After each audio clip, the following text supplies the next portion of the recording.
groot het was. 9, kunnen we gewoon recorden. Tijd. Kijken of we live zijn. Kan jij ook even op de Discord spammen? Hopelijk doet hij het. Manage your dashboard. Dat klinkt goed. Die op zo'n ding staat.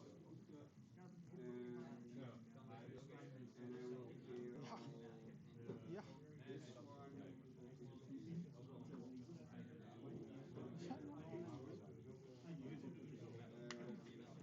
Lekker. Je weet hoe de mute en alles. Ja, dat lukt nu wel. We zijn online. Je bent online? Ja. En die van net was niet eens online? Nee. Oké. Je mag mij aanpassen naar... Dat is wel nice trouwens, die scroll boven. Ja, precies. Ik ga die eventjes alles updaten. Nope, het is niet deze. Het is ook niet deze. Het is deze.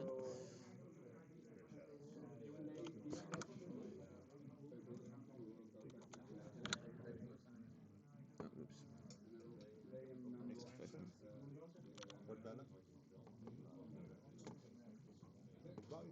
Het was echt iets wat heel makkelijk kon wachten, maar dat ze toch moest weten. Hoe laat ben je thuis vanavond? Nee, dat was opgevraagd. Niet. Nee, ik heb geen idee. Ik zou het je echt niet kunnen vertellen.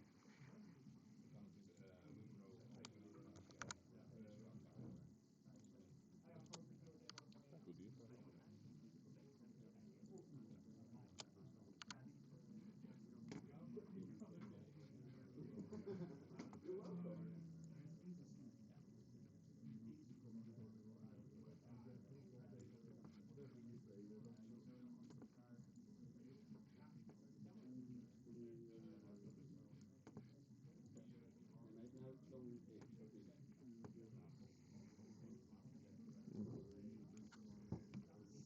Alliance players, 15 minutes left in the round.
I will say no though. I am playing a time traveler. I will do the Ember for a capture. And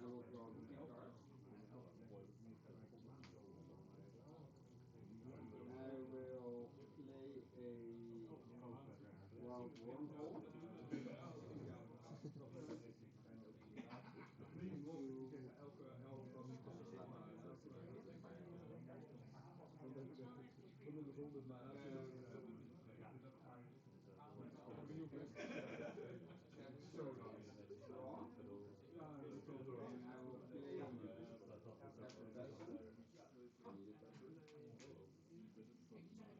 dozen. I need a token. Okay.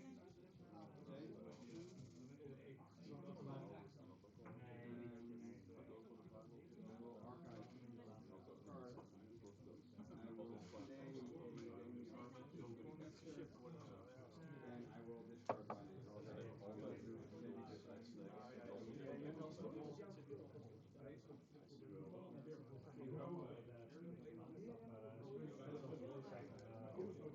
Even promo bericht op de Discord. Kut. Ja, dat komt op Facebook. En dan moet je wachten tot het verkeerd is. Aha. Had je al wat op de Discord gepost? Nee, ik was ook net door de jammer inderdaad.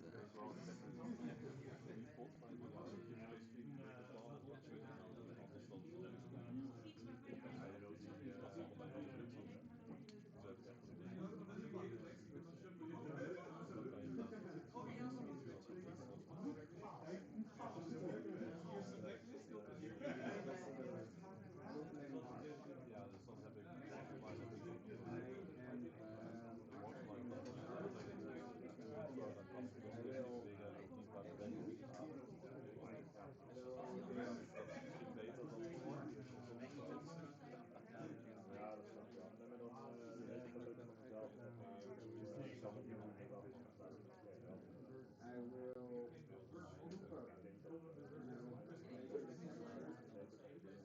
So we'll scoop this one up. Oh. I could like action for 12 turns. Then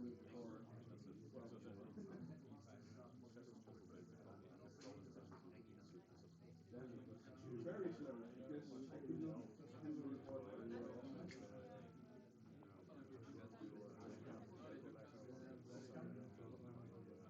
Hoe doe je spark?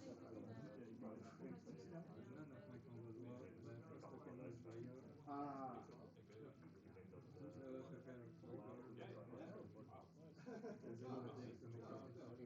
Yeah, that sucks at the end. It was very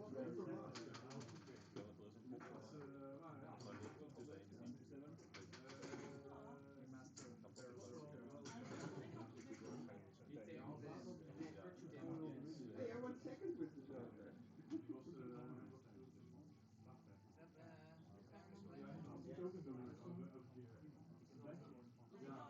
Hij was geen risikoen.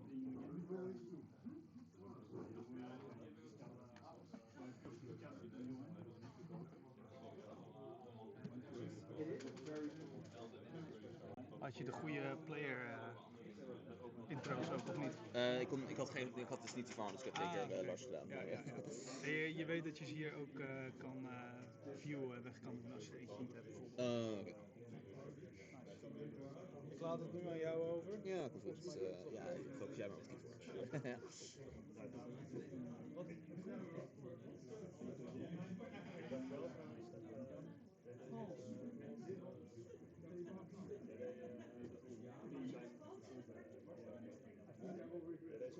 Ja, en ik had dus eerst die kaboomen en ik dacht dat ik zag het en ik dacht, oh fuck. Maar ook nu net op het laatste. Key of Production moet je doen, ja. I know. Maar dat was al een mistake, maar hier op het laatste ook. Ik had een scoop up, ik had 4 archives, dus ik had er 6 van kunnen maken. Nou had het niet uitgemaakt, want ik had nog steeds 16 ember gegenereerd alleen maar met Memrocks. Maar het had 18 geweest, het was de optimal play geweest, maar ja.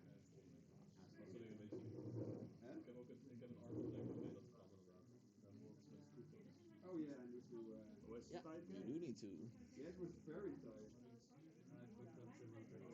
I don't want to play against the Berserker deck.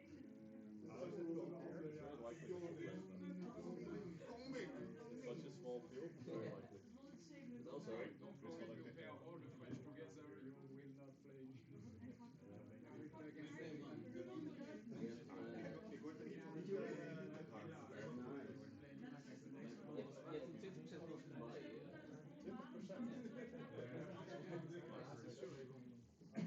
Daar denk ik ook in. Daar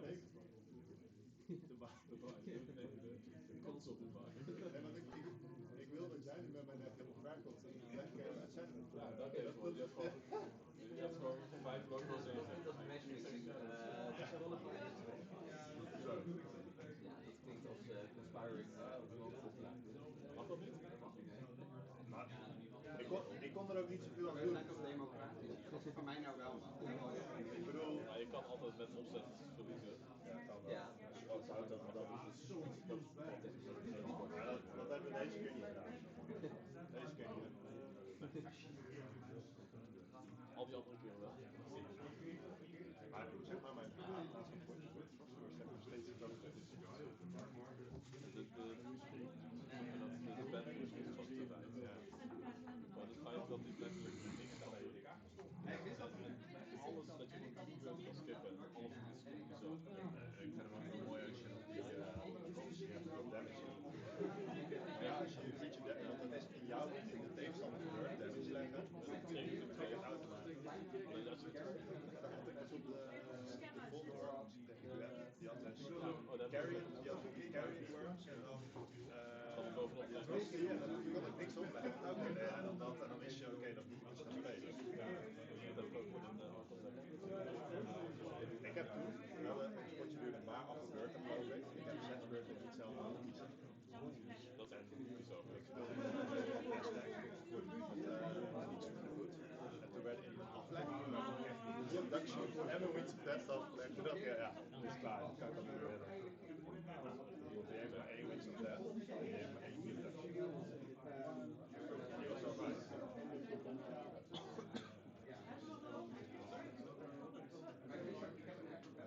Maar ik vind het wel gewoon een hele leuke set hoor, uiteindelijk. Het is ook andersom, hè. Jij bent ook aan het eind van de beurt meer hebben. Oké, leg maar 3 kaarten af. Ik denk, ja, daar kun je niks aan doen. Ja. Ik had er daar nog niet allemaal aan gekeken, dus ik wist niet wat de goede hits waren. En uiteindelijk de beste kaart van de archives. Maar inderdaad, de discard ging zijn hand zo bij is ook. Nee, de helft. Viel niet. Everything I want. Jij wil reiteration set? No reiteration. The locals Reiteration eigenlijk feitelijk gewoon een vaak zelf opgegooid.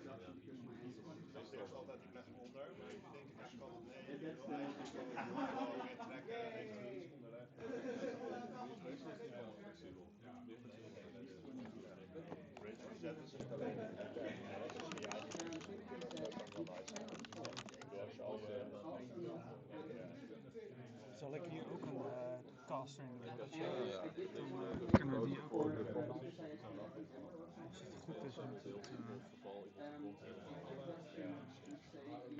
Ja, Je zet ook gewoon en natuurlijk maar ik moest mijn deel ook dan opgooien tegen jou, want als ik hem onderleg dan kon je nergens. Dat was nice, want toevallig nog hoefde ik race te ja, ja, want alles is zo sterk dat het bijna niks scheelt.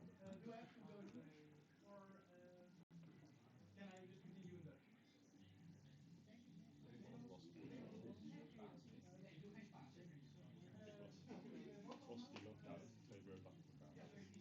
Ik kon niks. Ik kon een focus niet doen en ik had geen shadow. Anders had ik Alles werkt? National Draft kunnen spelen. Alles werkt, ja. Of helemaal zo. Sony headset.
Hello. Um, we are resolving one game. It is Ashitaka versus Steva. Um, they now take their final turns. So, and I turned my monitoring of my headset off because it was actually quite annoying. Um, so the judge is now resolving the game, and after that we'll go to round 2. So be back soon after resolving that.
All right, welcome back, everyone.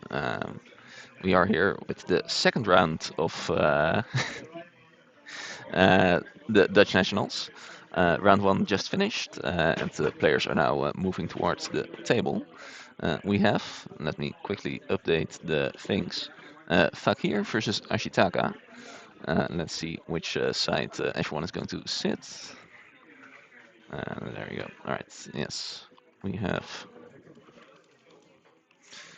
Ashitaka, save, and we have Fakir, save. And then let's also do the little bit of the player influence, just so you know who is all playing here. We have this person, Let's say that's. Um, do we have them? Oh, okay. So here's Ashitaka. Yep. Um, and then we'll also have Fakir, perhaps, perchance, maybe. Or maybe not. Okay.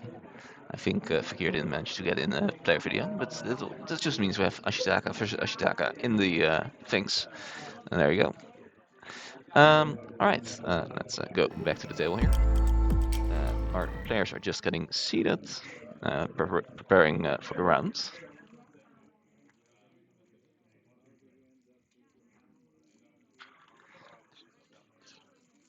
Stupid iPad, work with me, thank you. Yeah, we still have 2 minutes of preparation time. For those interested in keeping score at home, other than Fakir and Ashitaka, we have Donuts. No, don't know why I said that. Donkey Forge against Monty Dragon, Harmed versus Stefan Lord Judo versus Tariq, en Isvet versus Mentality 5. Over 1 moment. Wacht even tot iedereen klaar zit en dan kunnen we beginnen. Don't mind my French or Dutch in this case. And then we have Alimac with Buy This Round.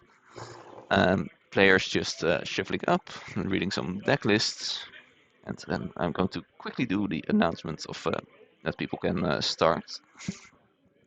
I'll be right back.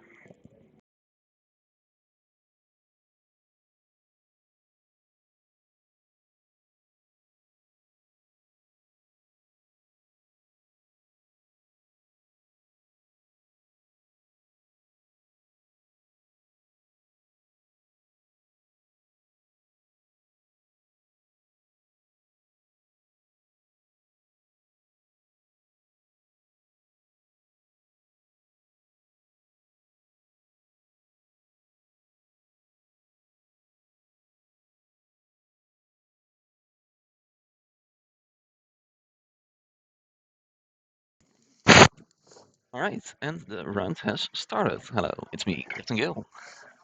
We have on the top side here Ashitaka versus Fakir on the bottom. I got to see a little bit of their decks just now. We have Fakir with the Winds of Exchange Berserker deck, and Ashitaka with a more mutation deck with some stuff in it as well. I have to be careful not to give too many details, even though the deck lists are published, of course, because I am pretty directly next to the players here. Um, which can be a little bit awkward. And I can also not talk about anything in the hands and other stuff like that. But looking at Ashtara's hand, he definitely has 2 even, right there at the top of the screen. And Fakir also confirms to have hands, so that is nice for these 2 players. Both of these players. Oh, did the top scroll not update? Oh, wait, sorry, I have to update the top scroller. Both of these players in the losing bracket right now, after Fakir lost to Motility 5 on, I think, Fault Master, and Ashitaka lost to Stefan Man on time during the last round.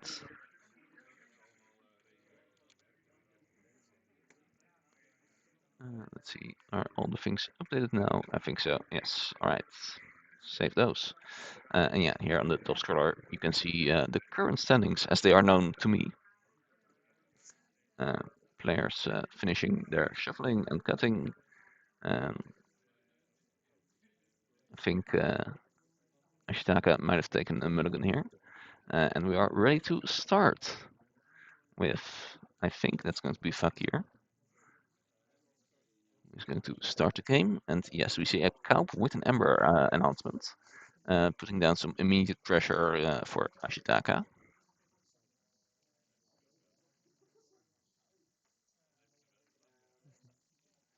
Who is going to go?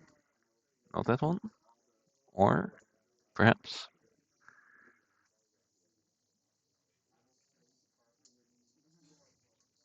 Yeah, it's going to go to Starlines, play a Kirby, cannot play any other creatures because of the Kaup effect. It's also going to discard another Kirby and an Ember Tracker. Hope for a little bit more interaction in hand for next turn. Whoop, didn't see that card. And it's back to Fakir. Both players just playing one card each turn. Seems fair, seems balanced. Fakir now might be looking to break that balance though. So I'll also pause these ones.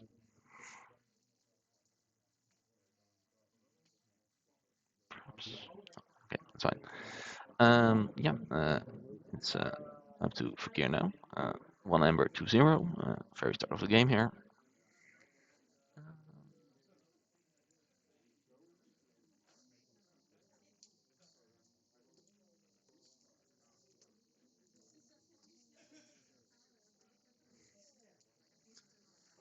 Um, what do we see happening?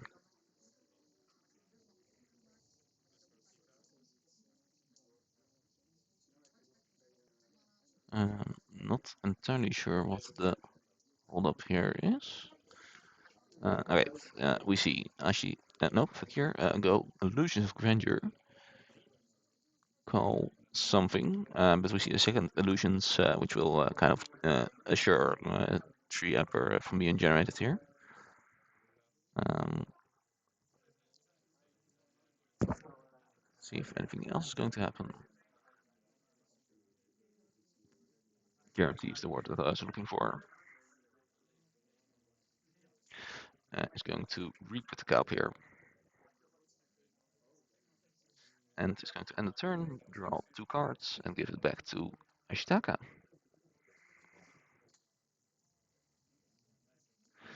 Let's see if Ashitaka is forced into Starlines to fight, or if there's maybe some other options here. But yeah, at least onboard is able to get rid of the Kaup, but chooses not to, at least for now. Goes for the autoencoder, also gives 3 Amber to Fakir, because whatever the choices were, they were wrong. We have the Adaptoid. Uh,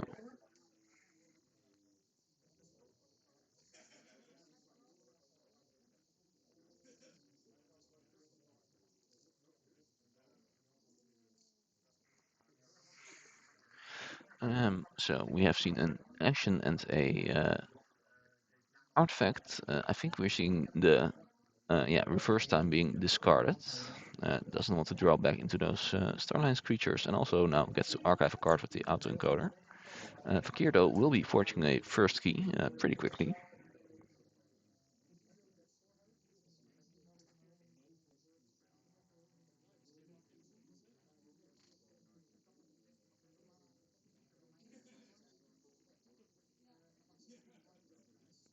And it's back to Fakir, who's going to play 2 Brick Nasties, and then Ragnarok Frap to create a Berserker. Berserker is going to kill the Kirby here and generate 2 Ember.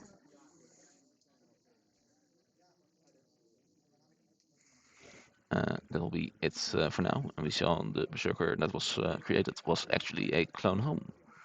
So no access to that one anymore.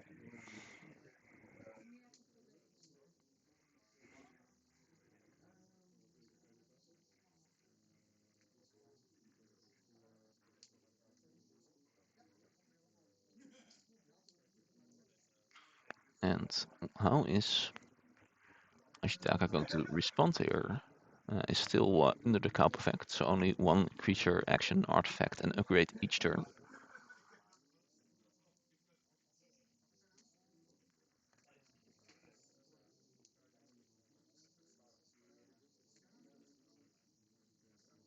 The Dutch Nationals, by the way, brought to you by Spellewinkle.nl. Go to Spellewinkle.nl for all your Keyforge and I suppose other board game needs.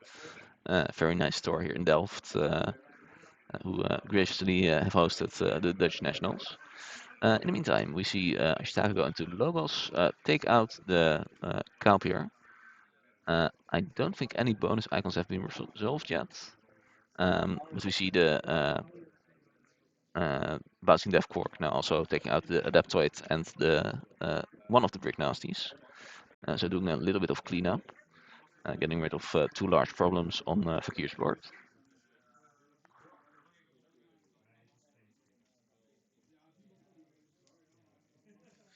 We see a Toxicuna Venom as we go into Fakir's turn. Place an upgrade to Brick Nasty. Place a Kelp Miner with. Is that a draw icon? It's kind of difficult to say. No, probably not. Okay. It's going to Befuddle, prevent all but one house worth of cards being played. Didn't exactly catch which it was, but I think I have a sneaking suspicion that it might be a house here. But, yeah, let's see.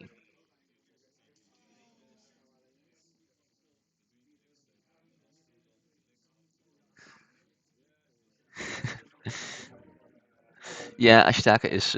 These are the cool player intros. Unfortunately, right now we're missing the Fakir one, so we have Ashitaka facing off against Ashitaka. But also the camera was a little bit on the shorter side, so some of our taller players have been cut off from the top. They didn't need those extra centimeters anyway, so yeah, all's equal at the Dutch Nationals. Um, it's back over to Ashitaka's turn now. Taking a look at the deck list perhaps, or was that phone up there always? I cannot remember.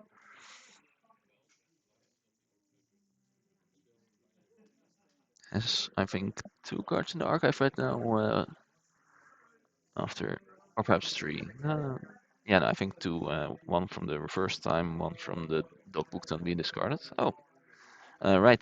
Just kind of has to pass it back to Fakir here. Is going to play some infallible creatures. Also plays the Venom Reaver, which will potentially prevent some cards from being drawn on Ashtaga's side here.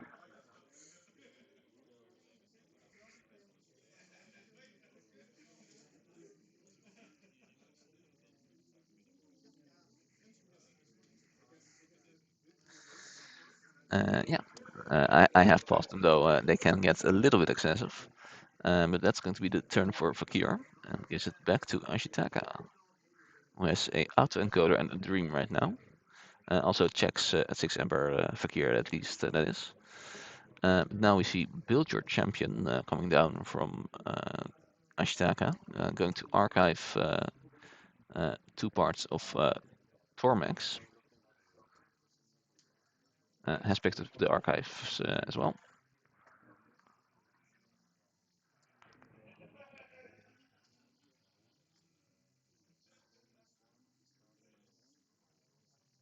We see any more discards here. He's going to discard one half of Tormax, archive the bottom half of something else. Not the bottom half, just the top part of the deck. Place a Something Fiend and another Fiend. No, discards the other Fiend. Archives one more card. Autoencoder putting quite a bit of work. Ooh, also, it looks like one of our first round 2 matches has finished. So let's quickly check the tournament software, who that might be. And it seems that Harm has defeated Stefan Man here. Let me quickly update that on the scroller. Um, where is the... oh, that close the notepad. That's not... That shouldn't be... oops. Okay. So no access to notepad right now, but that's alright. We can manage that.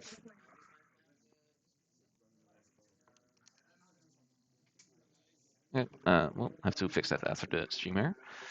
Anyway, back to the game. I believe it's now, yeah, it's Fakir Sturton who's going to pound that Something Fiend.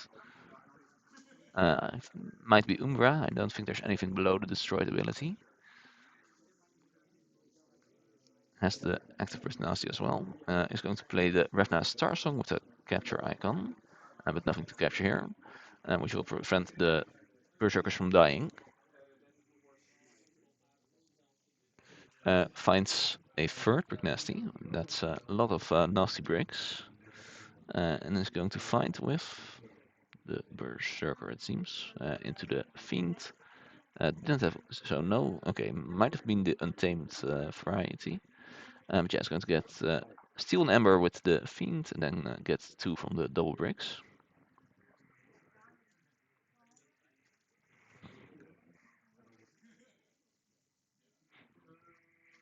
And that's going to be it for this turn, alright.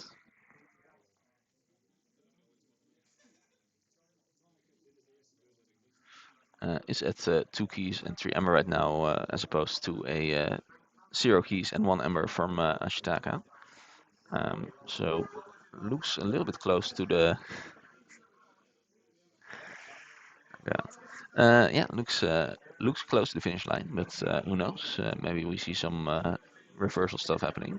We know of course that there's the Tormax in Ashitaka's archive, which has seemed to have picked it up.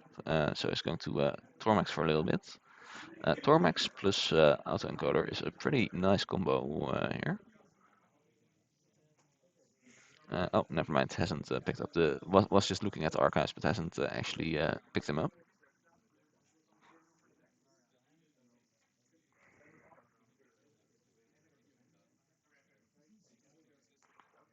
Cutting the rest of the deck.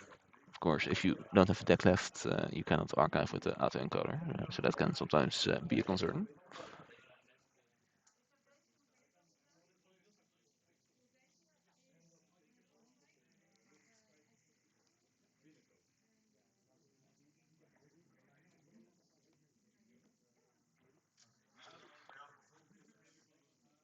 Yeah.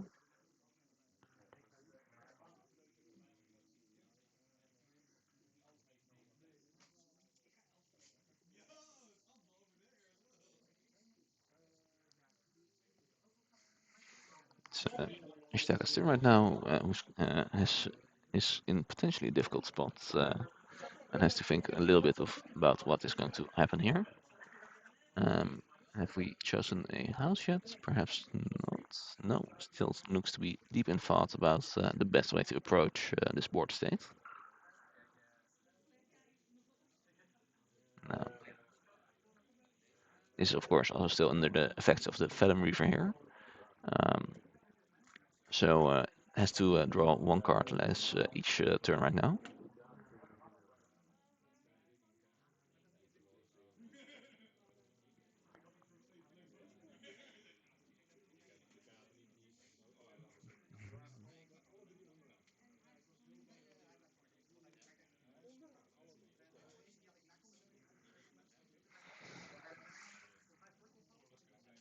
Okay. I think, yeah, it looks like Ashtaka now has picked up the archives and is just going to immediately Tormax, discard the entire hand. You can choose the order, of course, but we see 7 cards, I believe, being discarded. And it's going to archive the top 7 cards of the deck, with just a few left in there. And it's going to purge 2 random cards from Fakir's hand. That one and that one. Alright, let's see those cards. They were.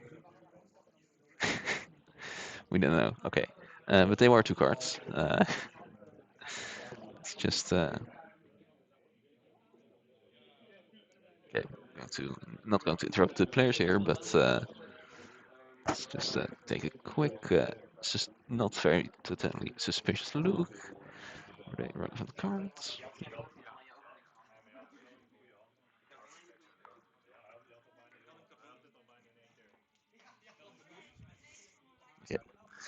No, there's too much glare. I cannot say. That's alright. They were relevant cards or not. Tormax is only at 8 power here. One of, I think it might be the very weakest of all the gigantic creatures. I think there's also the 7 power 2 armor one in Sanctum as well, which has lower power but more stability, perhaps. Ooh, moment.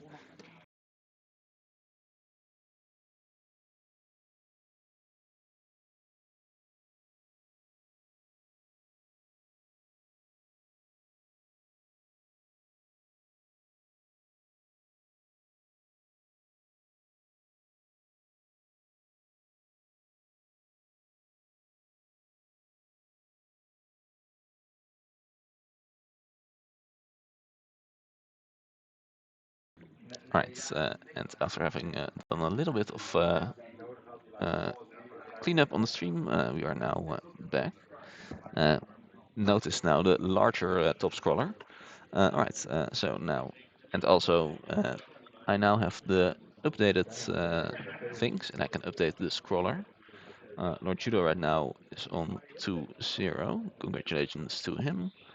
Tarek is on 1-1.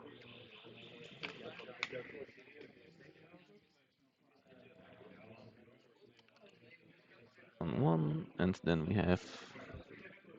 Let's see. Alright, we already know this one, but Elimac is also on 1-1 right now. And then we have, right, Stefan Man. I saw you earlier. Harms is on 2-0 right now, and Stefan Man is also on 1-1. Still haven't seen any players being eliminated yet. The first ones are going to show up after this round. Say? And just got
Test. Yeah. N- Now it's working again.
All right, here we are once more with round number 3. This time with Donkey Forge versus Torek. I was going to say Mentality, but no, it's Donkey Forge versus Torek. We have Donkey Forge at the top here, and then Torek at the bottom. Let me update those player intros real quick.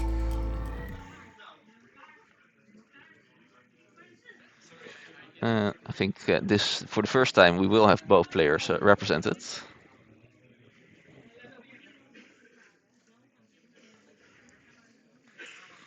And we have Tarek here. All right. Very nice. Yeah, let's go back to the table. Oh, also, let's ban this person real quick. Goodbye. Nope. Super switch. Goodbye. All right. So,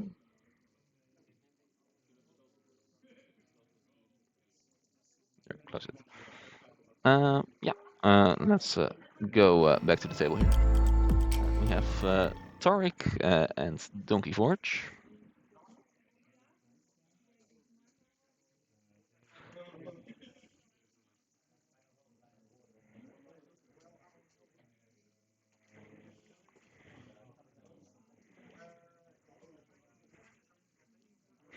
I'm going to do a little bit of shuffling and just preparing for the round. Also going to have to quickly do my judge duties and start the round for all players. Still in a little bit of preparations. I'll be right back.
Alright, and we have started the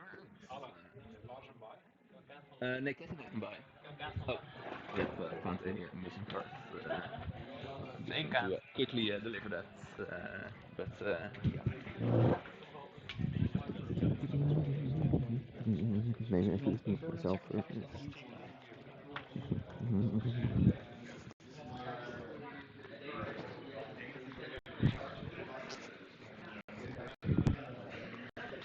Ooh, Lars. What card is this? Jouwe.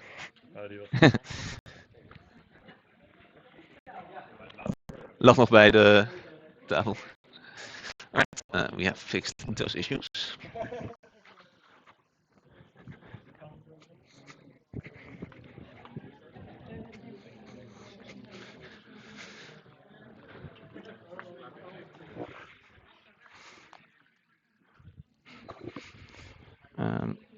So on stream we have Donkey Forge against Tarek, and then for those keeping track, we have Animac against Fakir. I mean, The French people kind of not having the largest luck, having been paired up every single round. And then we have Stefan Mann against Isvet, Lord Judo against Harmed, and that's it. Only and then Motility 5 has a buy right now. So yeah, some players playing for survival, some players still on that coveted 2-0. The 2-0 players, I believe, are Harmed, Lord Judo, and Isvet, I think. Uh, let's quickly see if that's correct. Yeah, that's correct. All right. In the meantime, it seems like we have started for Keyforge here with a time traveler, giving an ember, drawing 2 cards, good stuff. No, it's not. No, we have started with Tariq playing an Archon's callback, and now it's for up to Keyforge to play a time traveler and take more of a logos turn. Let's see if time traveler probably means that this is Ember Skies for Keyforge. Probably prophetic visions for Tariq here. Okay, but we have the time pleasure, and now we're going to see some more cards being played. We see Dr. Xyloxofrex with an Logos enhancement. Blip. Okay, so we might not actually be. Are we in Logos still? Or was it just a turn 1 Logos, turn 2? Okay, yeah, I think we are in Mars right now. So yeah, it's going to intentional discharge here, take a creature back to the hand, Time Traveler or the Echo Fly, and then ready a creature. Marsh creature, but those are the creatures you want to ready anyway.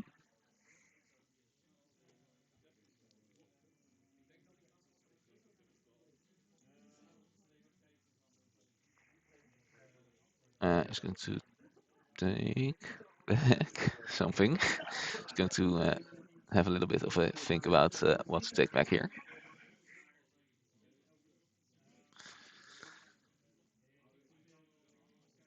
Still thinking. Still thinking.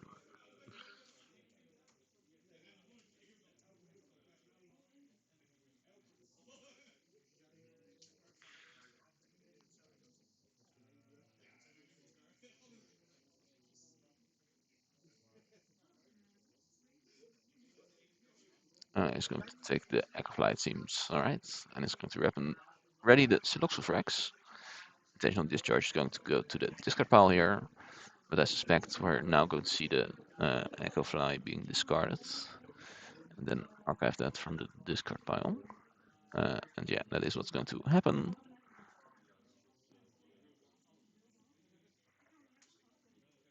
Reaps with the Xyloxofrax for an Ember and place the Echo Fly from discard pile. And is ready if there's any more action cards to be used or played. A Flotsam Spike with 2 Ember icons. And it's going to use the action on the Echo Fly to play that Flotsam Spike again. Just generating lots of Ember here.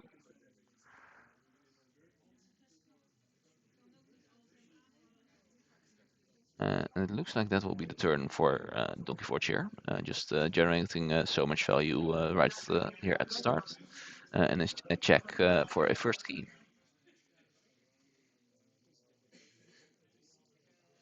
Now it's back to Tariq. Let's see if the Prophetic Vision Disruption can fight against this explosive Ember Sky start.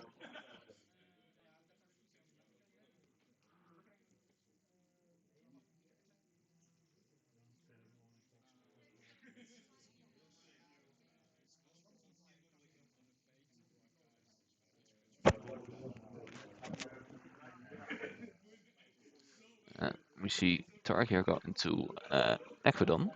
Oh, so this is not Prophetic Visions, that much is certain.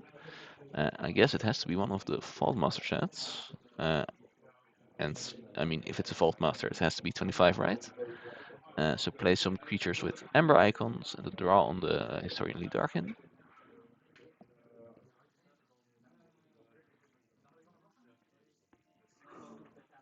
But are we going to see any of this board being dealt with is the big question.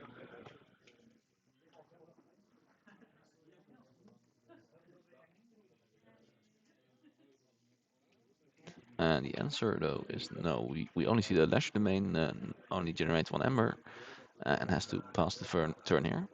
Has captured to prevent the key from Donkey Forge here. But now it's back to Donkey Forge.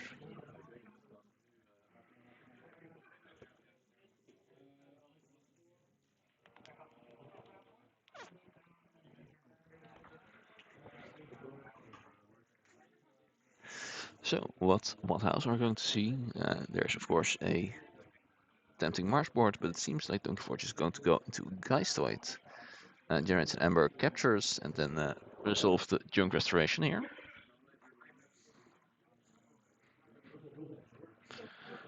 Discards a Titan Sentry and an Empyrean Charge and a Connectum Transfer, and is going to take the Titan Sentry into the hands here.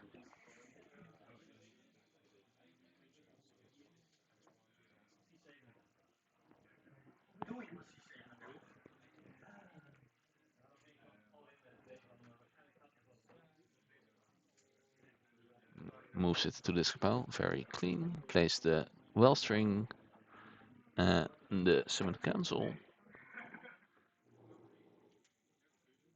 Is going to Futurist Post. Oh, oops, that was neat. Nope, that wasn't a relevant timer. That was the timer for the last round's round timer. Still 36 minutes left in the round here. Also, we are on round 2 here.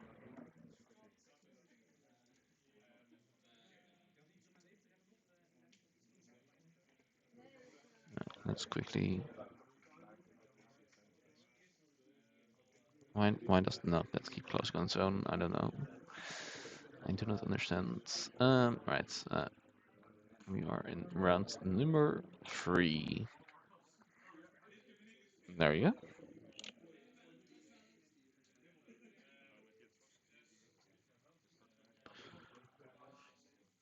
go. In the meantime, we have seen the Futurist past, but it seems like Donkey Forge is ending the turn there. Undoubtedly has done something with the Echo Fly, but not entirely sure what right now. And it's back to Tariq, who can now actually fight, but just not to goes to logos in place and Eddie to archive a card. Plays Professor Suttergin. Gives it some rocket boosts. Boot. And plays a wild wormhole. What are we going to see from the wild wormhole? It is a Archon's callback. So it's going to draw 5 cards here, but then end the turn.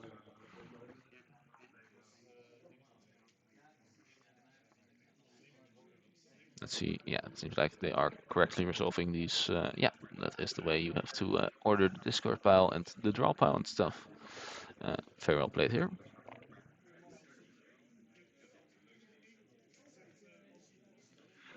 I'm just going to draw 4 more cards.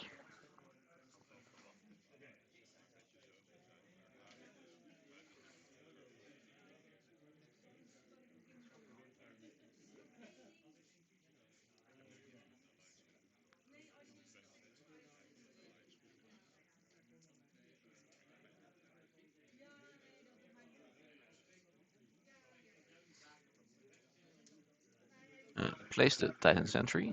It's going to archive a card from someone's hand.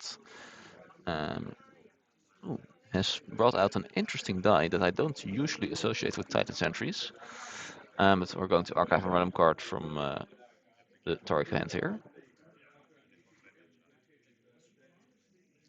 There is a Mars icon on the Titan Sentry, so that is going to be potentially pretty relevant.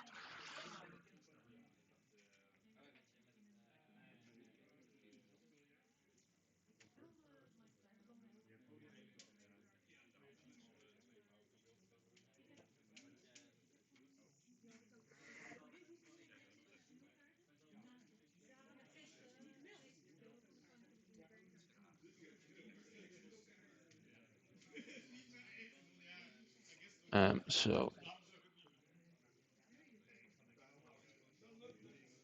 it seems like Donkey Forge has assembled another combo. Let me, and it's going to Martyr first, and yeah, that will allow Donkey Forge to archive Toric's entire hand here. Now there's a little bit of counterplay in the sense that Toric at least can fight to get some of this stuff off the board. But yeah, interesting stuff happening here.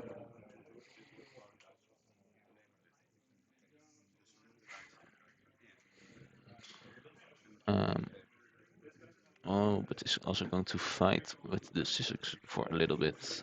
And yeah, that seems like more or less a lock. It seems like Donkey Forge really likes some of his locks and has found another one.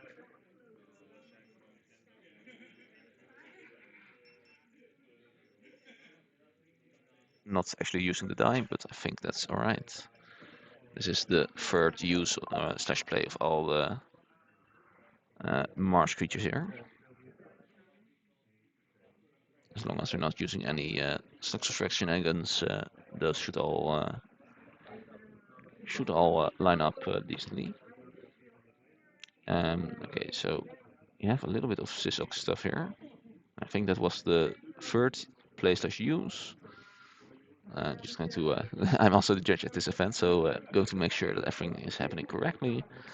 It's going to ready Sysok because of the splash damage killing something. So that's the fourth Sysok use. Kills all of those creatures, readies it again. Then for the fifth Sysok use, it's going to kill the Eddy here. Which will exhaust it, yes, thank you.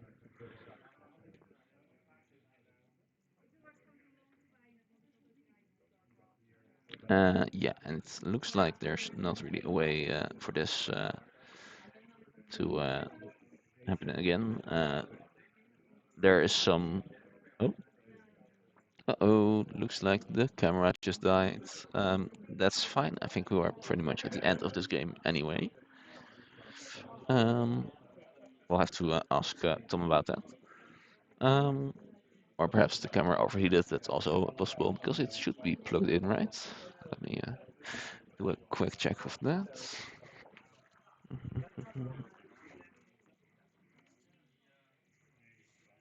Yeah. It seems like the camera just overheated. But yeah, it seems like Donkey Forge is now expanding the loop. Is going to reap with Titan Sentry 6 times in a turn, archive Tarok's entire hand, and without any things on the board, there's no coming back from that. So yeah, Tarek concedes here, and Donkey Forge wins the game. Well played to him. We're going to take another quick break, and when we're back, hopefully we have a camera again. Maybe. Hopefully.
All right, welcome back everyone to round number 4.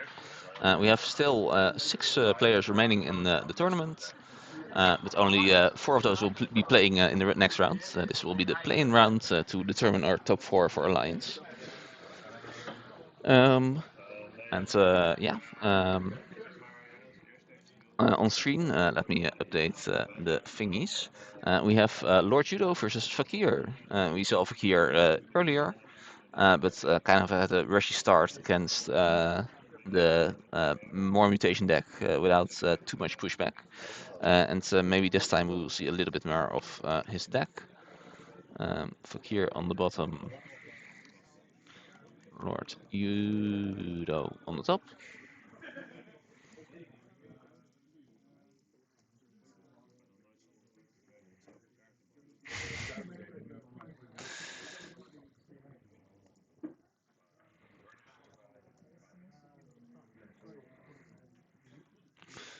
And Fakir, oh, there's no Fakir. Alright, we have Lord Judo versus another Lord Judo, perhaps. Yeah, like Lord Judo does have a twin brother, so perhaps you don't know. Perhaps this is the actual Lord Judo and Lord Judo's twin. Alright, let me quickly start the round and then I'll be right back.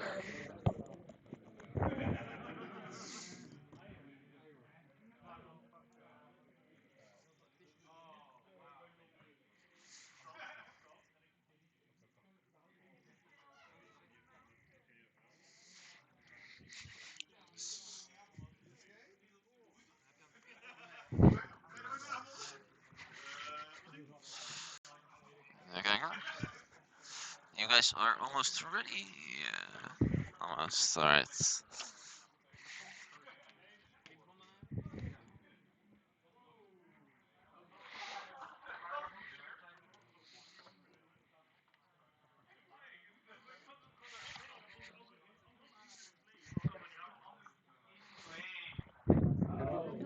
Oh, zij zijn een beetje aan de langzame kant, dus je mag nog even wachten.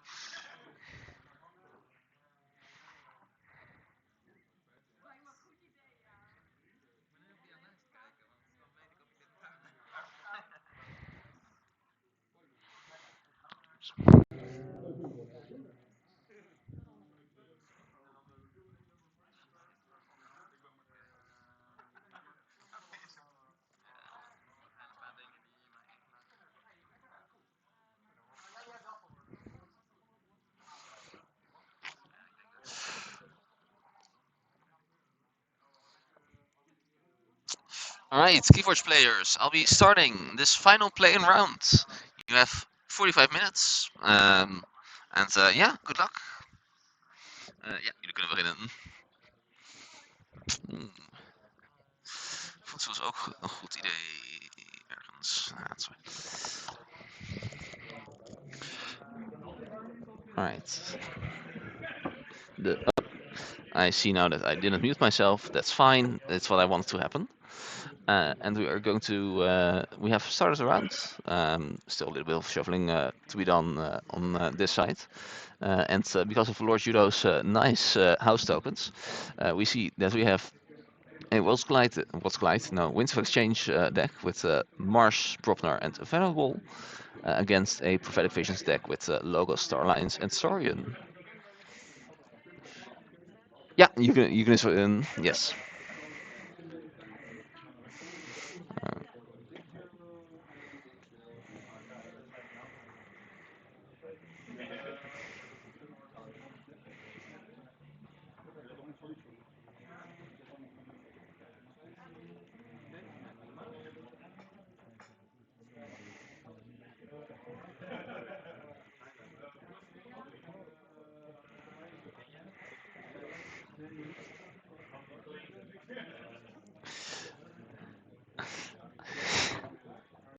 All right, and we have both players starting, and we once again see that turn 1 Kaup, very disruptive, even brings an Ember icon with it, and is going to pass the turn onto Lord Judo.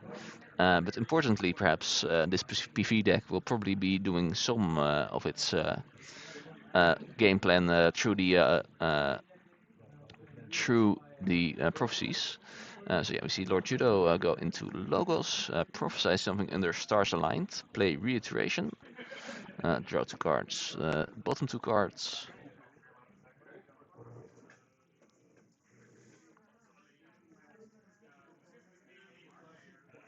And then we're probably going to see a creature being played here to immediately activate that those stars that are aligned.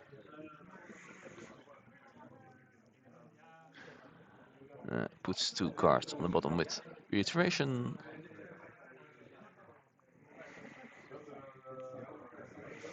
And is thinking about something. He's going to play the Cyberclone. So the Kaup's going to be purged, but the stars will not be aligned.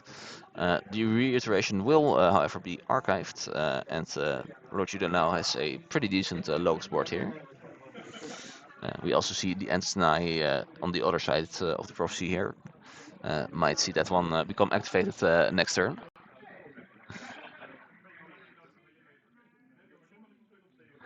And it's back to Fakir, who now has lost his precious Kaup.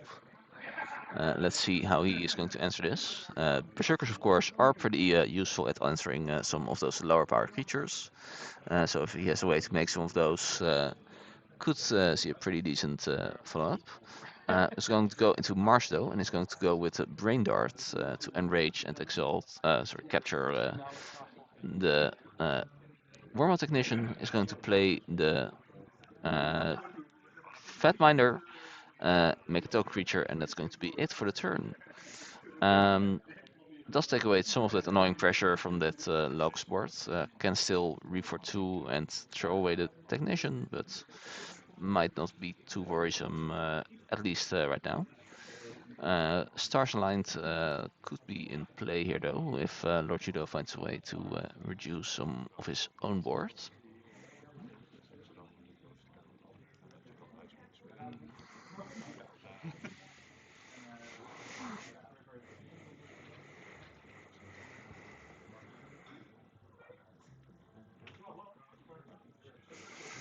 And we see Lord Judo is going to go into the tank for a little bit here.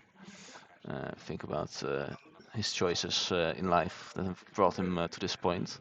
Goes to Starlines, play Recovery Operation, discards some stuff, some more stuff, and some more stuff. Are you going to see any of these cards back? It will be interesting. Okay, he's going to take the Recovery Operation, and the other 2 dinos will be going to the discard pile. Seems like the dinos are coming from a 4-side deck, so they have that fancy border. Okay, he's going to play Spade Teller and just discard the top card of the deck for a guaranteed 1 Ember. Wow, it was Starlines who could have known.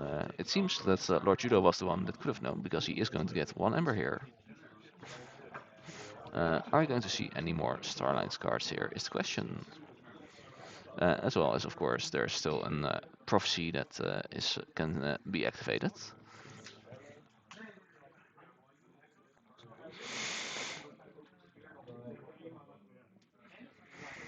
It's going to play Deleter, and it's not going to activate the prophecy. It's just going to draw 3 cards here. Not the most impressive turn. Has only played 2 creatures and an exit to discard 3 cards, but still some nice setup, I would say. But it's back to Fakir now. Fakir no longer has the Kaup, but has at least 1 active Berserker, as well as a Fat Minder.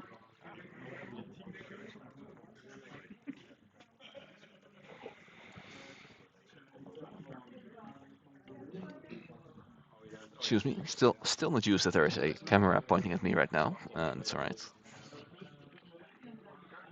I can turn it off. I can turn it off, but perhaps I'll remember next time. Yeah,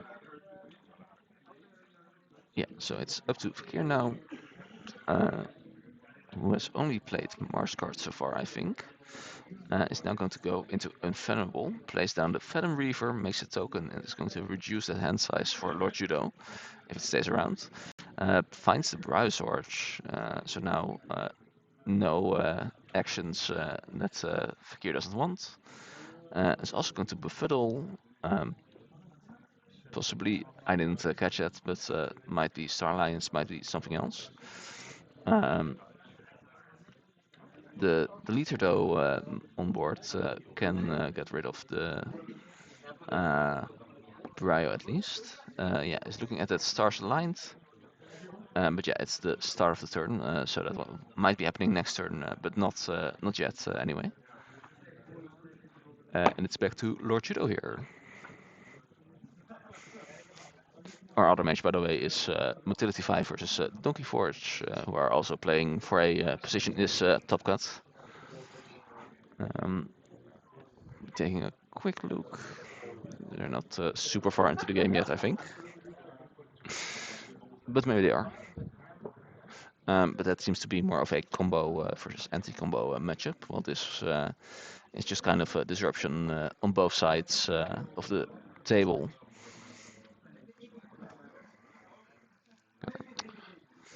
I do not like my iPads. I do not like it one bit. There we go. All right. We still have 37 minutes in the round, so quite a lot of game left to be played. But now here is just going to double check. You have to be very careful with all those prophecies about what effects can potentially be activated. Even though it is Lord Judo's turn, I believe.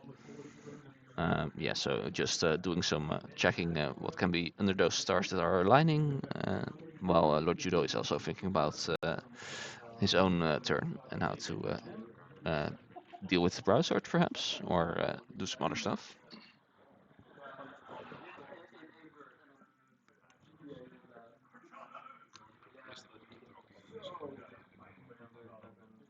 Alright, has befuddled into something, so it probably limits the options that Lord Judo has here.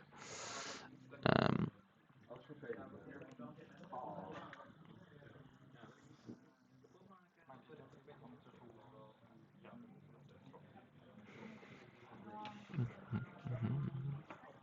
and it looks like we are going to go into Starlines.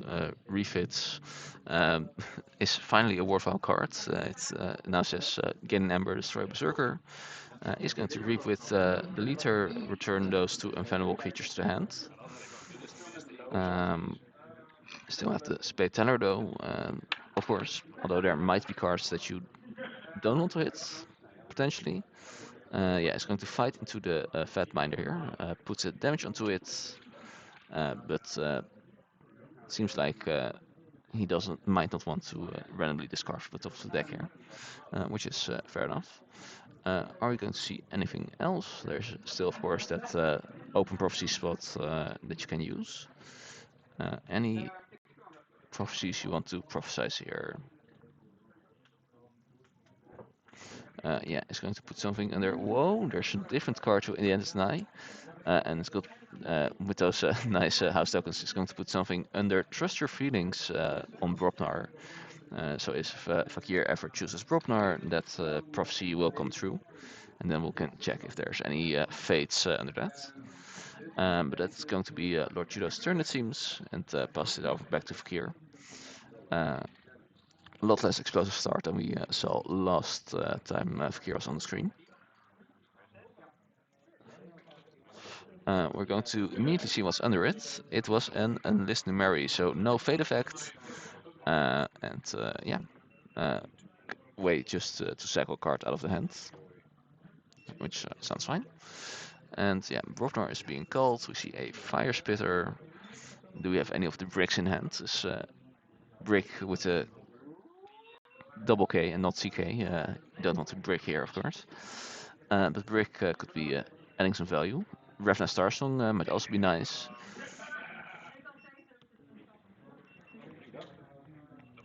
Going to see Ragnarok preparations. So lose to Ember and make a Berserker. Checks what the Berserker is.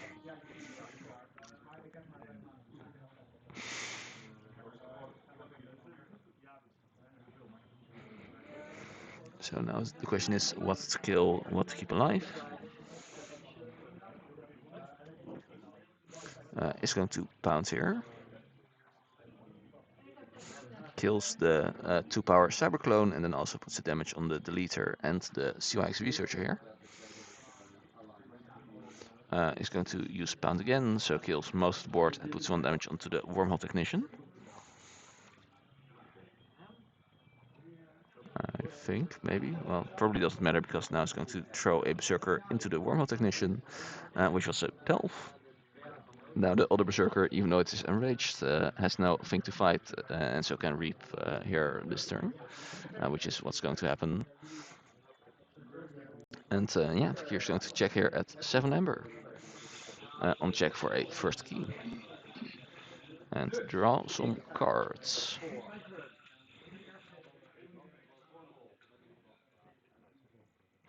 And now it's over to Lord Judo. Stars Aligned still hasn't been happening yet, so let's see if he can now devise a situation where that will happen. In the meantime, let's see how our other match is doing.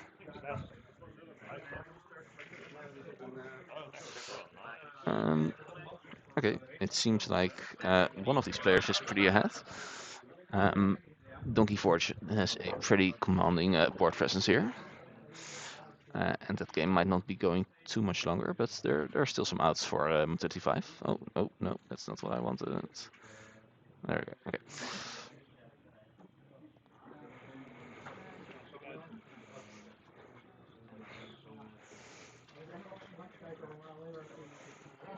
Alright, we see Lord Judo go into Logos, is able to actually play Logos cards this time.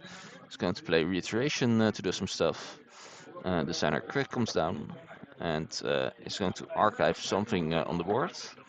Probably one of those Bobnar creatures, if I had to guess. Yeah, it's going to take away the Fire Spitter here and put it into the archives.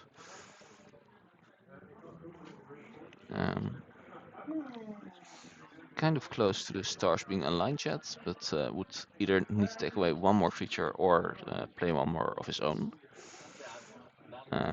Is going to put something under Trust Your Feelings with a Infallible as the house here. That is going to be it though, so it's not going to either choose or be able to activate Trust Your Feelings. Stars Aligned. And Fakir will be forging the first key here.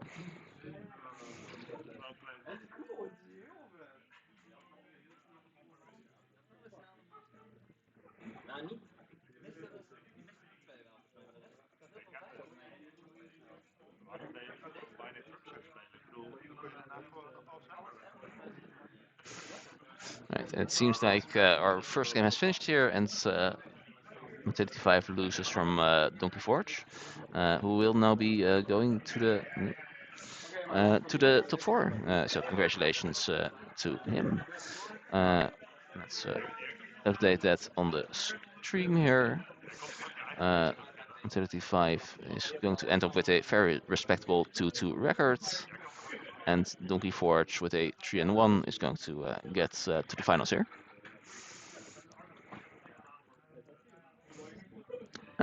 So we see a Marsh turn for Fakir here. Has made some tokens and is now with Total Recall going to take some of those back to the hand.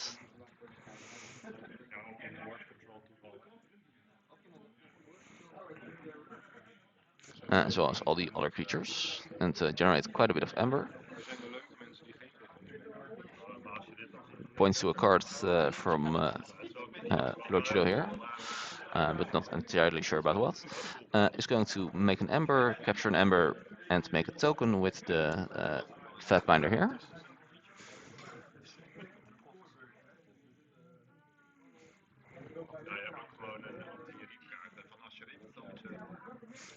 Second Fatbinder is going to come down, make another token.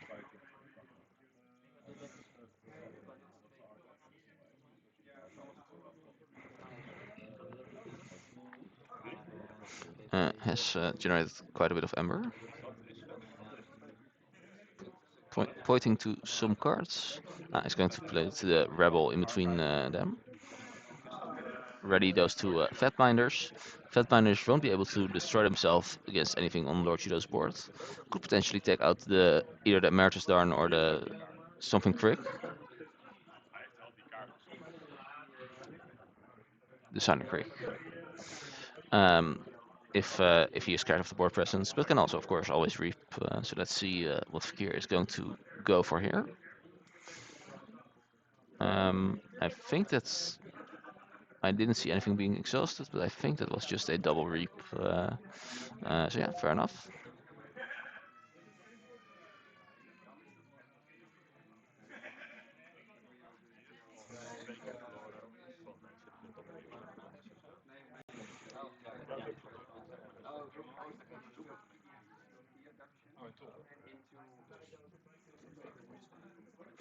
And it's now up to Lord Judo.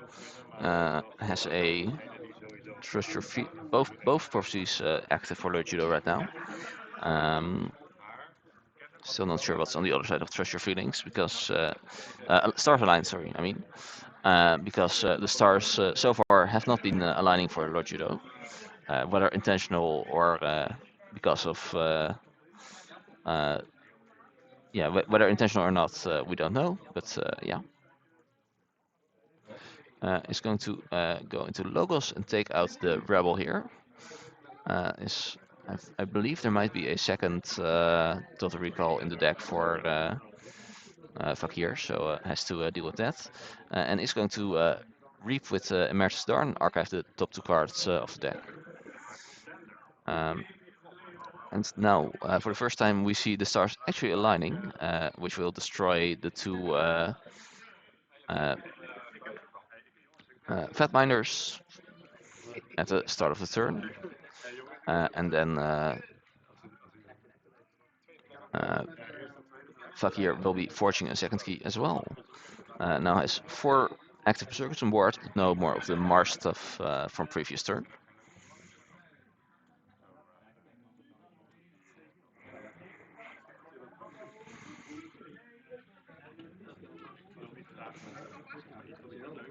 So yeah, I think still has 2 Ember left over after that. Break Nasty in hand right now could do some stuff, but yeah.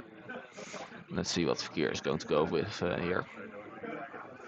He's going to pull the archives, and yeah, he's going to go with Propner here. Place the Ravna Star Song, so now the Berserkers won't be dying after fighting anymore. But place that one as well. Do we have a brick in hand though is the large question. Another good one though is Feat of Strength, which says each time an enemy creature is destroyed, make a token creature. So we're going to see some fighting right now. Kills Seth Punch Yardis for a first. Yeah, there comes the die. That one you are going to need here. Sorry, one moment.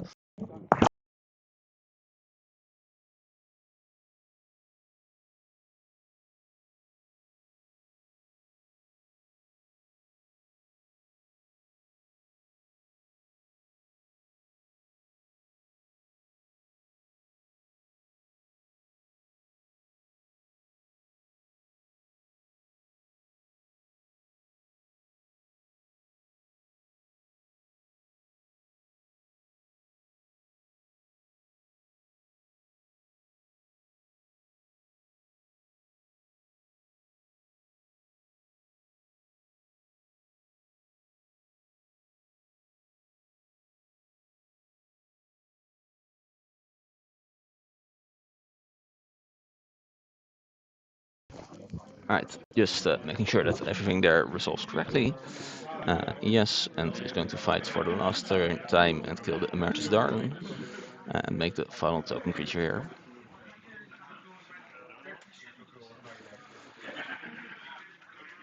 Yeah, also puts down the not the power counter damage tokens. No, still that's still a power counter, but I think we all know as long as the players understand, don't have to interfere there. Yeah, Fakir seems to be in a pretty good spot here. Hasn't made more than one ember here, but and Lord Juno is going to concede the game here, and Fakir wins it and makes up 4. Congratulations to them, and well played for both players. That is going to conclude round 4.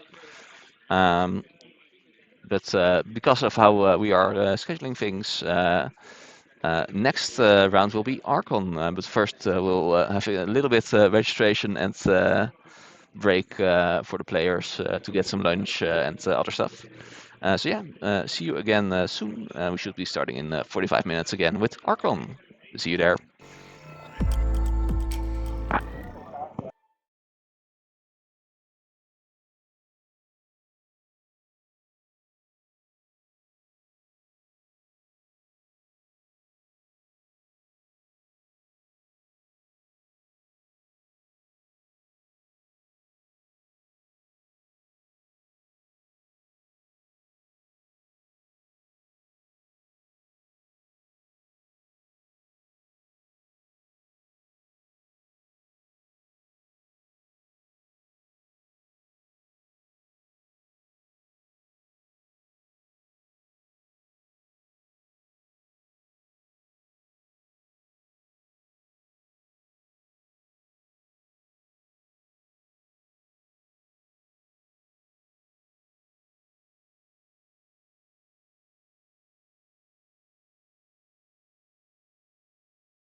ga ik zo meteen doen.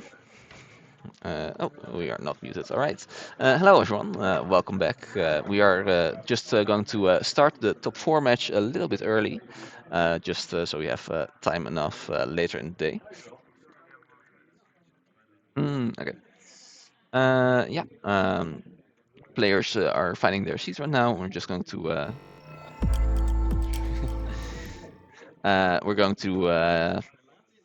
play the top 4 round here. A little bit of an unfortunate matchup here. We had 2 French players, 2 Dutch players in the top 4, and unfortunately both the Dutch players and the French players have been matched up. So we'll be seeing here Fakir against Isvet on stream. First time getting to see Isvet's deck here. Fakir, of course, we have already seen a little bit before. Yeah, it means that the Archon tournament might start a little bit later, depending on how quick these matches are going to go. But that's something we're going to just accept. And also that we have a little bit less time to eat some food, but who needs food when you can be playing Keyforge, right? Am I right? I'm right. Sorry.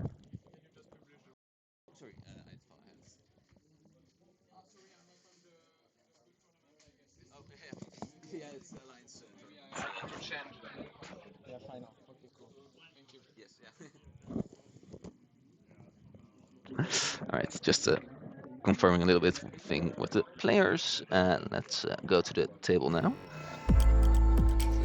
Yeah, just doing some shuffling, looking at some deck lists here. Yeah, Donkey Forge and Harmed actually both on different alliances from their final refrain appearance. So they might not be as familiar with their decks as they otherwise could potentially be.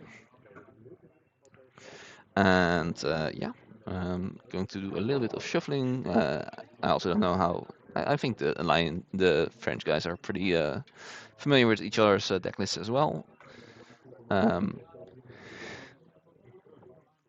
But yeah, I am going to start the round somewhat quickly, or soon, I should say. It seems like most players are situated right now. Yeah. So let's go quickly over there. See you in a little bit.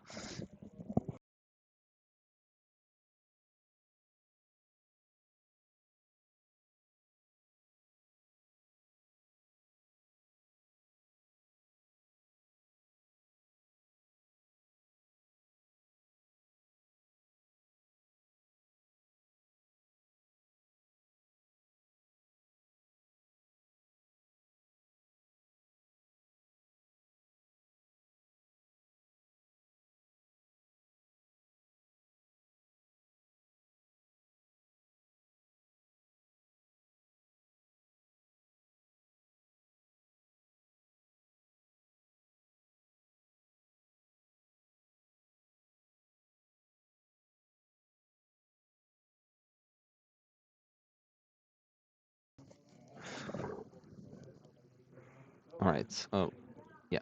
Okay. I hit a button, but I think I am still being heard. And yeah, we are going to be seeing the first round start here. We have, oh nice, Lord Judo already updated the things.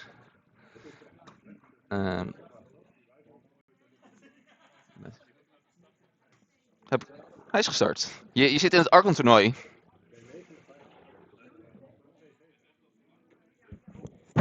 Wat zei je?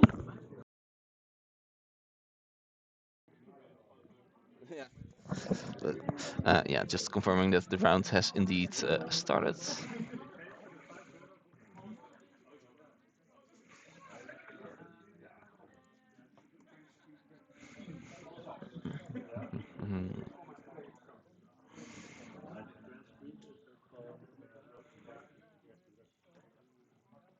Oh, right, yeah. In the meantime, while these players are starting, Lord Judo, very good point. I can, in fact, register the rest of the people for the Archon tournament. So yeah, you're going to have to live without me for a little bit while I'm going to do some bookkeeping for the next tournament. But enjoy watching Fakir against Isvet.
Right. Hello again. I'm back.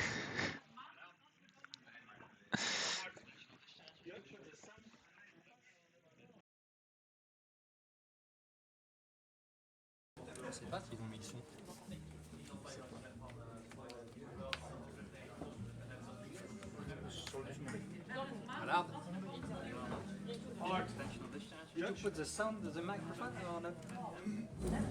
Sound Did you put sound or not? That's a question. You are on No, I'm not asking you to activate it. It was to ask if it was activated. Oh, I just activated it. I can turn it off if you want. Oh, turn it on. It's on. We have some French people watching. Very nice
Veleno di Tossikuda.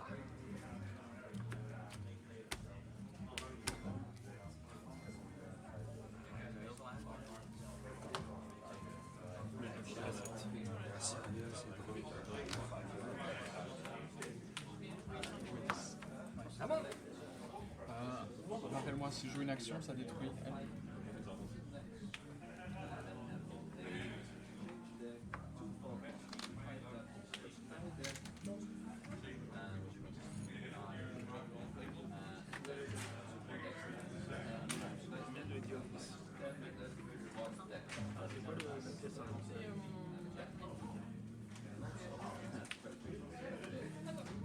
T'as encore des cartes.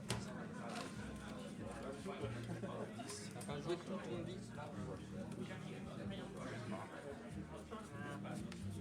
Whoops, now I'm not muted anymore. That's not very smart.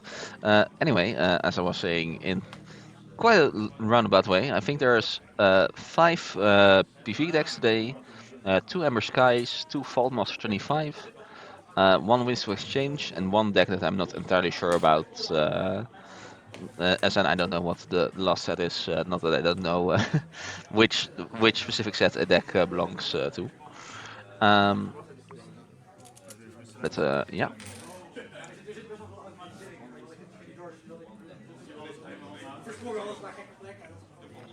You knowing flies.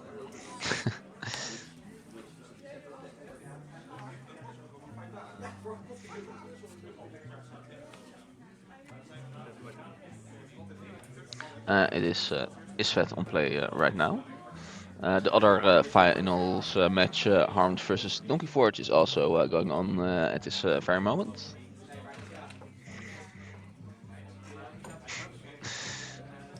I'm not allowed to look at the players anymore.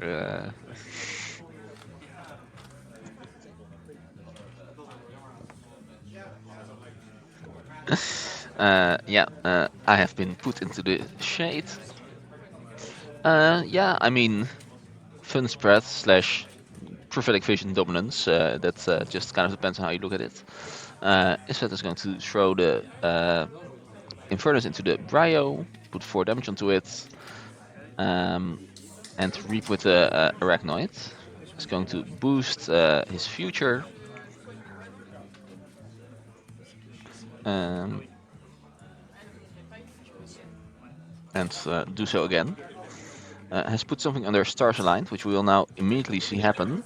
I assume it's some kind of direct damage thing, like coup de grace perhaps. It's Cosmic Recompense, also one of those good cards. Yeah, so that's pretty much just going to skip Fakir's turn here. Um, who is drawing some cards, I believe, but other than that, yeah, because he had to discard with Eye for Die. But yeah, now it's right back to Isfet.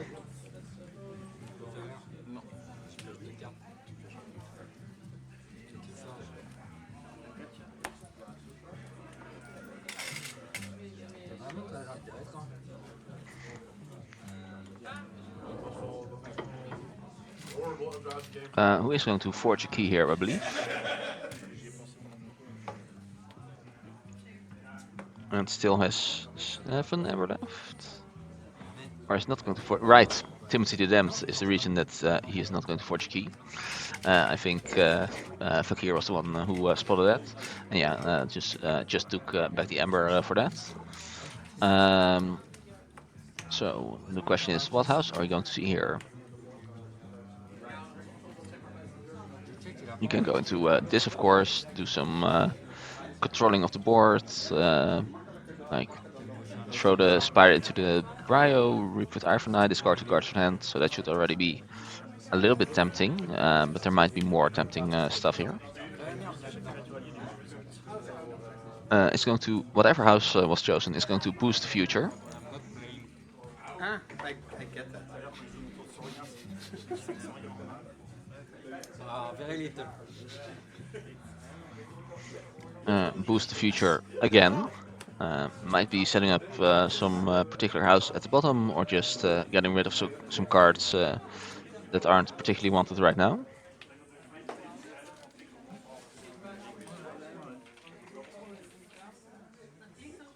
Puts something below the stars aligned.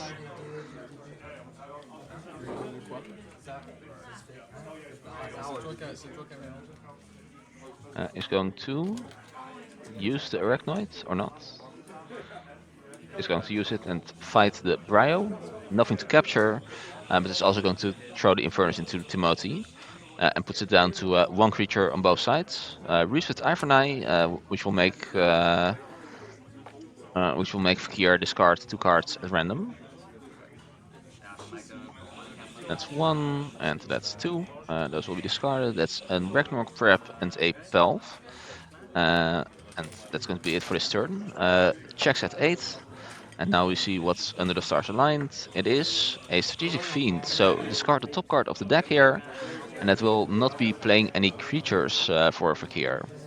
Can still play actions, as well as artifacts and upgrades, of course. And still has that 1 Berserker on the board. But yeah. Has played a Ragnarok Prep. That's technically not a creature, even if it does make 1. Which will make Isfet lose 2 Ember here. Now it's probably going to take out the Ivernai with 1 of these Berserkers.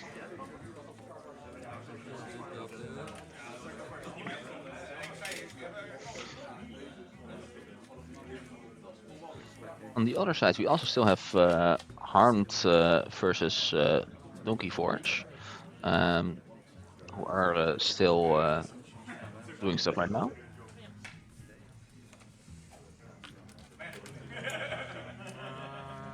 We're going to see a key forged here for Isfet, but no more Ivernai action. And it's going to go into Logos, place the Digitalia, place the Gopher, captures, then has to discard because of the play effect, discards a Spade Teller, and plays a Emeritus Darn.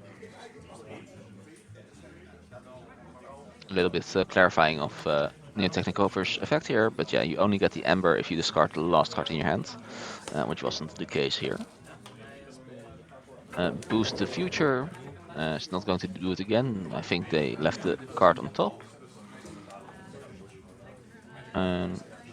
It's difficult with the deck not on screen to see how much, but should be very few cards left in the deck, I think. Okay, is actually going to boost the future once more. Put something beneath Ask Again Later here. And it's going to pass the turn along to Fakir. Draws 5, I believe. 1, 2, 3, 4, 5. Oh wait, enough cards left in the deck, so won't be shuffling. There might just be 1 or 2 left, but yeah. And it's up to Fakir. Has to, after choosing a house, guess the top house of Isvet's deck. Isvet has probably deterministically, with the future booster, Isvet knows what it is. Has manipulated it. So can Fakir now read that, or is it still mostly random? Is the question.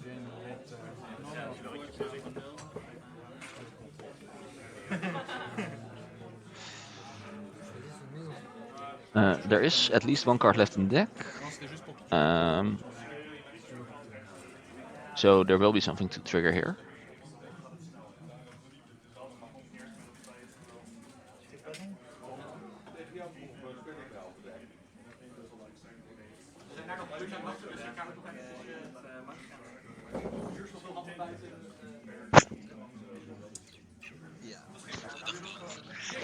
Right, it sounds like Donkey Forge will be our first finalist here, after having taken down the Prophetic Vision deck piloted by Harms. In the meantime, Fakir is still thinking about the house choice here. He's going to go Infallible. Okay, I didn't catch it, but it seems like Fakir must have guessed right. So no triggering of the prophecy here. He's going to play a Phantom Reaver, make a token creature, initiation to make another token creature. Deck seems to be empty here. Befuddles into something. Not entirely sure which, but I think that will be apparent on the next turn. And now it's back to Isvet.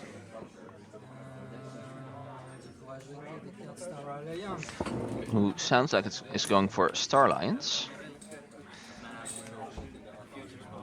Oh, it's spicy. Donkey Forge, of course, already had a very spicy deck with the Infinite Asterisk turn deck with the Poltergeistoid, Techie Manifold looping.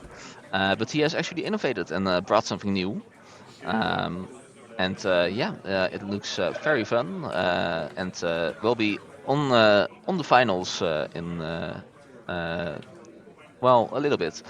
We won't be starting the finals after this. The Archon tournament will start, and if there's time for the finals, it will be somewhere near the end of today for us at least. So might be around some 6 hours from now if we do start them, and otherwise there is tomorrow where we also have. That's the official planned time for the finals match.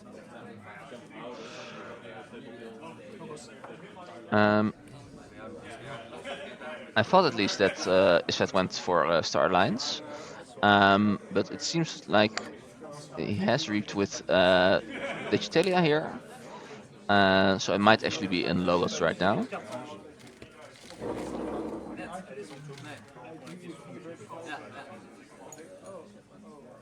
Ik kan natuurlijk zoveel ember maken.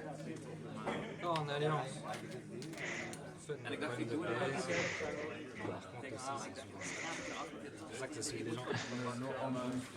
It's funny that I hear more Dutch talking about Keyforge than the French, who are very concentrated on the game right now.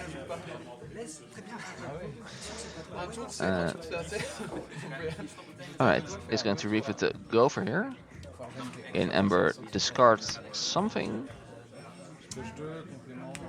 Starlines might be the only kind of cards that are being able to play right now, which might be why Starlines was being set. So let's see, we're going to discard a something.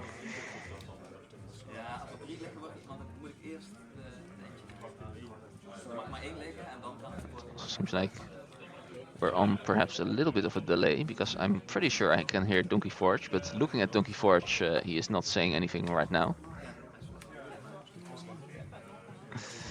That's okay.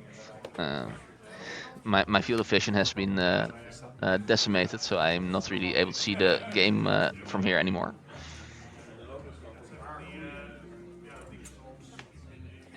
Nou, veel te upgraden bij jou. He's going to read with Emeritus Darn, archive the top 2 cards of the deck here. kan gewoon turn 1 Um, en anders turn 2 en dan in best. Maar kan je die pot verkopen of zo? Tenzij er PV speelt. It seems though that this might not be the quickest round, even if we had hoped to finish it a little bit earlier. Iset is going to put something beneath Stars Aligned. That won't be happening right now unless something magical is going to happen, but no. So no Stars Aligned, but we'll once again ask a question. We might even do it later. Nee, maar stel Tom speelt maar een beetje gezet. Ja, kies je punt dat je velocity of I'm going to have to a quick thing. I'll be right back.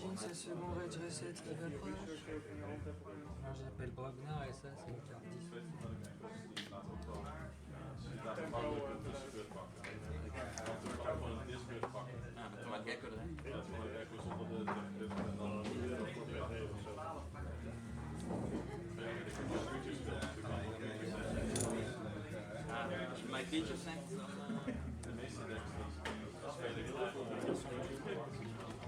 15 minutes remaining. Ja, als je allebei speelt, ik heb het natuurlijk al. Als je 1 of 2 smoke, dan kan je. Misschien dat ze het spelen. Het kan.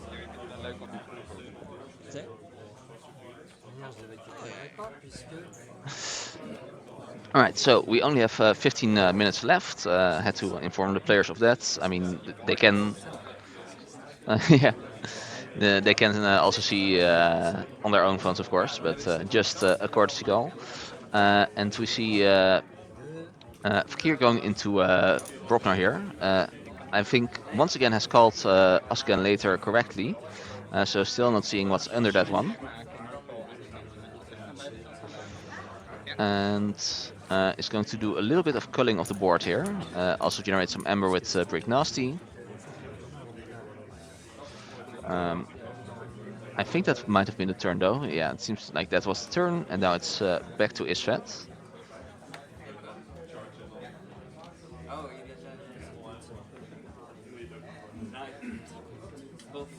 Oh.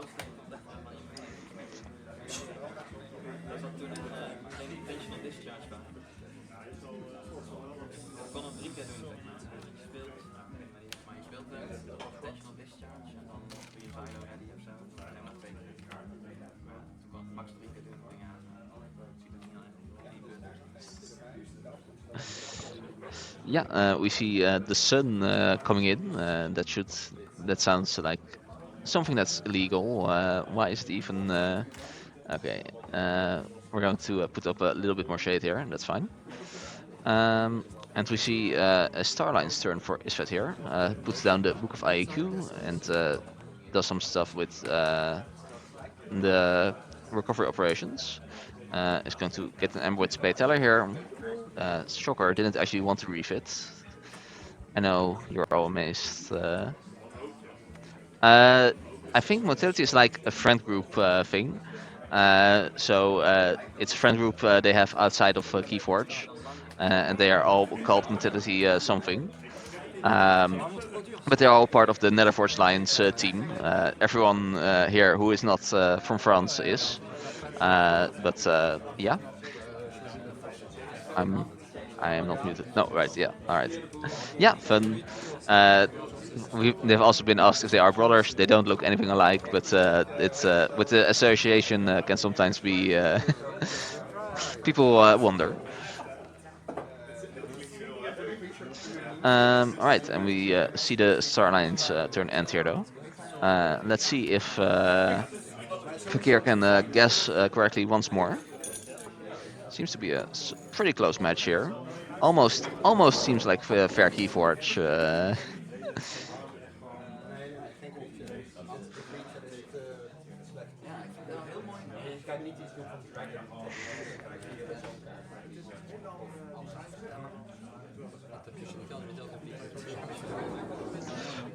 And it's up to Fakir now, who is going to go into Mars. Plays out the Resonator, clone homes to make a token creature and archive itself.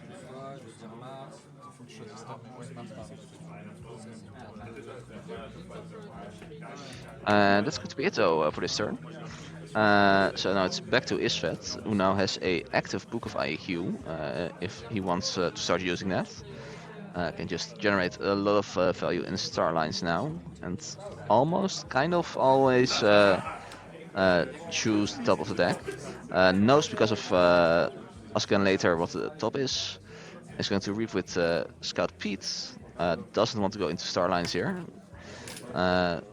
Boosts and keeps it on top, I believe. No, it puts it on the bottom. This one we are going to keep on top. All right. So was looking for a what's the third house? This? Yeah, this card.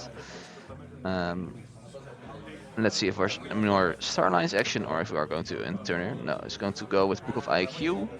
Okay, it's going to reveal a Logos card. So might not have been exactly what was being looked for, but it's going to go into Logos and play the Wild Wormhole to play the Reiteration. Draws 2 cards and then it's going to put 2 on the bottom. Yeah, you can of course. There's like 2 situations. Like you have a very specific house, and you can keep discarding, or you. But you have some value to do with discards. So yeah, you can discard the lowest one for sure, and for sure get 1 Ember. But then you just have the slightly higher risk of hitting 3 Starlines cards in a row. Or it might even be that you actually want to go into Logos, but then discard it anyway just for the Ember. But yeah, not yeah. The IQ looks like it's going to be triggering pretty much every turn here with 2 future boosters as well as 2 cards. But wow, and Fakir, I think this is the 4th time in a row that he has correctly guessed on Asken later here. Is going to use Pound to get rid of some stuff.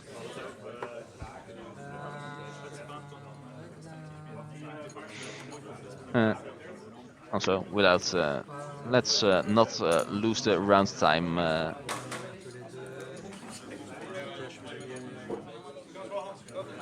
We are still at 8 minutes in the round. It's because it's looking a little bit dicey whether or not this game is actually going to finish here, which would be kind of a shame if it doesn't. It's going to take care of the Starlines board, so now not too much value in going in Starlines perhaps. But yeah, Fakir kind of working through all of this.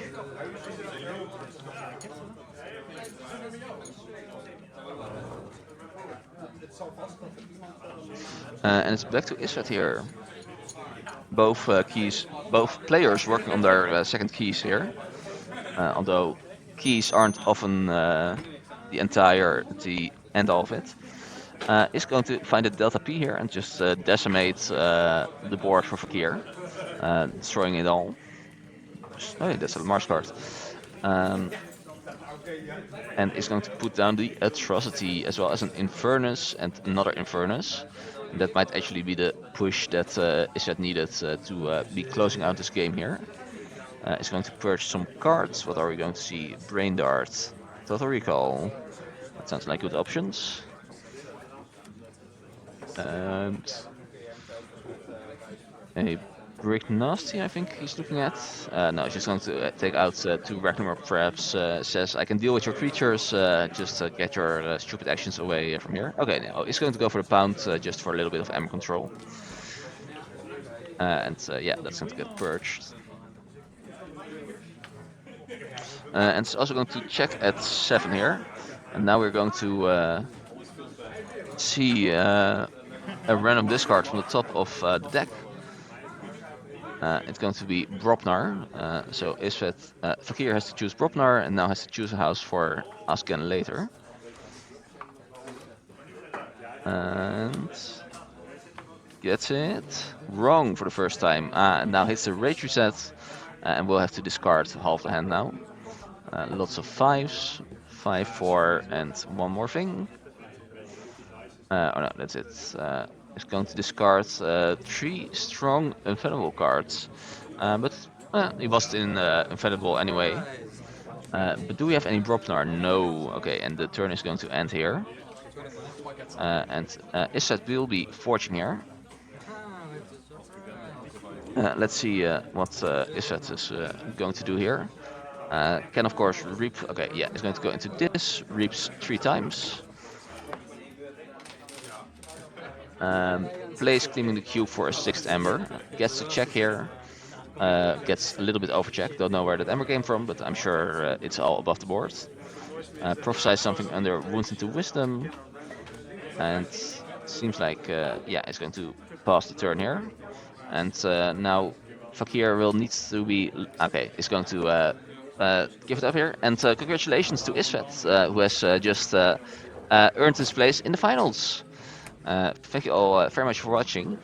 We're going to go to a quick break again, and when we come back, we'll be playing Archon. So yeah, see you all in a little bit to get the tournament started, and yeah, see you soon.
All right. Oh, I see. I was muted.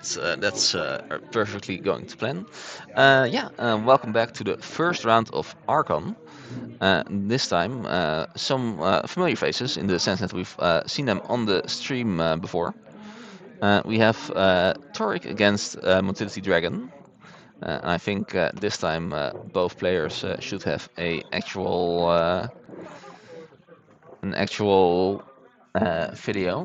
Where is Motility Dragon? There he is. There you go. Oh, oops, I edited the wrong one. So yeah, Torik against Motility Dragon in Archon this time.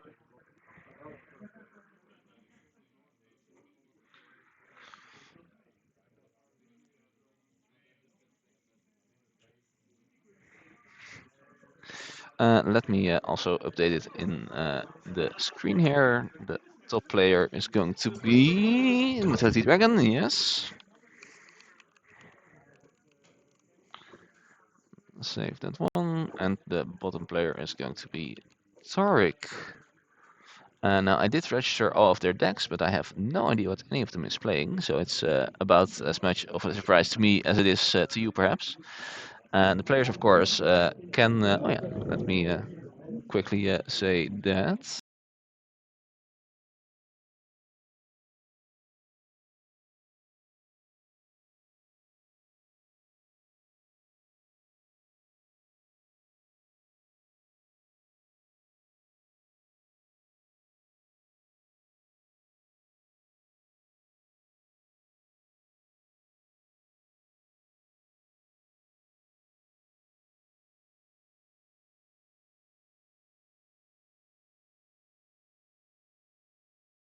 All right, I'm back.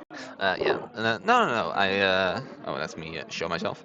Yeah, this time it was intentional. And we have because this morning we had 11 players, but now this afternoon we have 12 players.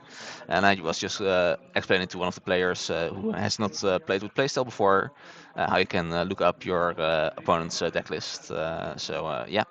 And that's usually pretty nice if you're playing in an Archon game. Um, so yeah, some players looking at deck lists, shuffling. Going to start the round somewhat soon, and then we can start with things. All right, so I spot at least one Predict Vision deck here for Tarek, it seems. I know that. Oh no, I do know what Lars is bringing because he is a teammate within a teammate of mine. As part of the Deepwater Drakes, he's bringing his Ember Sky deck that he's playing in the Triad portion there.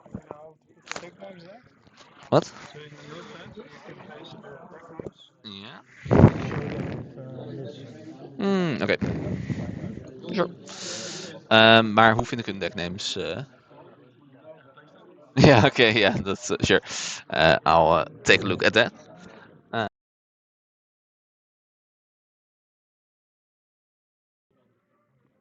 Alright, I'll quickly start the run timer and then I'll be right.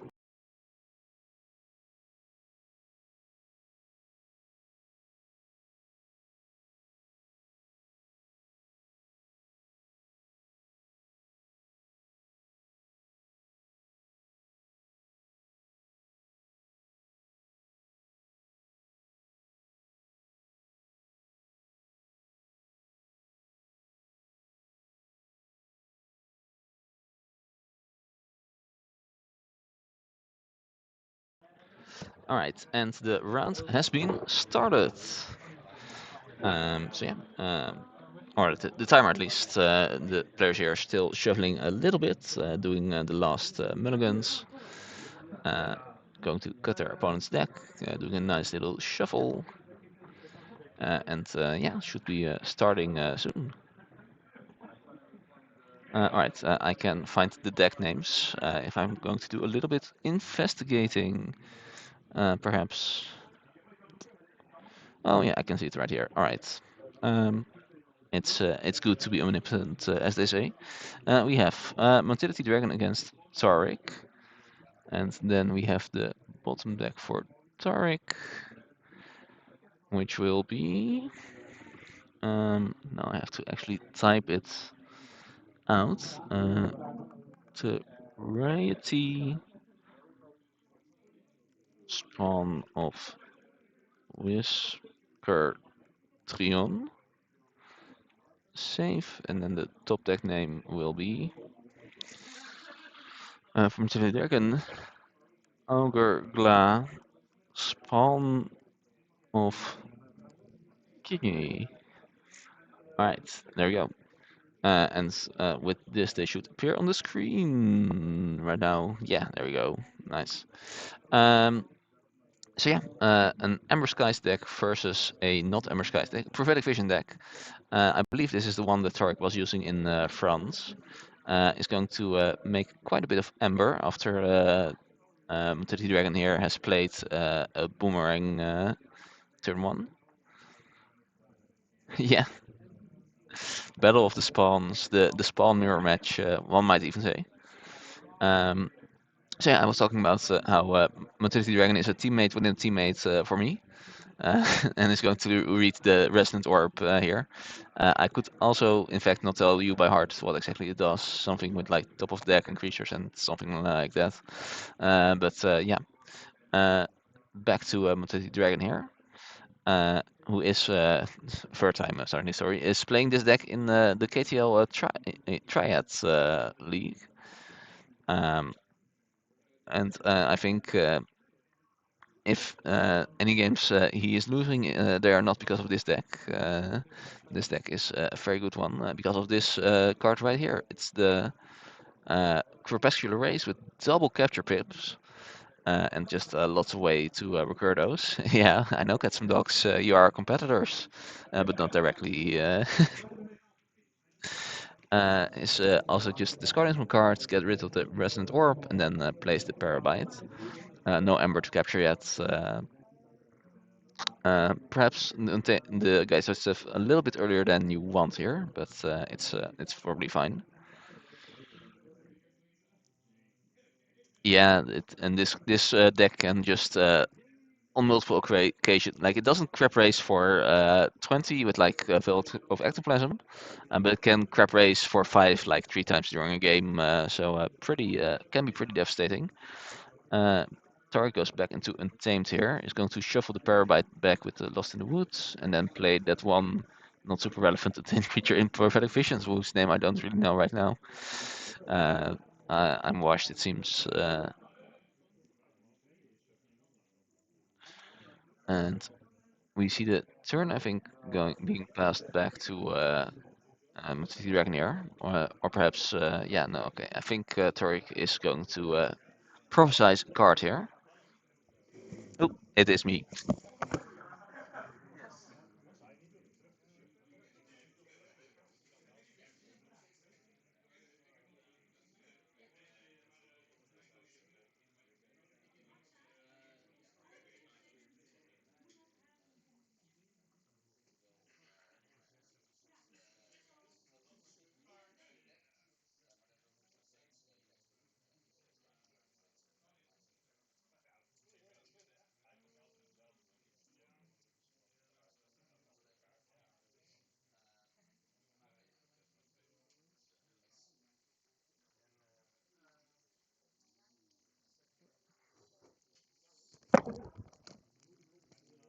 Right, and I'm back from a little bit of an interesting judge call.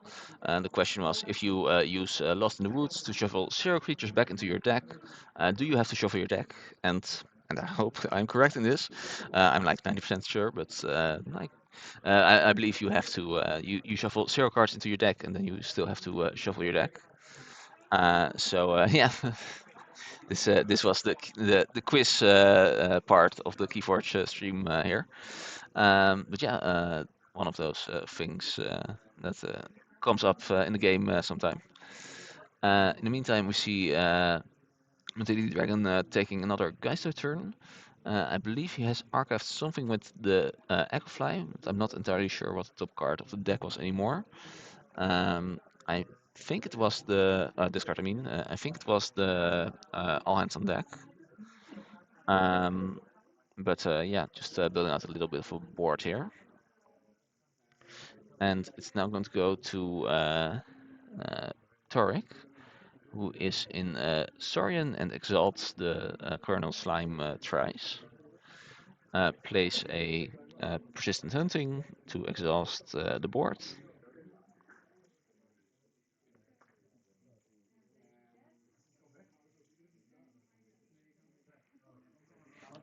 Puts down Archlate Flaria with the Imperial Scutum.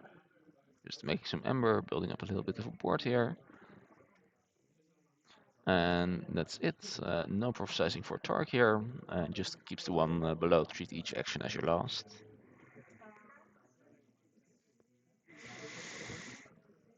And we're now going to go with Logos for Motility Dragon. Is going to dump one of those embers with a wormhole and draw 2 cards.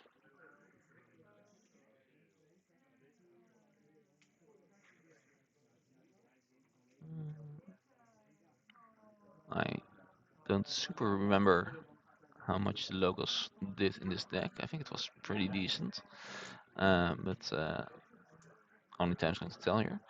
Alright, we have the Maverick Brain Dart here. Yeah, the persistence was enhanced with the Saurian icon. I can just barely make it out in the discard pile from this position. Is going to Brain Dart onto the Untamed creature and is going to activate cheat each action as your last, which has a struck, which will make him lose 2 Ember now. Plays Information Exchange to steal an Ember. No stealing on the previous turn. Plays a Daughter and is going to end the turn there, it seems. And draws up to 7 cards now. Yeah, it's yeah.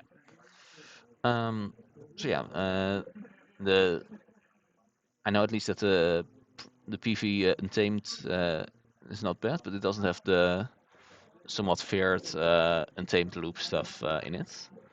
But yeah, the persistent hunting is still pretty nice.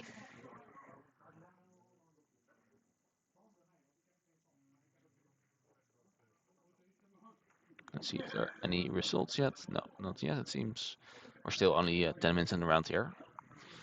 In the meantime, just to name it off screen, we have Harmed playing Isvet, Fakir playing Lord Judo, Sven Kindest Events, I hadn't seen their stream name yet, playing Elimac, Motility 5 playing Stephen Man, and Donkey Forge against Ashitaka, which means that this seems to be the first round where no French players have been matched up. A little bit of a uh, thing. Right, thing, that's the word.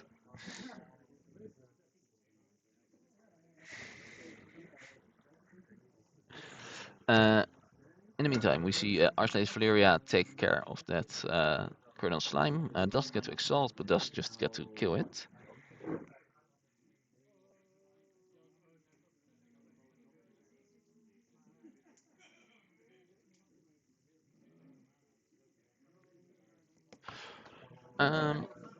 Are we going to see any more Saurian actions here? We see both players now. No, so that's going to be it for this turn. Also doesn't prophesize anything and checks at 7 Ember here. Both players pushing up to that first key.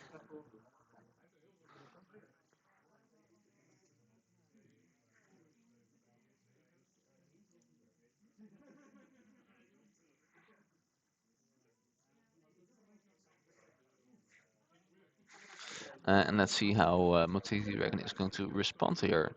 Still has the active daughter here, so that's something.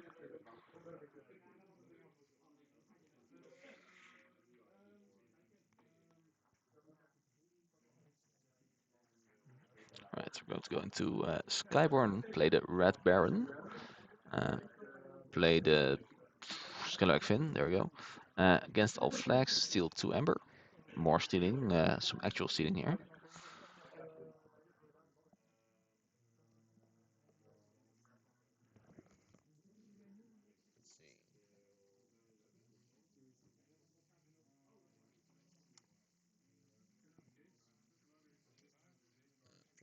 Plays Outbook Bastion. No use exalting Archlegate, of course. just likes the pressure on board, it seems.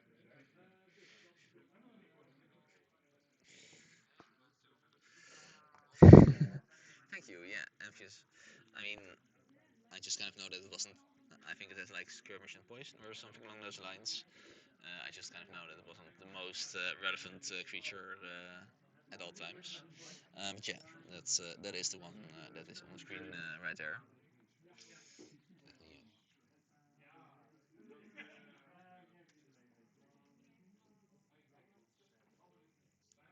Right, yeah, it has skirmish, and then if your opponent has more amber, it has poison. Totally didn't have to look it up here.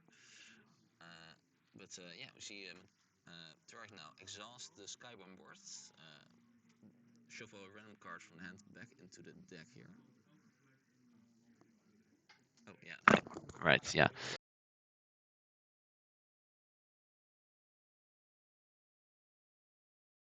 It's but this should be better, I hope at least. Um, but yeah, we see a random card being shuffled back into the deck here. Ooh, and then it's going to discard the rest of the hand with the this action there, discarding 3 cards, I believe. It has to be. And that seems to be it for this turn. Again, no prophesizing, but this time makes sense because each card you prophesize means you steal an Ember less. Yeah, it's going to check at 8. A pretty steal after steal kind of matchup here.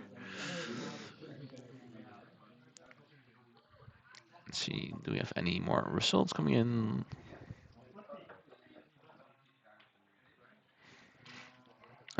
No, still all games in progress here. It's back to Multi Dragon here.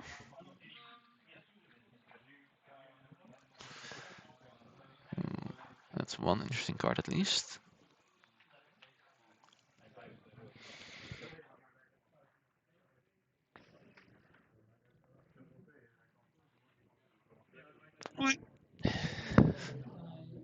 I'm not tired, you're tired. Let's see how the dragon responds here.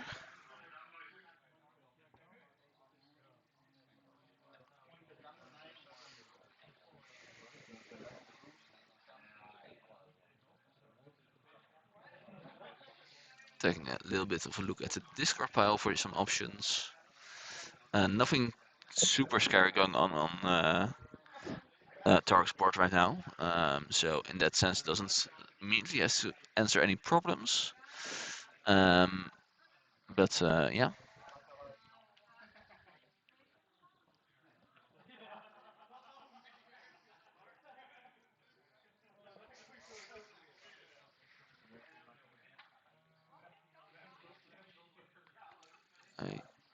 I wonder how many cards are in there. That might also be what Monthly Dragon is counting right now.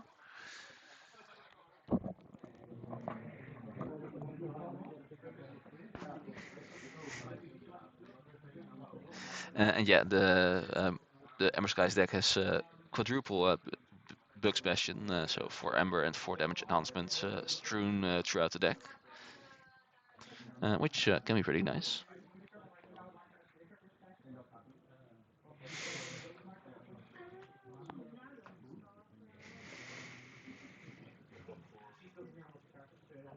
Ooh, it sounds like Monty Dragon might now have decided on a house. And it sounds like Geistoid is being called here. Takes up the archives, which makes sense. Let's see if it was indeed the all hands on deck or if it was actually the uh, crab race that were managed to be archived. Crab race would be interesting because you still have the creature with 3 amber of your own side here. So if I had to vote, I would probably go with Geist with crab race, but ooh, is that card being played or discarded? It is being played. All right.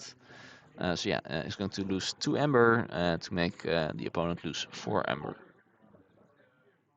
And also gain Shadow Horse. opponent is now going to play in here somewhere. And it seems like Mentality Dragon is haunted here, so it's going to archive 2 cards. Those cards being Crab Race, probably, and something else. Okay, didn't entirely catch it, but I heard the word crab, so yeah, it seems like that. And then maybe like an Echo Fly, Siphonator, something along those lines. Probably just a creature in case your opponent wipes the board.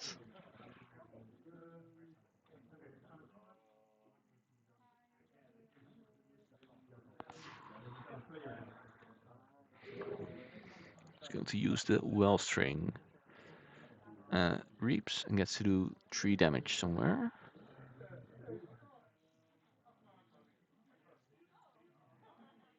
Yeah, has 3 armor because of the...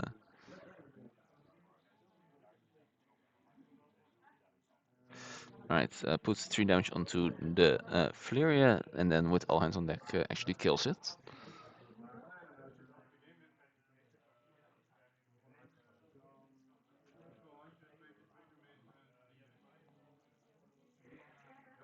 It sounds like that's going to be the turn for now. And only gets to draw to 6 now because of the chain counteracting the other draw. So yeah, prevents the key here and builds out a little bit more of the board. Doesn't quite get to check here, but has also now set up some of the Geistoid stuff. If you're Torek, you kind of really want to... Yeah, it is, but also I think you just you're setting up your steel stuff. I don't think either deck really has a game-ending combo, I should say. It has some. They have both some very strong cards, of course. You're going to see the Infernus here, so archived that one thing just in time. My brain is not working right now. Crab Race, thank you. What are we going to see? The Infernus Purge. We see the inner somewhere, that makes sense. Also the against all flags, that also makes sense. Such sensible choices being made here. I'm going to lose 2 Ember here. It might mean though that the Wellstring survives. Which would mean that Mentality Dragon steals a virtual extra 3 Ember. Which could be good. Tor here is going to play treat each action as your last. The other archive card could also be Colonel Slime, of course, just for the extra discard steal kind of matchup. And it kind of looks like a first game has finished here on the non-stream tables. Which might be getting back to me in the near future.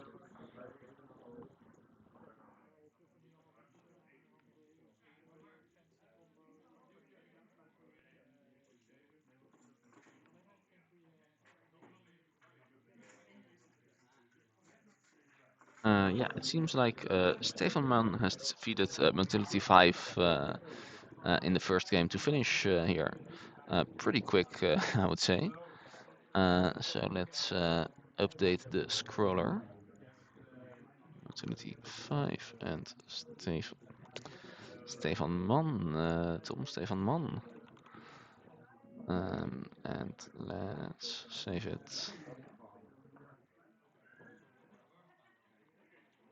Also, I think there's not actually 1, 2, 3, 4, 5, 6, 7, 8, 9, 10, 11. Yeah, we're still missing a player. Might have to ask. Okay, I think I can update this. Our last player is Kindness Defense.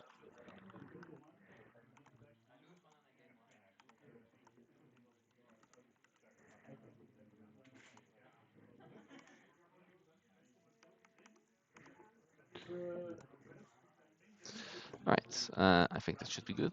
Let's see if I screwed it up immeasurably. In the meantime, I think I've missed a particularly strong Geister turn, but I think we can piece it back together with the Crab Race actually killing the Wellstring here, as well as stealing 2 more Ember. And suddenly all of the Ember is on the Mentality Dragon side of the field. We see here Tarek now in this turn. looked like he was fighting, but has reconsidered. He's going to fight the Infernus into the Parabyte here. Eater of the Dead kill the Strato Eyes, and then purge the yeah. Or I was just going to take a look at the discard pile, but yeah, I imagine the Parabyte will be the choice here.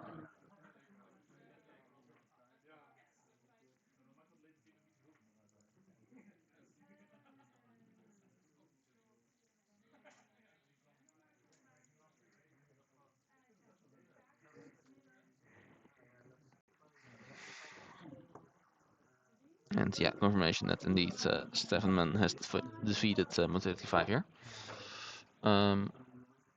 Okay, kind of missed what card was being decided upon, but he's going to banish something. I guess probably the okay, not my guess. He's going to banish the 6-power nope, Skyborn creature here. We are now almost exactly halfway through the round at 22 minutes and 40 seconds instead of 30 seconds. Not a lot of Ember on Toric's side right now. That can quickly change, of course. And there is, more importantly, still a lot of Ember on Motility Dragon's side. But that's going to be the end of Toric's turn. And Dragon here will be forging for 6, I believe. Yes. Key color does matter here. Goes for the red key with the Red Baron on the board. That does kind of make sense, of course. Let's see if we see something other than a Geistoid turn here. Or if it's just a situation of don't fix if it's not broken.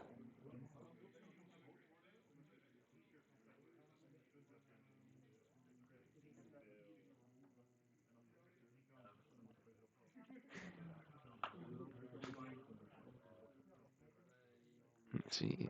Entity Dragon now thinking about houses. I can almost hear the players. Goes for Skyborn, I believe. Is going to pick up the Scalawag Fin. Yeah, that Red Baron is now online. Can steal an Ember here. Unless you want to fight, of course, which you might need to. Place Bugs Bastion with a damage icon. Where are you going to put it, though, is the question. It's going to go on to 1 damage, unfortunately, not killing anything. Ooh, it's going to discard it instead to exalt the Thermite. Now place one with an Ember icon. Turns out Ember icons better than damage icons in some cases, some very specific cases. Bug Sebastian here is going to fight the Ear of the Dead. Both die.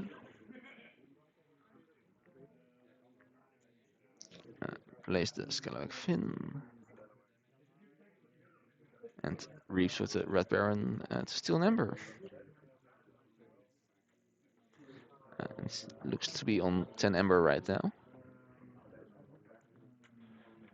And discards the Edge of the World. Nothing else to steal here. And that'll be it. Motility Dragon checks at 10 Ember. And passes the turn back to Tariq.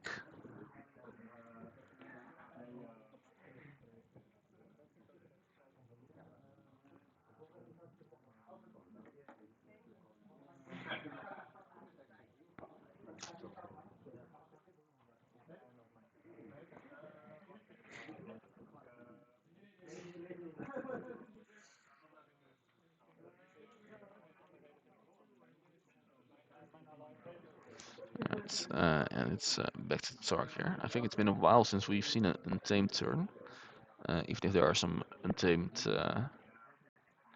quite a few enhancements in untamed, perhaps. But let's see. Okay, no, still going to go into Saurian here. Ward that Thermite, taunting me with its presence. Play Scratch and Reform to play the top card of the deck, which is going to be an Edge of the World. So moves something to a flank and then steals an Ember. Going to move the... Nope. So yeah, I don't think it matters super much on this board right now, but you know, still a steal. Can't complain about that. Place the one warder that wards stuff that has ember on it. And place a spendthrift and to exalt the Bugsbustion here. Could also remove one ember from the Farmite, but looks to be more interested in making some progress on his own instead of slowing down the opponent. Um, do we have anything else?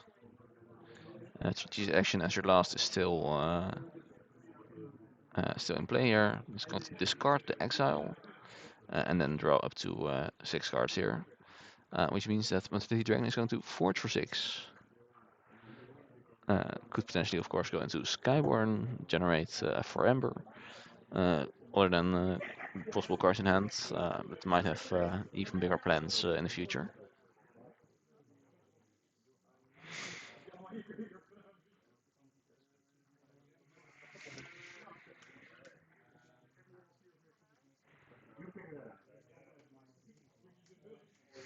Sounds like Skyborn might be the tempting option here.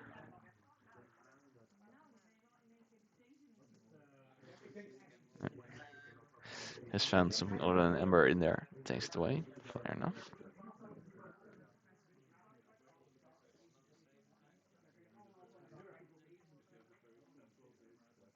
In the meantime, by the way, there's 17 minutes left in the round.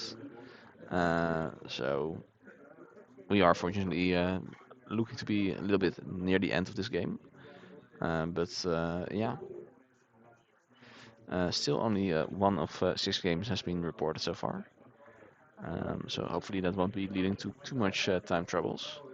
But it seems like the Dragon has chosen Logos as a house. It's going to fight the daughter into the Infernus, which sounds interesting in the sense that you want the daughter on the board. You generally don't want the daughter in the discard pile.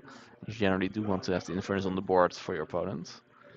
So must have a reason to do that. It's going to play Skippy with a discard icon to discard some guy, so it's capture the capture guy, yeah. And we'll then archive the top card of the deck here.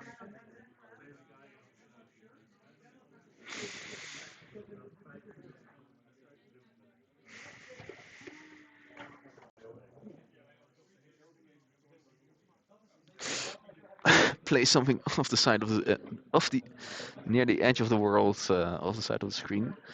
I think it's something, but it doesn't matter because the Code Monkey is going to archive the something and the Skippy and generate 2 Ember here. Which will put Monstrosity Dragon at check here.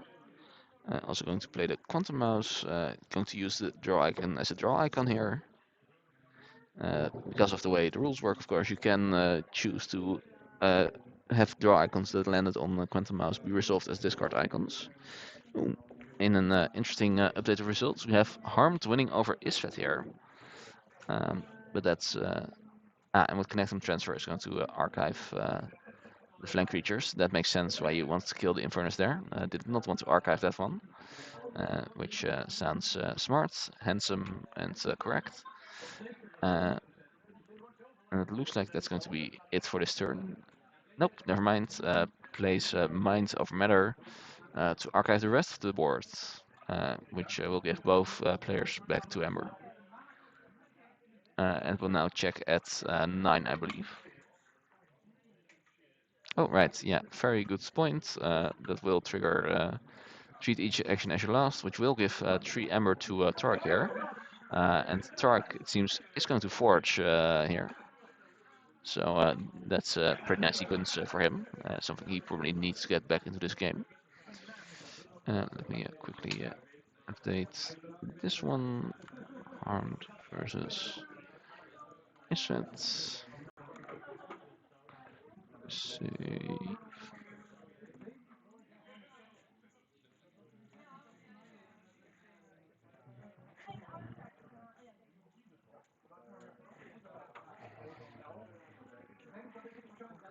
That's Dastly Sun coming up once more. Alright, so going to go in Untamed, place Persistence Hunting for an Ember. Can potentially make some Ember with Lithomancy. That's not an Untamed card, and that means no more Ember from Lithomancy. Place the Clonal Witch, Loricana Infantry, another thing. It doesn't look like there's too much Ember control here.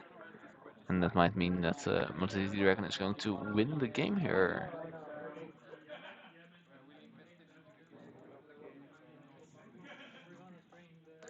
Is showing the hand for some reason, which I'm not entirely sure about.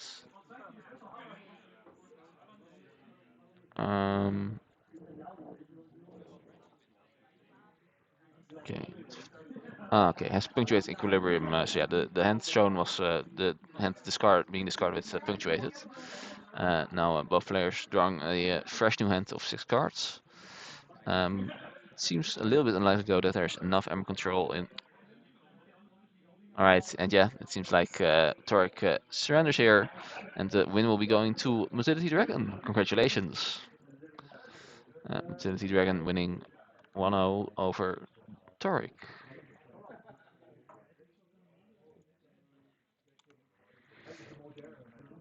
Alright, let's say, that's also probably a little bit past the time that I should be announcing that there's only 15 minutes left in the round. Oops, let me quickly go rectify that. One moment.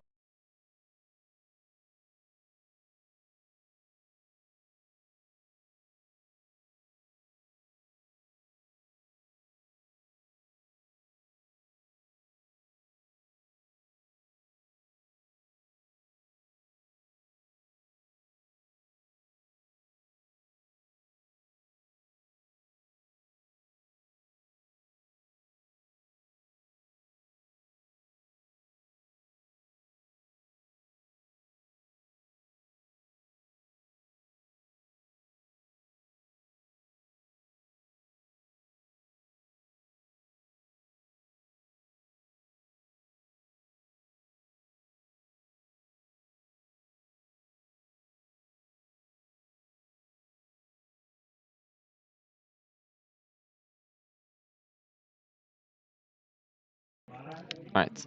Yeah. So there's 2 games left being played here. Yeah. Okay. So one of these players. Oh no, there's also right. We're using a third set of tables right now. Yeah. Still 3 games being played with only 11 minutes left in the round. Hopefully all those will finish in time. At least one was looking like it definitely wasn't going to, but yeah.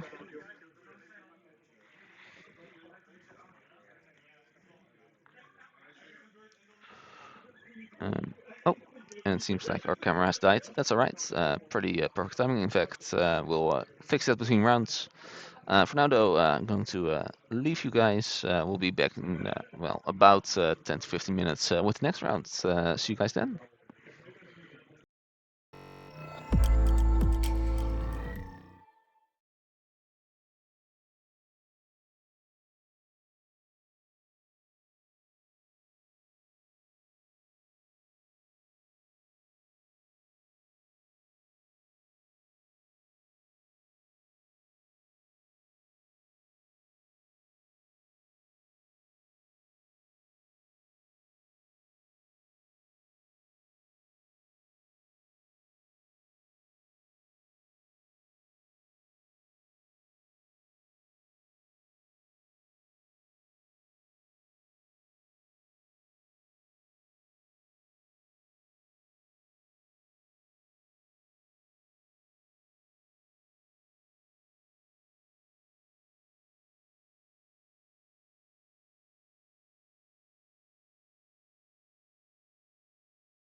Alright, yeah, here we are back in round 2 this time.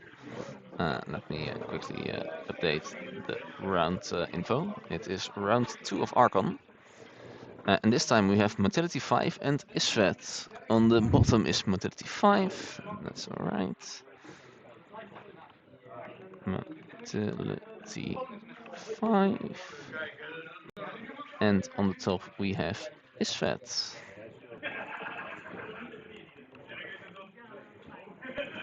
Yeah, so players are just going to be seated right now.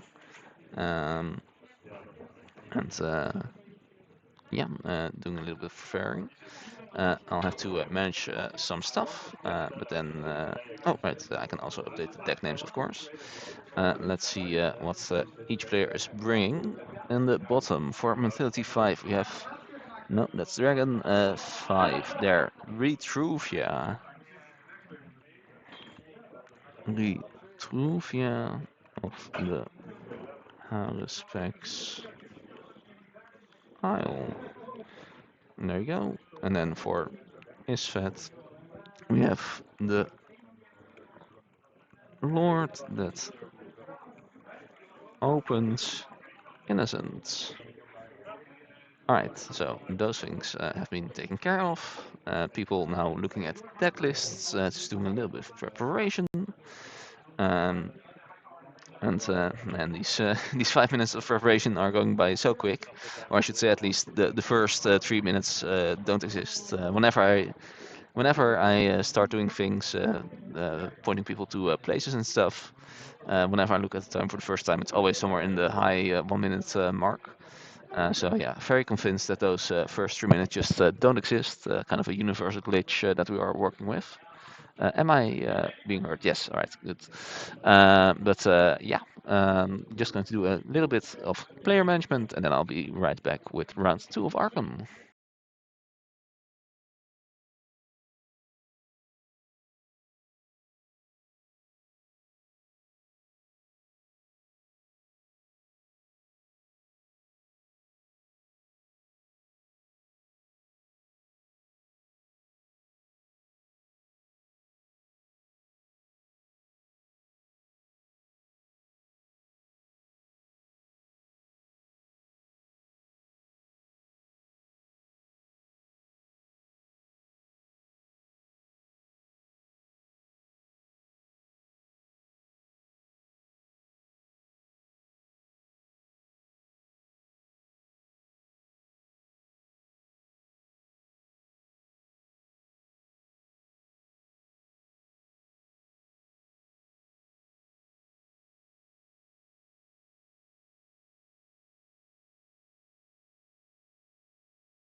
All right, and here we are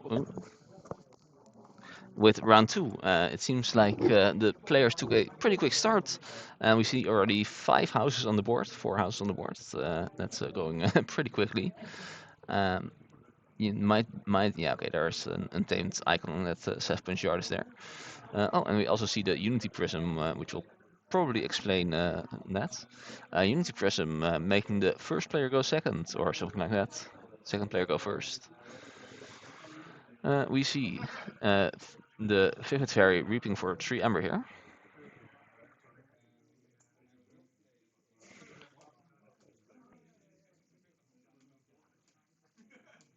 Plays Crystalline Harvest, sure. And reaps with Seth Punch Yardis, archives the Harvest, and then something else from the top of the deck. Plays another Vivid Fairy, as well as the Loyal Packmate, and is going to use the Life Ward here, and putting down quite a bit of pressure on the Untamed side of things. Threatening to reap for 9 next turn. Yeah.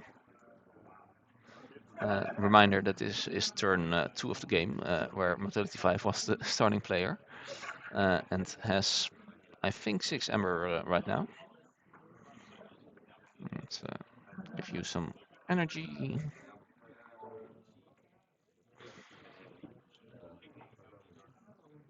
We see a Hazard Serpian discarded. Nope, on top of the deck. Oh, it's for Ask Again Later, right, yeah. Which didn't trigger, it seems. We see the archive being discarded though, so the Crystalline Harvest and the Signer Crick going to go to the discard pile.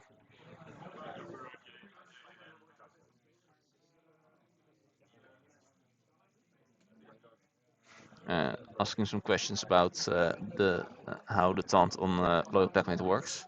It says that you cannot fight creatures without taunt, so basically it protects your entire board unless they also have taunt. It's going to use the Monk Cursor to kill the Packmate here, steal an Ember. Can at least potentially kill off 2 Vivid Fairies here. If there's no other shadows stuff to be done, that is.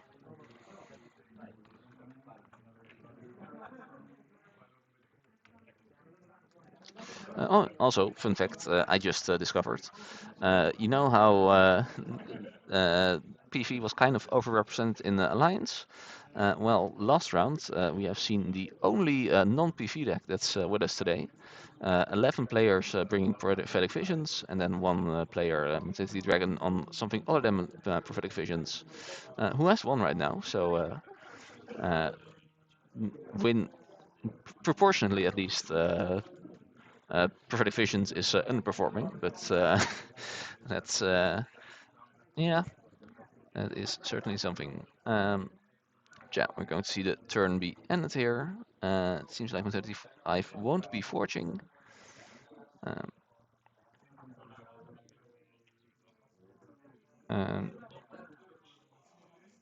Is going to prophesy something under the Fighty Prophecy. Plays Song Chunk Evermore. Give some stuff some power counters. To Seth Punch Yardis. As well as the Vivid Fairy, it seems. Yeah. Reaps for 2.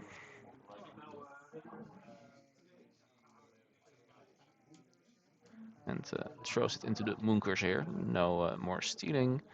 And we'll archive the Yardis. Nope. We'll archive the Hazard Serp as well as the Pixie there. Plays Lost in the Woods. Gets an Ember and shuffles all other creatures on the board back into the deck. And it seems like he's going to check at 10 here. Yeah, it looks like 10 Ember. Of course, Prophetic Visions can steal quite a lot, so we can see those Embers changing side quickly. But for now, it seems like Mortality 5 has taken a pretty decent lead here. Draws your cards. Now, are we going to see Ask Again Later triggering this time? That's going to be the question here.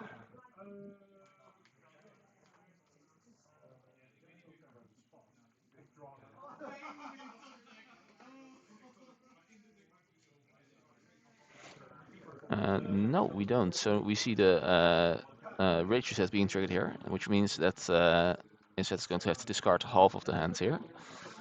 3 cards. Okay, no dice needed. Just going to do it on feeling.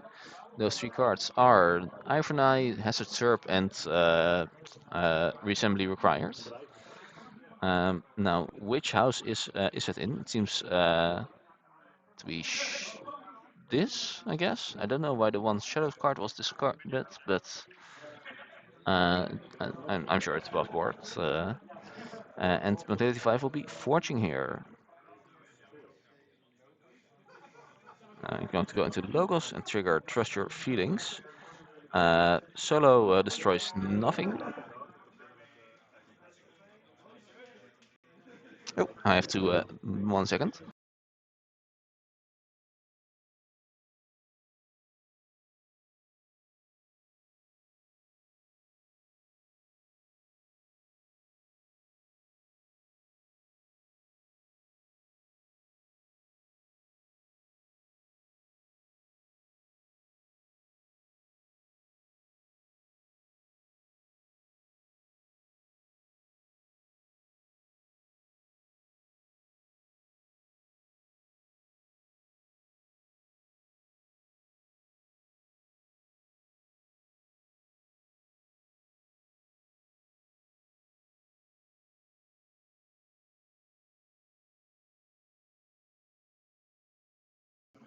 Well, that was just synergy. Someone asked a question, and then when I walked back to the steering table, they asked the exact same question about how house icons and the tails you lose interact. And I believe the ruling is that as long as the houses don't exactly match, they're different houses, and therefore will trigger tails you lose. Funny that those things showed up at the exact same time, but yeah.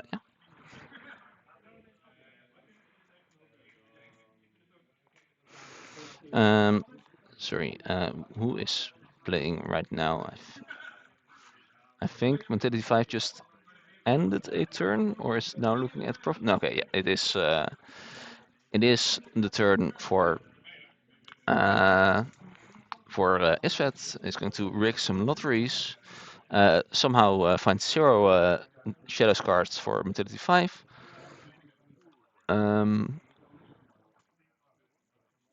And also 0. Didn't we discard for Isvet here? Or no, it's probably fine. It's going to use the life ward here, so no creatures from Mentality 5 here. It does have those 2 pretty potent logos creatures, of course.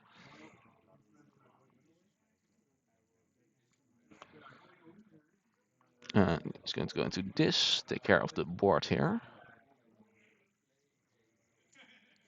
And Traumatic Echo is going to purge.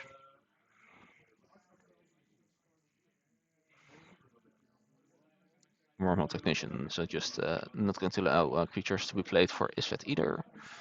Keeping these boards very small for now. And that's going to be it. No prophesizing for Mentality 5 here. No creatures for Isvet. So yeah. I'm going to go into this, discard the top card of Mentality 5 deck, purge the Iverneye. And then also kill the Mentality 5 board. Some very similar turns here.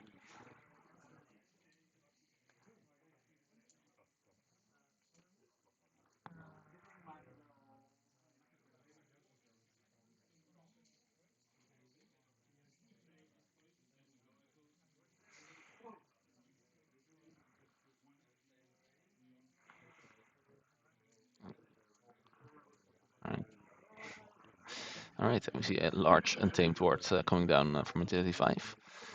Not going to do anything about the Ember, so that means that Isvet is going to forge here for 6. But a pretty imposing board for Mentality here.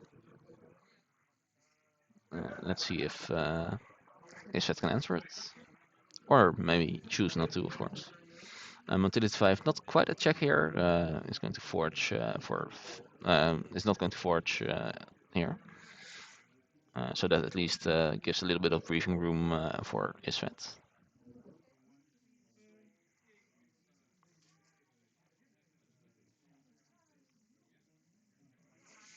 And is going to Hoodwink, I believe. Yes, and steal 3 Ember for the 3 non-shadows cards. Or 2 Ember, sorry, only 2 Ember. Yeah, 2 Embers been stolen. Hoodwink has been purged. A board has been somewhat established, and it's back to Mentality 5. Goes into Untamed, puts down a Clonal Witch, reaps for 6 here.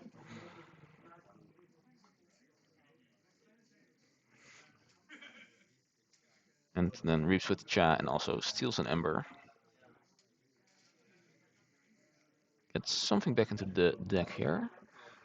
It's going to be the Infinity Strop, just looking to control the board a little bit more and put something under Ask Again later, something we might see soon. Chrono Witch, of course, also putting a lot of pressure on that Shadows board. If you don't get rid of the Witch, can reap, blow up your board, gain 3 Ember. But Ember is not particularly Mentality problem right now. I just want to the Mentality 5's Ember a little bit difficult to count, but 4, 5, 6, 7, 8, 9, 10, 11, 12. Either 11 or 12 Ember, cannot be entirely sure. But could potentially have enough Ember here to win the rest of the game. So it's now up to Isvet to answer that here. Has a Bandit Cover, of course, so going into Shadows could potentially discard something to at least steal 1. That might not be enough, but it's something at least. Chrono Witch also having elusive, making it a little bit more difficult to get rid of on this board.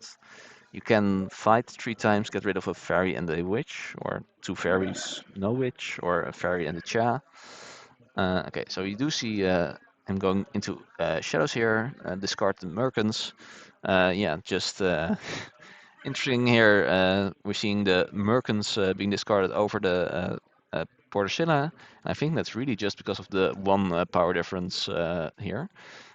Really anticipating to have to use that. Is going to discard a card from, no, not discard, put on top of the deck for Mentality 5. Slash become the deck for Mentality 5, I should say. Are we going to fight? Oh, yeah, so we do have to choose 1 creature first. So Tunk's going to fight, and Chasm Fistpit to... yeah, that's all...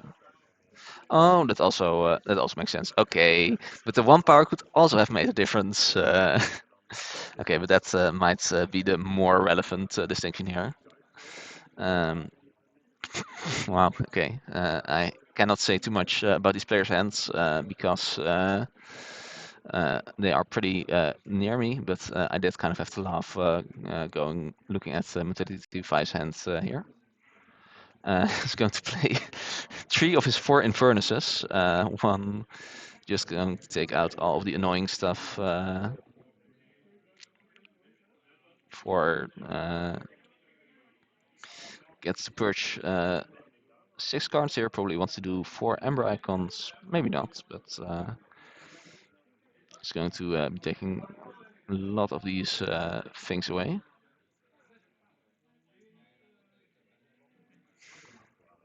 Takes Bandit Clover as well. Maybe also the solo. Yeah, seems to be looking at it. Yeah. That one was obvious, and then we can start thinking about what other cards we actually want to purge. Yeah, purchase quite a bit of this stuff, but also a strong Shadows and Logos card. So yeah, it seems like 35 not quite a check here. Only has 5 Ember. And yeah, let's see in the meantime if there are any other results be coming in yet.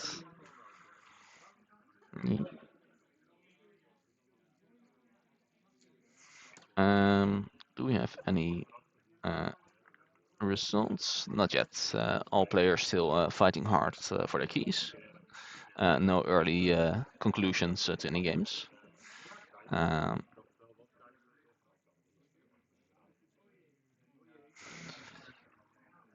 We see in the meantime Isfet going into Logos. Foreseer is going to look at the top two cards of the deck here.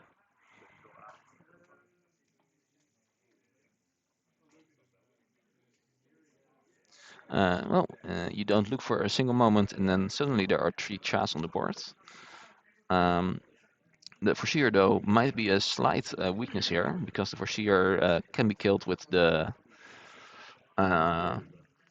Infinity Strop, and then all the Chas, including the one on Motility 5 sides, of course, are going to go with it. Also not a bad target for Clonal Witch potentially, which is on board for Motility. Yeah, Clonal Witch is going to reap here.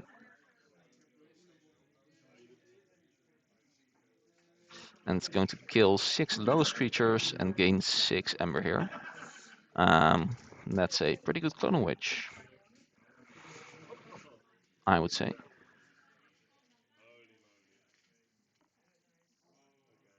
Oh, I think something is going wrong. One more.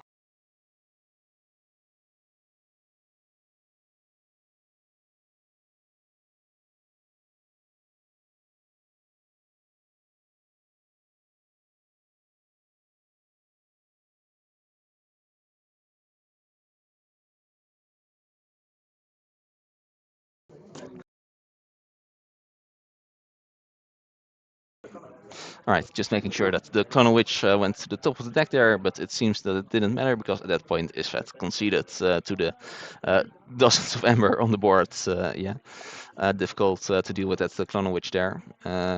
Because on that one turn, of course, could either kill the 2 fairies or the 1 witch. The 2 fairies were the immediate problem, but the witch turned out to also be a problem. And yeah, just a little bit too few creatures to fight there. But yeah, that means congratulations to Motility 5, who is going to be at 1-1 now, survives to live another day. And unfortunately, Isfet will be dropping from the tournament here. So that's 0-2 for Isfet and 1-1 for Motility 5. Yeah, that's it for the streamed game this round. There is still... Come on, now. An amount of time in this round. There is still 25 minutes left in the round, so a little bit over halfway. I'm not playing because I'm doing this. I'm judging, taking care of the tournament organizing, and it's just nice to have one player in charge of that without also having to focus on a Keyforge game. So that's my role for this weekend, and I'm happy to fulfill that one. So yeah, 1 game done, 5 games still being played. Going to go away for a little bit, but we'll be back shortly. See you in 25-ish minutes, perhaps. See you soon.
Hello. The last game in this round just finished. Uh, Toric won and is now 1-1. Unfortunately, Fakir is 0-2. So we will start the new pairings soon and continue. So thanks everyone for watching and back soon with the new pairings, about 2 minutes.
All right, and pairings for the next round have just gone up. Let's see the table here. Players are just getting situated, but we have a new player on the stream. New for today at least. We have Stefan Mountain I think we didn't show him during Alliance yet. Stefanman at the bottom. Stefanman at the bottom. And then on the top, we have a person who have seen a lot more today already. It's Donkey Forge. Donkey Forge. So that's that. We are in round number 3.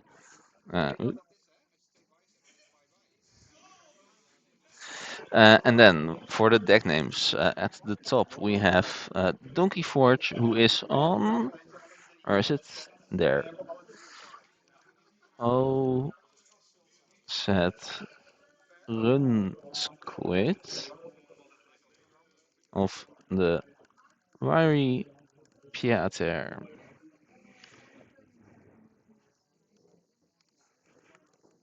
There.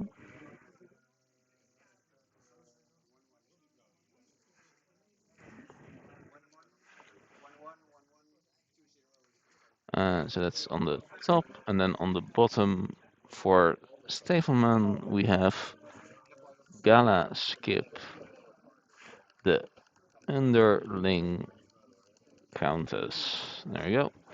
All right, so those are situated. We also see the players looking at some deck lists, both having some of those OG Keyforge sleeves right here. And yeah, we had a little bit of a longer time because one of the players was getting back from the bathroom. Oh, am I muted? No, I'm not muted. Good. All right, I'm not muted. Bonus points for me. But yeah, one player getting back, so in about a minute I'll be starting the round here. And then we'll see some PV against PV action, which is going to be a lot of today's story. Mortality Dragon is still in the tournament, but has just gotten the first loss. Our last remaining bastion of Ember Skies. But yeah. Did everything on the top scholar update? I think so. But talking about things to update, I can update these player cards. We have Donkey Forge. There we go. And then we have Stegelman.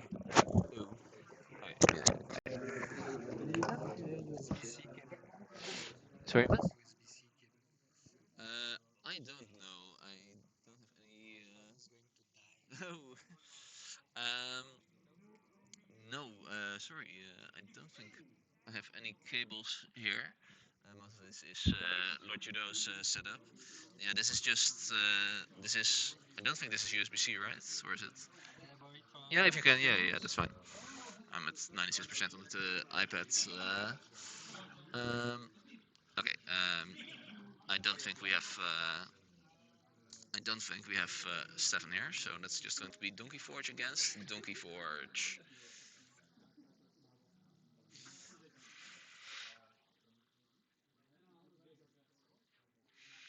And there we go.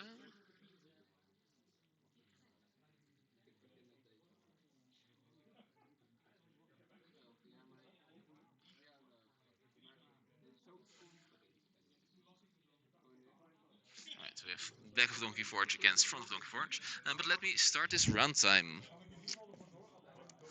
Alright, Keyforge players, yes, the round has started. You can start. Let me also, in fact, start the round time on here. There we go. Alright, and we are 7 men against Donkey Forge. Let's see, who do we have a starting player? Do we have mulligans to resolve? It seems like Donkey Forge. No, it's Stefanman going first with a Marcella the Younger. Are going to see anything prophesized, and we are under look how far you've come. Something is placed, and then it's back to Donkey Forge here. Oh, right, let me.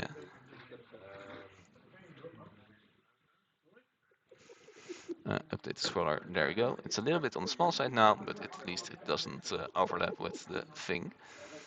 And we see Foreseer is going to do the Foreseer effect first. Look at the top two cards, put one into the hand, and then one back on top of the deck. And then has to resolve look how you've come, just discards the Empyrean charge here.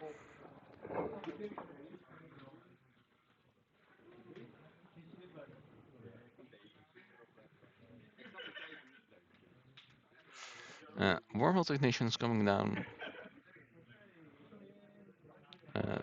Reverse time, I think, plays it, yes. So that's going to be not doing super much in this case, just shuffle the reverse time into the deck, basically. Unless you have any more action cards here, of course. And it's going to put something under some sort of prophecy. Oh. Maybe. Okay, maybe not. So yeah, it's just going to pass the turn here, draw some more cards.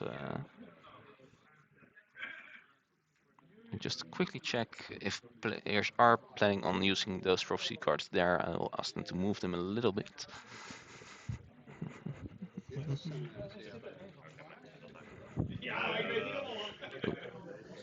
Hier. Zou je prophecies iets meer op het scherm kunnen doen? Yes, dank je. Alright, now we have on-screen prophecies, hooray! And something is going to happen here, ask again later, but I think it was just irrelevant card. Yeah, there we go.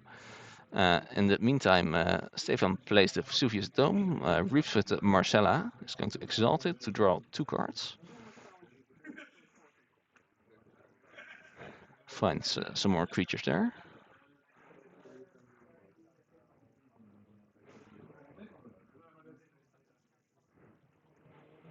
Discards Plancina. It's going to Lost in the Woods to shove all these creatures back to their owner's decks. Gets an Ember. Ember is going to go to Donkey Forge there. Players are going to use their own particular Ember stashes.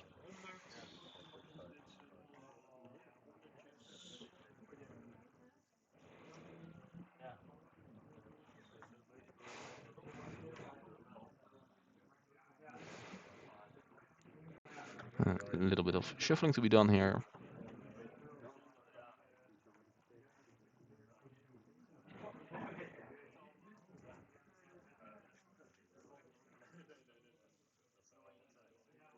And it's just going to play these creatures out here. Now, are you going to see any prophesizing being done? It seems not to be that case, and it's just going to draw back up to 6 cards here. And now it's up to Donkey Forge.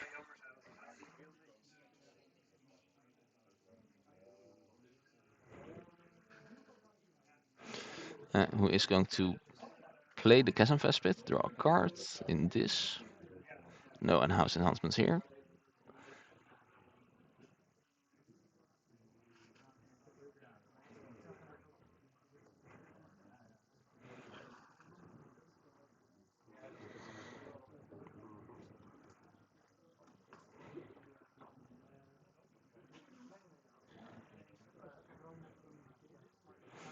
Mark of this. Oh, that has to be legacy, right? Marks 7 into Saurian here. That's a cool legacy. If you had to ask for legacy, I think that's one you would ask for. If you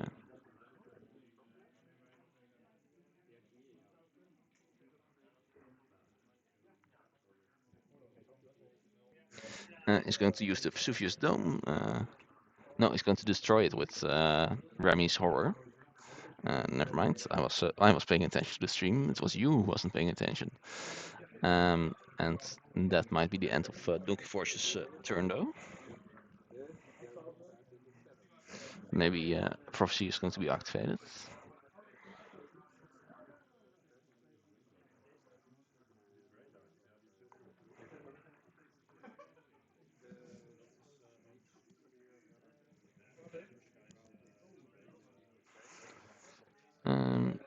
Yes, I think that has been the end of Donkey Forge's turn. Not 100% sure.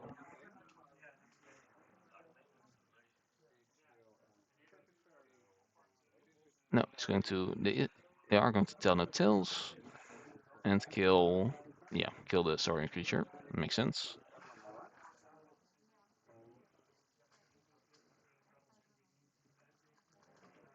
Or have we already had Stefan's turn? No, right? No. Play a second Chasm Vesprit. Okay, now we do see it being exhausted. And the tryhard. No discard for Donkey Forge, and I believe one for Stefan.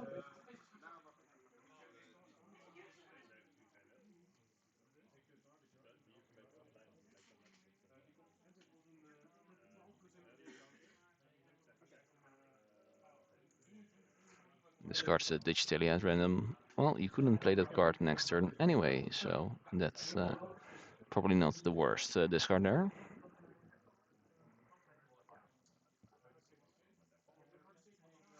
And Stefan goes into Saurian, plays the Imperium for an Ember here. Any more cards to play? We'll see soon.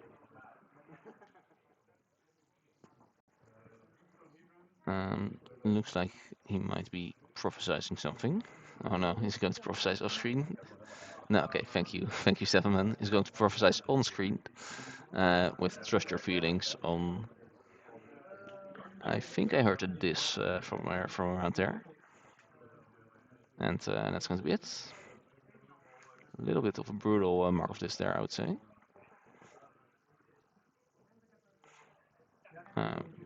Donkey Forge is going to go into this, discards the Warf line under Trust Your Feelings. Not the worst fate to happen there. Can at least reap for 3, maybe do some more stuff.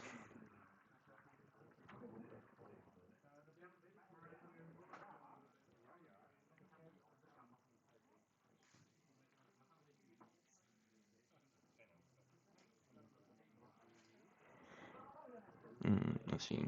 So if the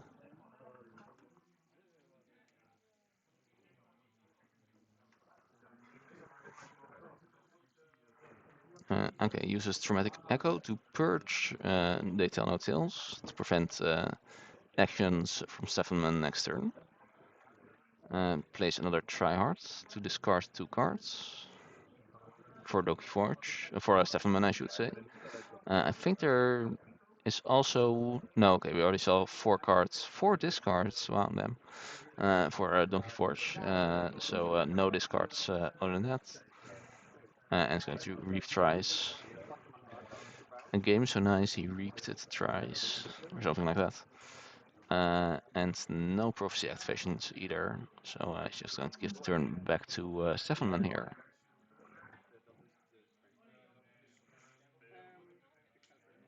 Who cannot play any actions.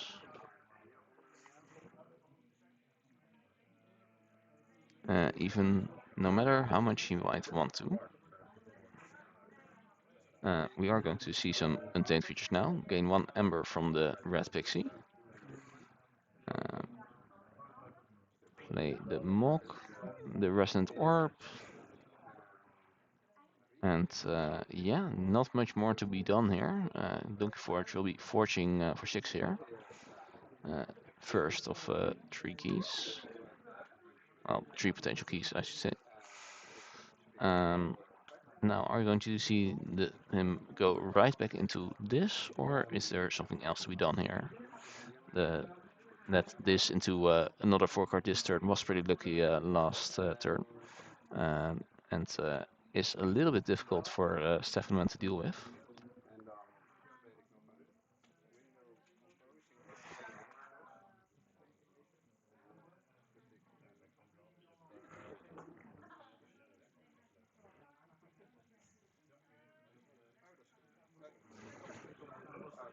There's also, of course, a little bit of a board to worry about. Now the Karen Worm can just kill something. The Tryhards can potentially find something, but yeah. How did that stupid orb work again? Can't find it on the page. Where is it? Where is it?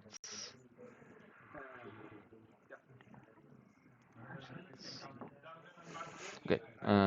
It seems that yeah, Donkey Forge is going to go into this here. It's going to reap. Alright, it's not. The Resonant Orb isn't in Donkey Forge deck, the one I was looking at. That makes sense. But yeah, it's going to take out the orb. No need to worry about it anymore. And reap 4 more times, as well as put a Poise Strike onto the Mog. Seems tricky for 7-man to get to deal with here. Donkey Forge here is going to go to 7 once more. And is now on the 1 key per turn Ember plan.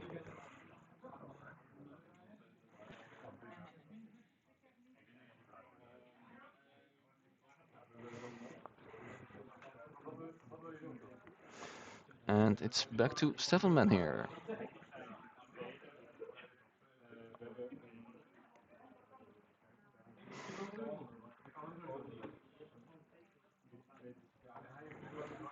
Now, I suspect he is kind of forced into one particular house, but who knows?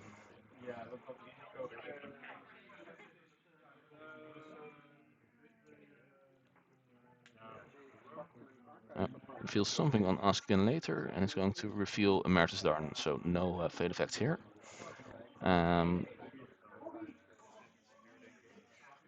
It's going to Persistent Hunting for this, that makes sense. Get that card last turn, so now at least can use it. Oh, I think there's also an house announcement. No, it has just gone into Untamed. Reaps with a red pixie for 2 Ember here.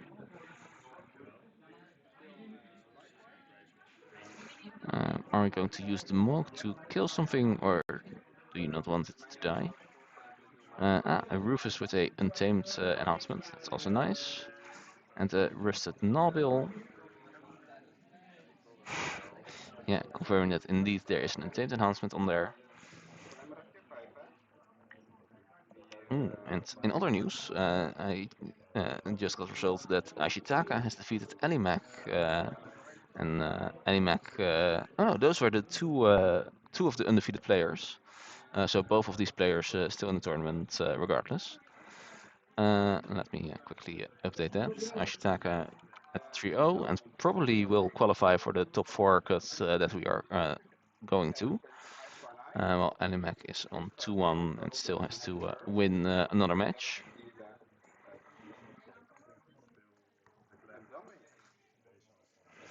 So yeah, no, I don't think the Mog has been used at all. Because otherwise it would have died with the Poise Strike. So yeah, just kind of keeping it on board for a later important opportunity. But Donkey Forge now has some cards from other houses piled up. It's going to play Hazard Serp, kill something and draw a card.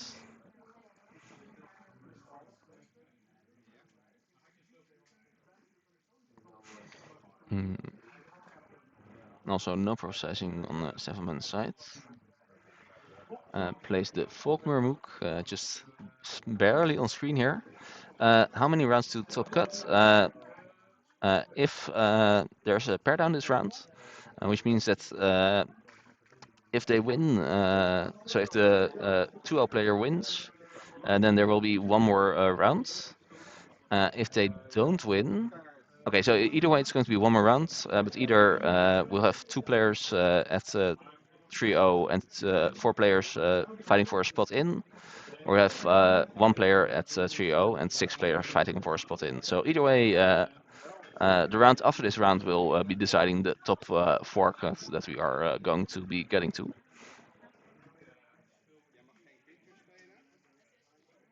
But potentially 1 match more has to be played in that case.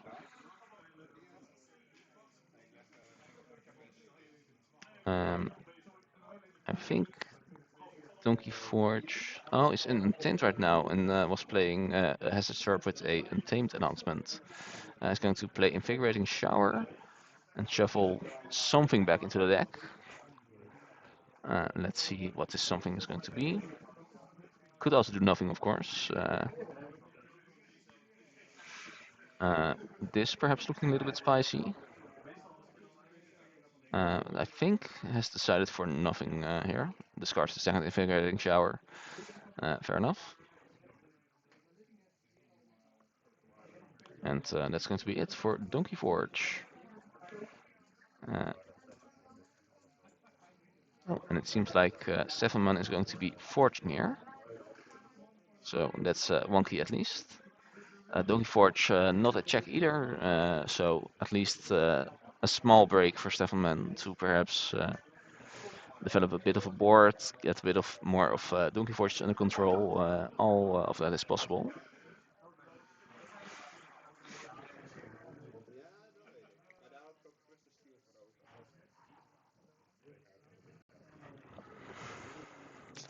over. It's going to go into logos. Such sharp kills the carrion worm that just kind of destroys all the plans you might have. Ik speel Traumatic Echo om een actionkaart in ieder geval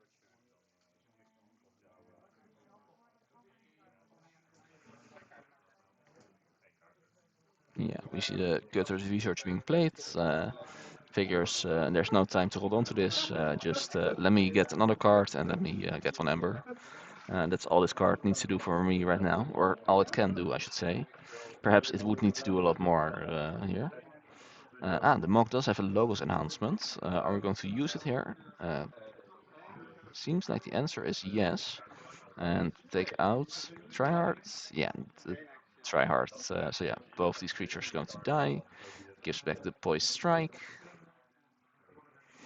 And suddenly Donkey Forge's board seems a little bit more manageable. Places Titan Sentry, and I think is going to archive from the own hand. Kind of high risk, high reward, but feels like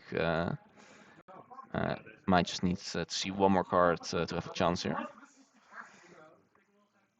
And yeah, it seems like in that same vein, we're going to see a prophecy being activated here.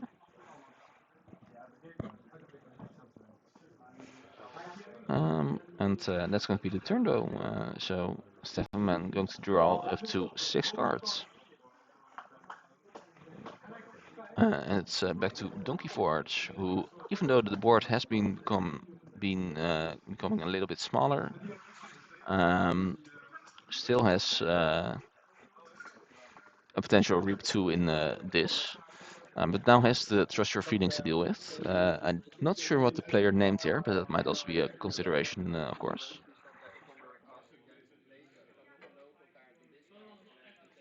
In the meantime, did we see any more results coming in? The answer is no. All right. No, all other green 3 games still being played right now.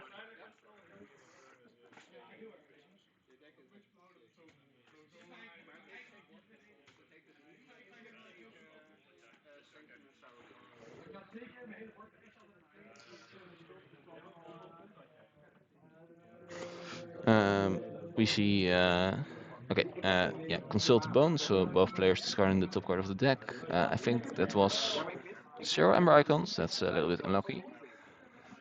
While Donkey Forge is going to go into an untamed turn here. Place the fairy next to the other untamed creature, that's just good positioning. Windrow composting. Now, what does Donkey Forge want back in the deck? Mark of this might be interesting. Oh, it's going to go for the Foreseer with a draw icon.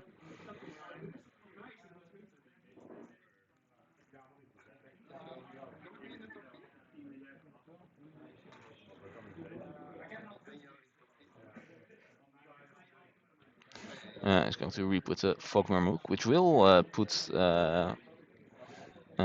Donkey Forge on check here.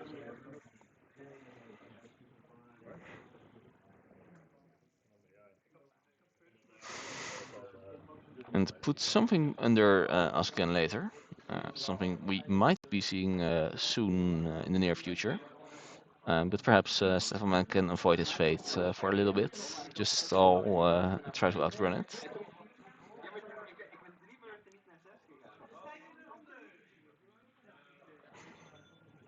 Ooh, In the meantime, though, we have another match result. We have Motility 5 winning over Lord Judo here. Motility 5 was this was the pair up/down. So that means that probably only one person will qualify for the top cut after this round, and we'll have the remaining 6 players fighting for that last coveted spot. Well, the last 3 coveted spots, I should say. Yeah, both of these people are 2 and 1 now. So we call the house. We're going to reveal Dark Minion, so no fade effects. And Stefan is in Logos. Is going to archive the Murmuk that will take the check away from Donkey Forge.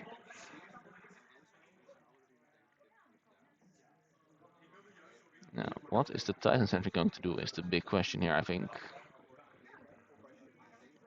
First prophesizes something.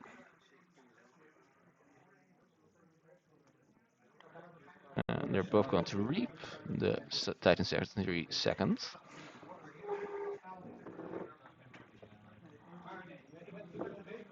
Guys, random card from the own hand again.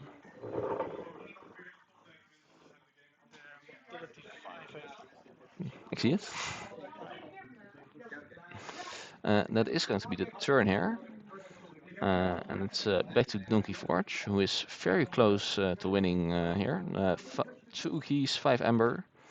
We have seen, we see now look how far you've come being prophesized again, as well as the Trust Your Feelings from earlier being activated right now, but it was just an Archlegate Valeria, so no effects there. Donkey Forge going to play the instant transmission, gets up to check here. And now has more Logos cards to be played.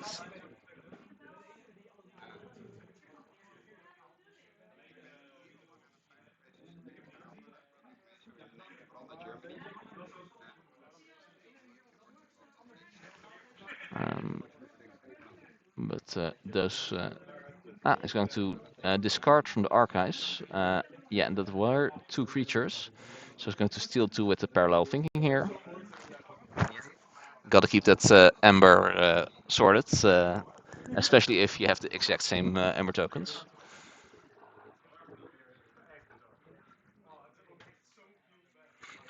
Yeah, those 2 archives were random, so no real way for Stefan to set it up or to avoid this.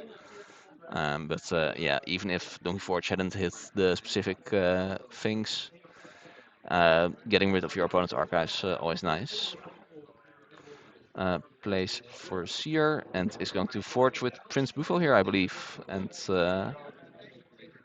yeah, that will be key number 3 for Donkey Forge. Good games. And Donkey Forge will survive to fight another round. And Stefan will unfortunately be out of the tournament here. And Donkey Forge is at... Where's Donkey Forge? Donkey Forge is at 2-1 now. So yeah, is one of the players that will have to fight next round to get into the top cut.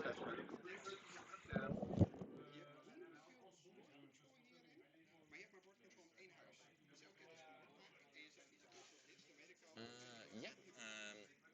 So well, I was going slightly longer in the sense that it wasn't over in 15 minutes and only after 25 minutes. Yeah, just 2 games left to be played. Let me take a quick look at how far those 2 have progressed. 1 moment.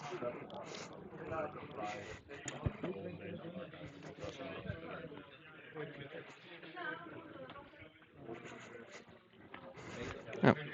It seems like one of those 2 games has finished, in fact. Oh, right, it's Stefan and Donkey Forge, yeah. So yeah, just 1 match to be played. Let me see how far that one has progressed.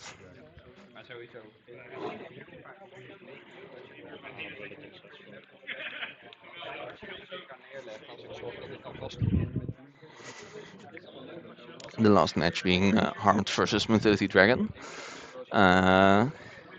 Difficult to say. Harmed at least didn't have quite a lot of Ember yet. Harmed is on a very controlling deck plan. Um, but yeah.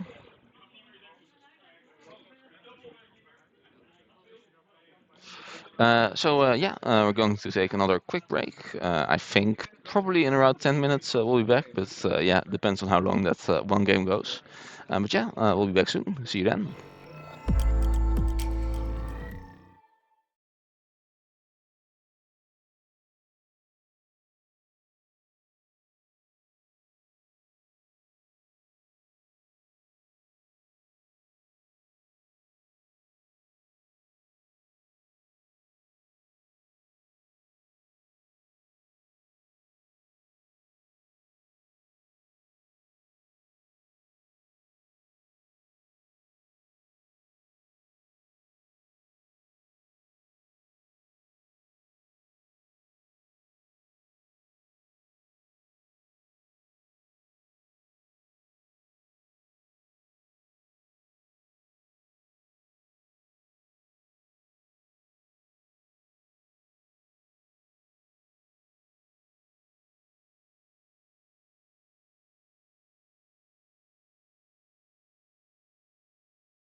Welcome back, everyone. This time to round 4 of Archon. We have one player who has been qualified into the top cut, Ashitaka, and now we have 6 players fighting for 3 positions. We have on stream Harmed versus. Also, let me quickly update this one. Or Lord Judah might have done that. We have Harmed against Tarek, and then not on stream we have Donkey Forge against Lord Judo, and Motility 5 against Animac, all playing for their precious spot. Just one more win and you're in the top cut, but lose and unfortunately you are out. But because of the national skit, you will still get some cool prizes. Um,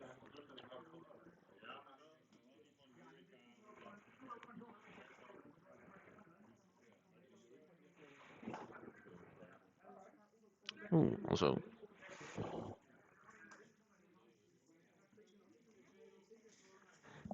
that's Oeh.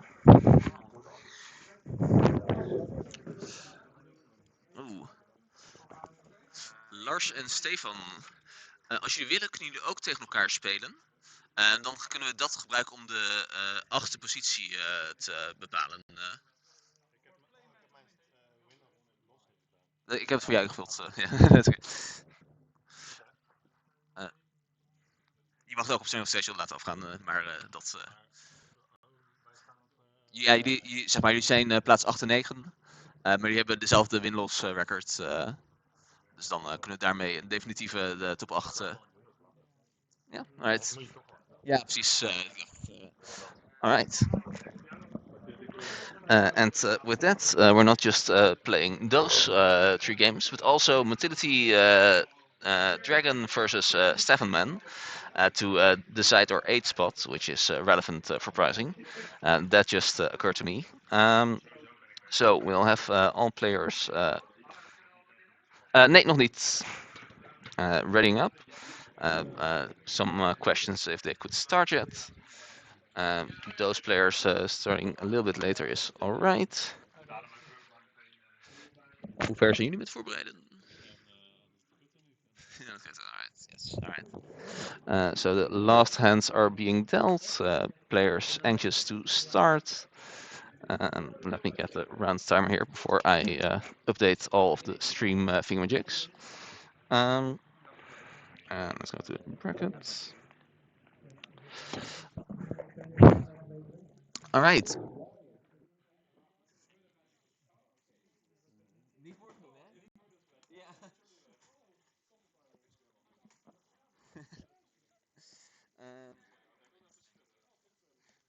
All right, Keyforge players, we'll start the next round here. You'll have 45 minutes.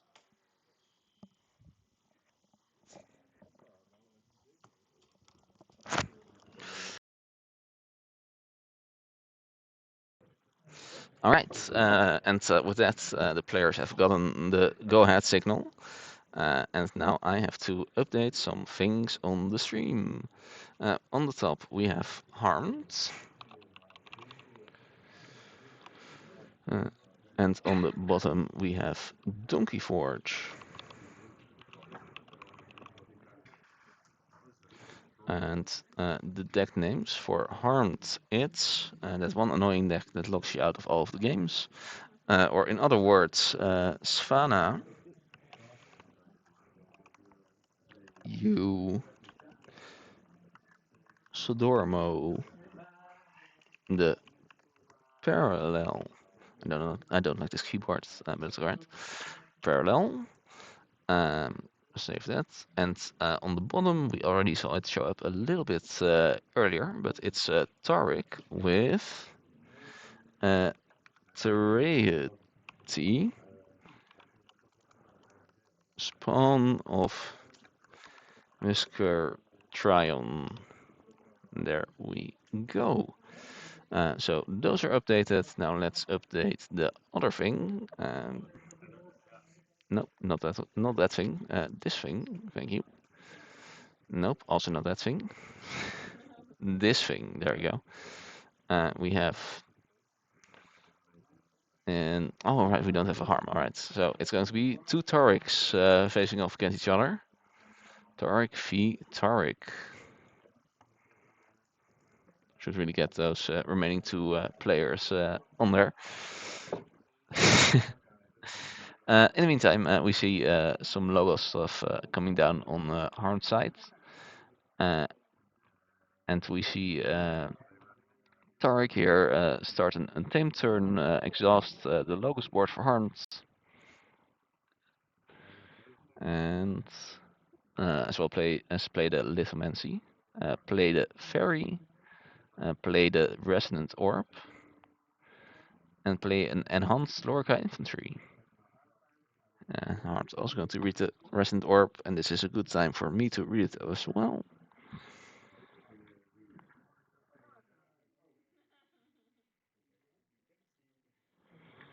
And Resonant Orb. How many orbs are there? More than I might have thought.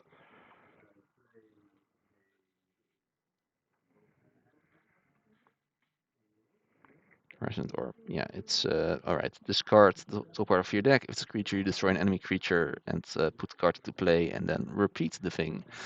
So can do quite a bit of board controlling. But here with disable security, we're gonna see Harm play a punctuated equilibrium.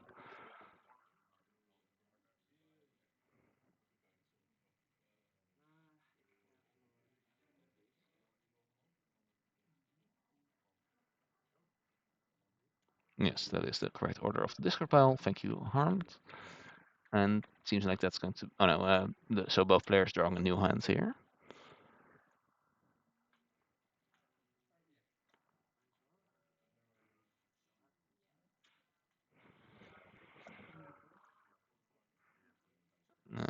Steals one with cover fire. Sometimes cover fire is just walk the plank. Burnished nickels puts the damage onto the Vivid Fairy. But are we going to see any more creature control, or is this going to be it?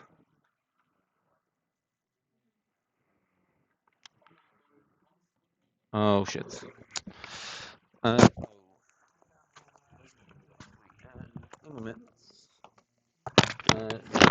Want er ligt hier een treat each action as your last. Oh, deze is getriggerd. Dus even kijken hoor. Ja, deze was al getriggerd bij Disable Security. Ja, want dit was je eerste actie. Nee, dat was Dit was de eerste actie. Ja, en daarmee heb dit je is de tweede Punctuated actie. Equilibrium gespeeld. Dus Ik denk dat even kijken wat het is en dan. Nou ja, laten we moeten eerst een correcte volgorde bepalen. Ja, dus ik vind het niet erg hoor. Het is gewoon. Maar ik denk dat het makkelijkste is om te zeggen dat Punctuated, want de volgorde mag je spelen. Ja, dus je mag kiezen. Of je eerst punctuated doet of eerst die doet, bedoel je? Ja, volgens mij wel. Ja, precies. Het is nu wel heel ver terug omdat. Ja, dus als we zeggen dat de punctuated. Dat Ja, niet meer precies. dat gaan we niet meer fixen. Gaan we hem omdraaien? Oké, dan stel je er één meer. En of nee? Oh, maar dat maakt ja, de want dat cover maakt het fire uit wel voor de uit. cover fire. Ja, precies. Ja. Dan verlies ik er twee. En stel je er één. Ja, precies. Oké, dat is een goede call. Ja. Dat maakt Deze wel uit. komt dan erop. Ja. Yes. Helemaal vreemd. Top. Heel scherp nu, nee. Oké, nou dan. Is die internet zo?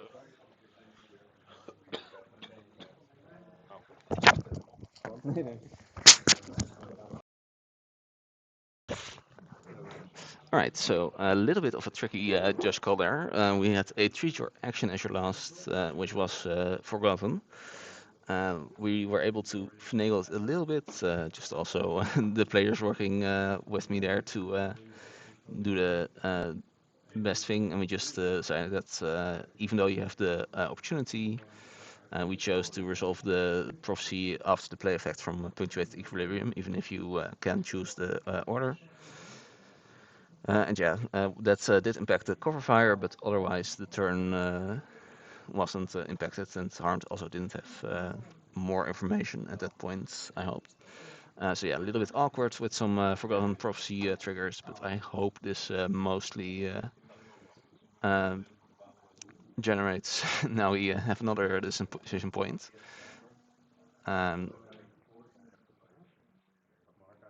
So we're going to resolve this one first. Capture 2 from the on side. There, and then going to probably exalt here as well and make harmed lose 2 Ember.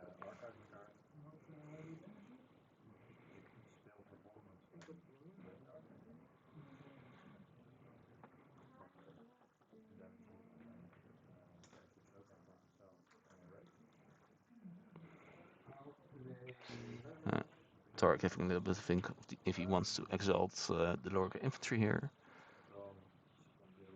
Or maybe not. Maybe he has already decided not to do it. And he's going to prophesize another card. And that will be it for this turn.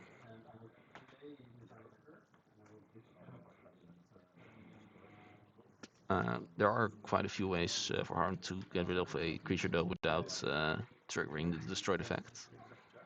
And Harm here is going to go into this, playing the Atrocity, playing the Infernus. Going to purge 2 cards here. It's going to be the Battle of the Inferni. Also going to do that. Oh no, you shouldn't have. Kills the Vivid Fairy with the Bloodshard Imp. And has a Gift of Ember. Kills Resonant Orb and Burnished Nickels. Yeah. Both players get an Ember, and then with Burnished Nickels Destroyed effect, is going to bounce the Lorca infantry back to the hand. And though the boards were a little bit equal at the start of the turn, it seems like Harmed has pulled ahead by quite a bit here. Checks at 7 Ember, and it's now up to Tarek.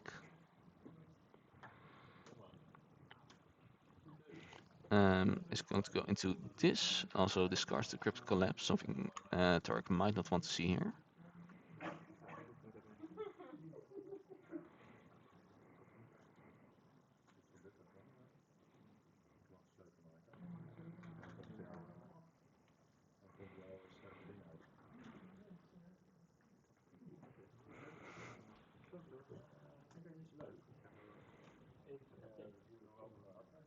Going to use Lithomancy, not a discard, so it doesn't get any Ember from it.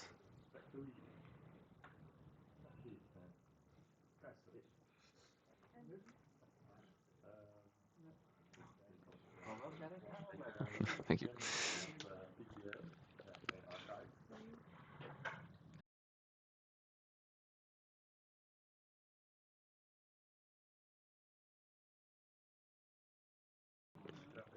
Is going to banish the Atrocity here, put some creatures down.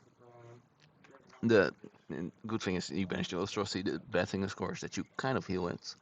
And Harm might still be incentivized to go into this next turn, so a little bit of a tricky situation, but we'll at least shuffle a card back into the deck here with any of this.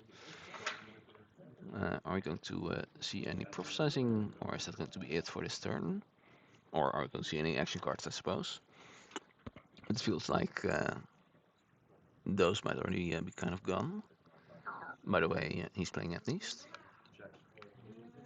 No, there is one. He's going to play the Poltergeist. Gets an Ember, gets to check here. That's not an Ember, Andy. Well, anyway, I think the players understand that damage is actually an Ember. yeah, okay. They figured it out. And Harm forges a first key here. Now, are we going to see the Discal, or are we going to see something else? Perhaps a Hoodwink or other fun. No, okay. Harm is going to take the Archives, and so we'll be probably going into this. Yeah, and there is the Atrocity once more. Plays the Infernus, puts damage on the Scorpion, and it's going to purchase 2 cards from the discard pile. The Cryptic Collapse, yeah, that is a little bit sad for Tarek here. And also the Spendthrift, yeah, that probably makes the most sense. Those two get purged and takes the check away from Tarek. Throws the Imp into the Scorpion, and then also throws the Infernus into the Ether of the Dead.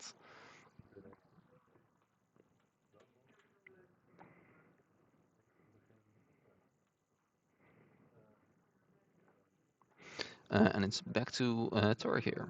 Oh, huh? Did I? Okay. I thought I updated the bottom player as well, but maybe not enough. That's Tarek at the bottom, not Donkey Forge. There we go.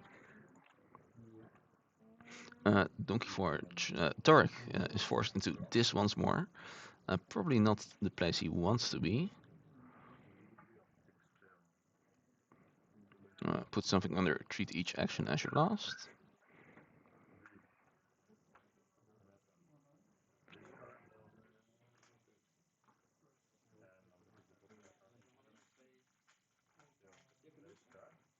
It's yeah, it seems like that is going to be the turn for.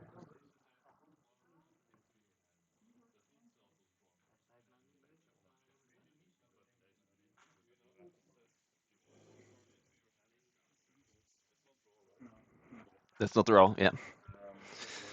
Quick question about if Foreseer is draws cards, and no, it doesn't, yeah.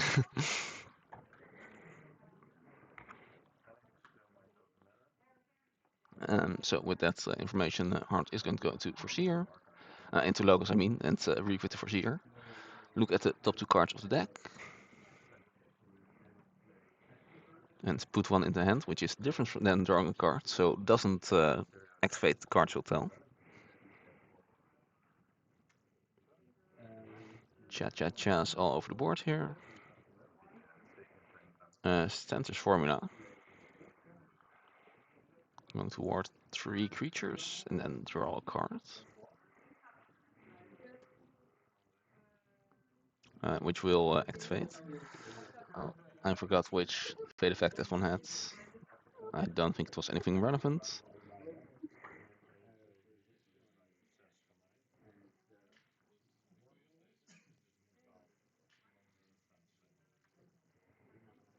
Here's Venomite.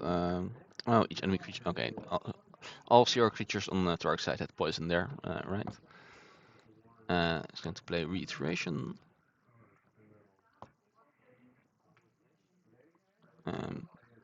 Has to shuffle the discard pile back into the deck here.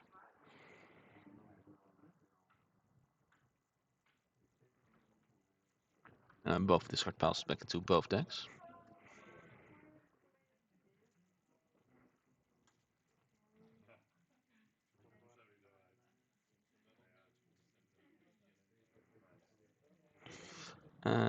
Yeah, it seems like Tark is in a little bit of a tricky position here. Especially if he's going to hit another discard, which have now all been shuffled back to the deck with Trusty here.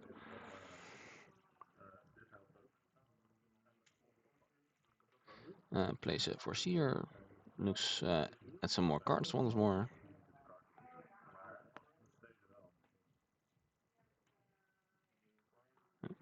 Reassembles the Infernus to the archives.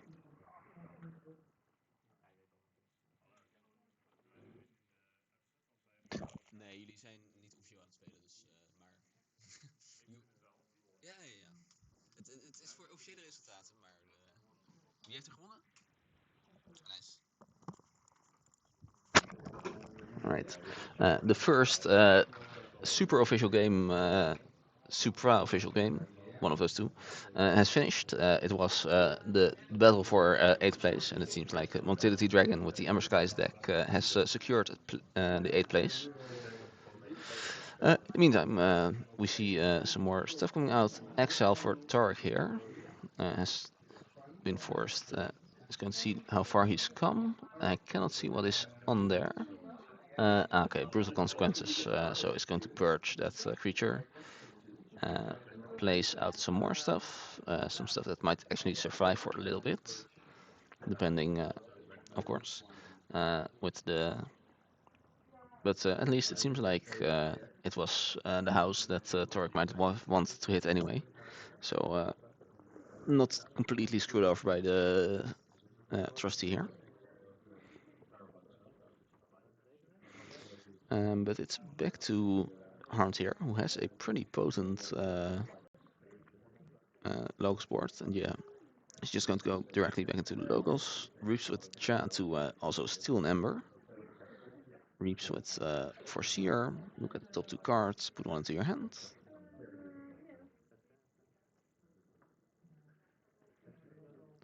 He's going to do that once more.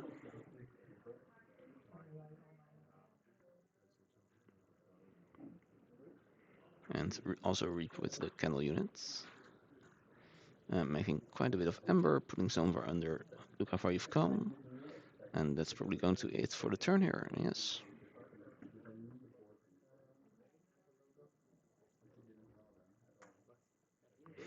And what house will Torque be choosing? It will be Untamed with the Resident Orb here. Which might be the one he wants anyway. I think it has been the longest since we have seen Untamed. Okay, the Persistent Hunting, pretty nice. Even if Harm is already at 11 Ember here. No more huge logos rebouts at the very least.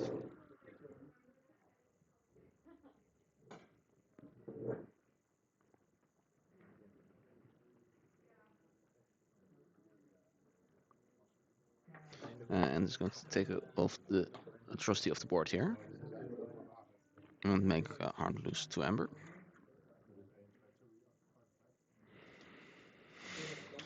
So this is a little bit of the rebuilding turn that Tarek might need. Get rid of the biggest threat, exhaust the other stuff, makes Harm lose some Ember. All in all, not the worst turn here, I would say.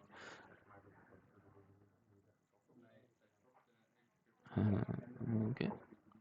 Is there also an intent pip on there? I cannot really see from here, but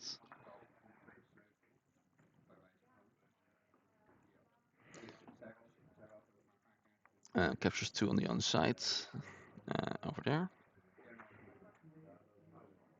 and plays the Venomite.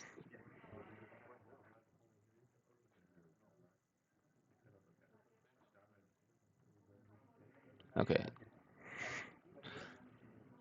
Okay. Yeah, it's a little bit difficult on the stream resolution, but yeah, it seems that indeed there is not actually an tamed pip on there. So we're just going to undo that illegal fight action from the Tracerian Legionary. I think that's probably fine. We at least call it in time, and Harm will be forging a key here. But at least the Logs board is exhausted, so won't be immediately going to check for the first key, perhaps. There, I think, are multiple ways in which he can, but you know. The Clonal Witch now, though, is actually putting down quite a bit of pressure. If Tarek gets to reap with that, kill the Logos board, gets 3 or 5 Ember. I don't know. I think it was. It says for each creature destroyed this way, right? So probably only 3 Ember.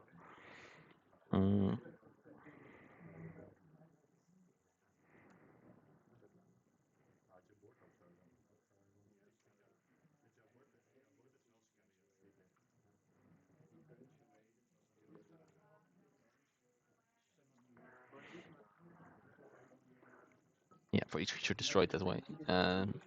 But it doesn't matter because it's going to go to discard after some damage pips. It's going to get to 10 Ember here as well with the double gift of Ember. Well, gift Ember for 2 of his own creatures, I should say. And it's going to check at 10 here. No atrocity here, so Tark will now be free to choose his house as he wants.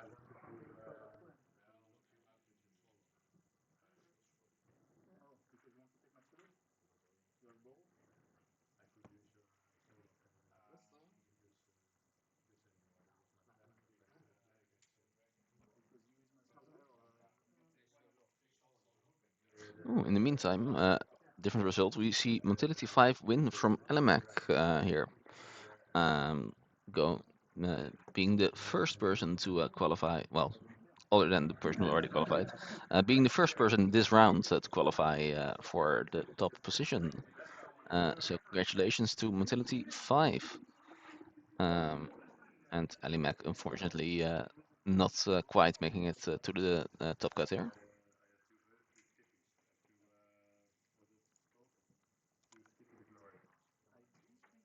Let's see if the game is still going on the other screen.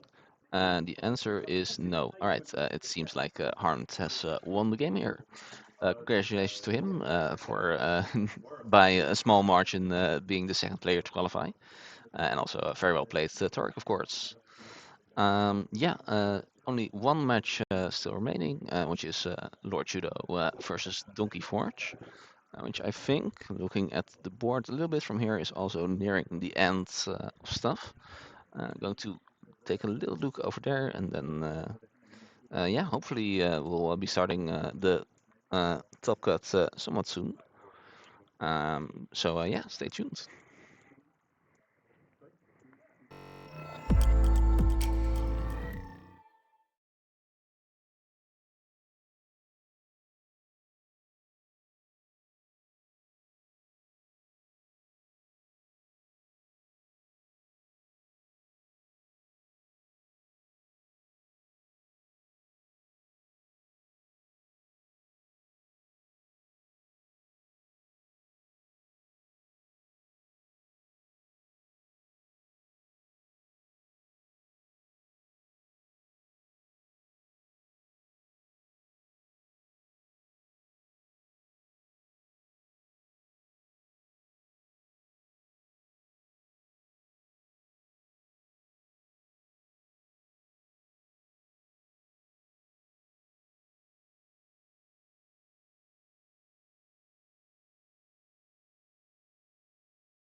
De Fransen hebben net ook Frans gedaan.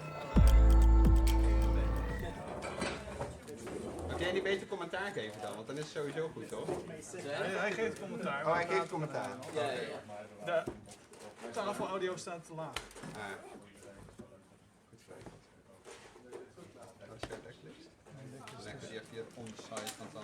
Alright, and welcome to the first Top Cut round of Archon. We now have player audio with the table audio from the players. So you get to listen to their on-screen banter. Okay, let me quickly update the round info.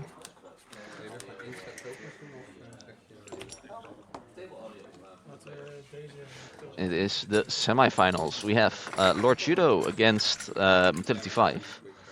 And we have not on screen right now Ashitaka versus Harmed. The top player is Lord Judo. Oké.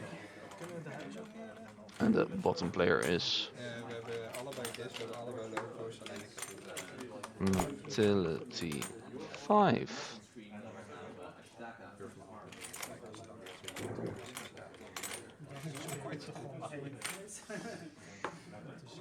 Why did I hear myself at such a delay?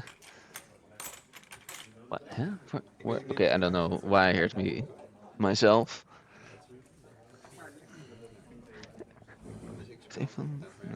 Okay, don't know if one of them had the stream open, but no, that's alright.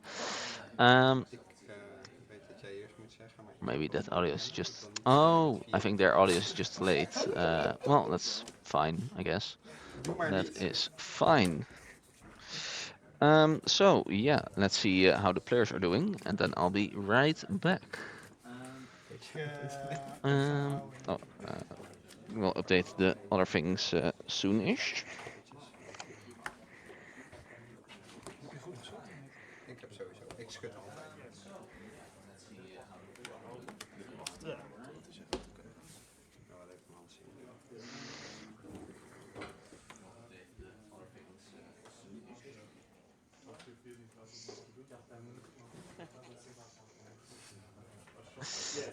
Lord Judo is going to do a bathroom speedrun.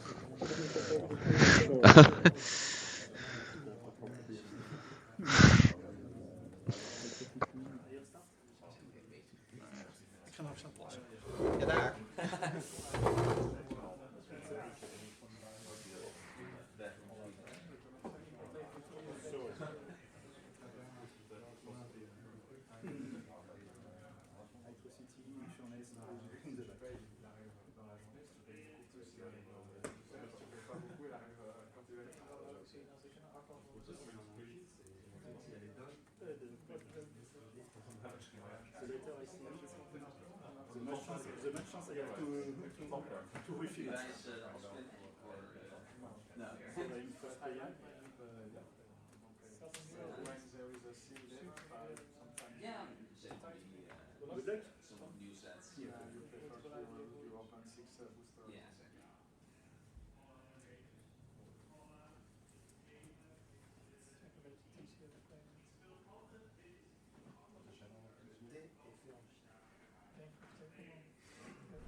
Nee, we moeten gewoon goed spelen. Natuurlijk. Ik heb vertrouwen in mijn deck. Als je niet zo'n log gestart hebt. You guys both have put your hands, or already Miliband. Yes. Ja. Mag dat ook niet? Yeah. Just, Maar nog niet beginnen. that my And if I do skills of observation have told me the answer about whether you or not you were happy with your hands. De keukenwinkels en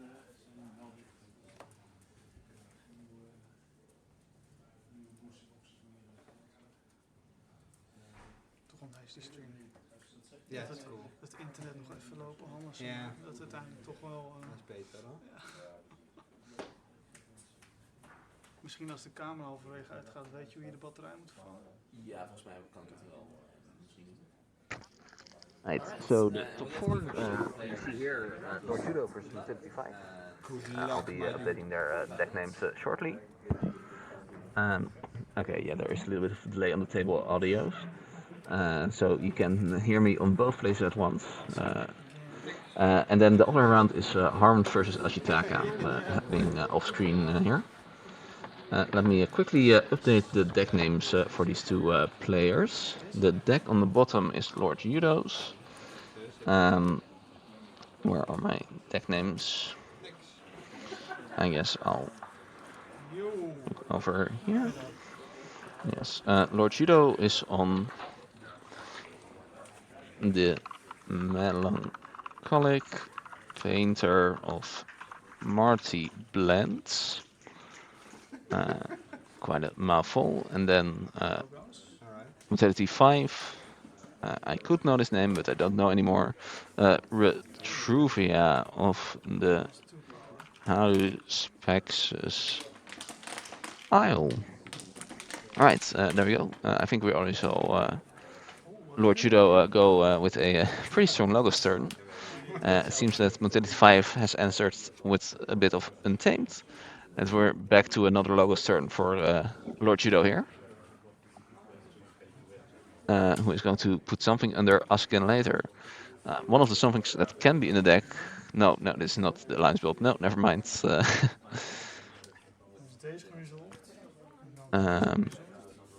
Yeah, a few of the same cards, but not quite the same deck. This is the first time we're seeing Lord Judo on stream right here.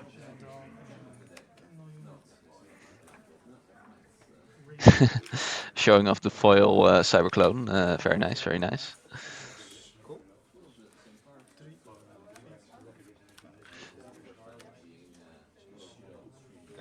And is doing something. A little bit lost right now. Lots of cards happening. I think that was a fate for Mortality 5, yeah. So yeah, Mortality 5 is in Logos. Okay, I am just going to turn the table off, sound off, because it's distracting me, because it's lagging half a minute behind. So yeah, now we have up-to-date audio with me, Captain Gale. Your up-to-date audio is played Designer Crick and is going to fight with Seth Yardis into the Cyberclone, I believe, and take 2 damage. And that will be the turn.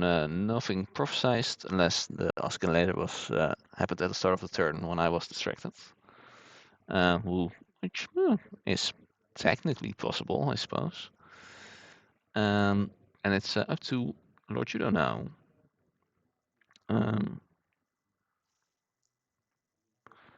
Who is going to go with? I think with this. Oh, sorry. Oh, één moment. Hebben we de Asken later geresolved?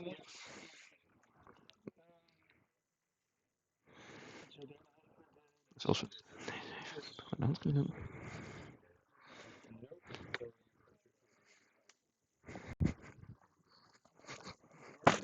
Alright. Those tricky prophecies coming into play once more. Forgot that Asken later luckily didn't super much matter for the information available at the time. But yeah, just going to quickly turn that back and correct the game state. And then with a Infinity Strop is going to take out quite a bit of things on 35 boards. Puts the Poise Strike onto the Designer Crick. And prophesizes under Ask Again Later.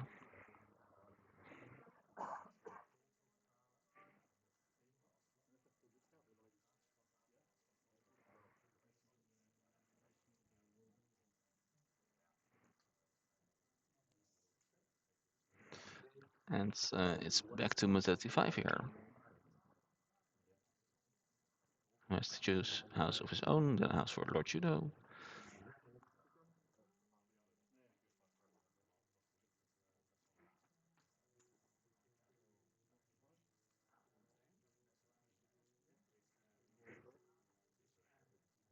going to choose this. It is this, so Oscillator will not be fulfilled here. It's going to use the Crystalline Harvest, gain an Ember,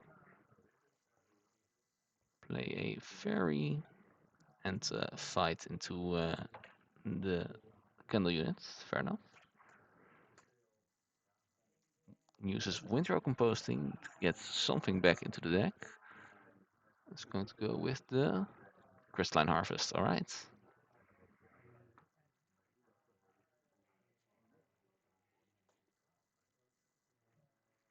And prophesizes under Go Forth and Conquer. Giving it a good little shuffle. And it seems like that's probably going to be it for Motility 5's turn here. And turns it back over to Lord Judo.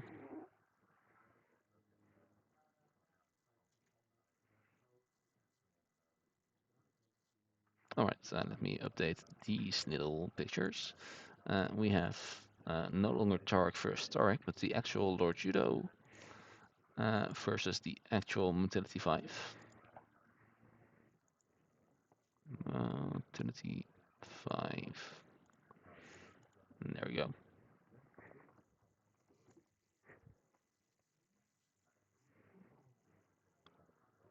Or, yeah. They look so similar and they do pretty much the same thing, but no, they are different pictures. We see in the meantime Lord Judo go into a Shadow's turn here. Predatory Landing, Enrage that Vivid Fairy, and Exalt, but also Enrage. Steal one with the Urchin, put something under the Shuffle Prophecy, and that will be it. And it's going to send the turn back to Motility 5 here. Both players now pushing towards that second key. And let's see if we'll have to ask again one more time. No, this time we will fulfill. Nothing, just foreseer that Lord Judo didn't want to have. Alright, Infernus comes down. Let's see what's going to be purged here. Reiteration, it doesn't like that one, and also doesn't like the creature control. So 2 good cards come, and also 2 Ember Gun. Place the Traumatic Echo. Are we going to see actions or creatures being stopped here? That is a good question. And I was distracted by a moving thing on my screen and completely forgot. But I'm sure we can tell by Lord Judo's behavior next turn.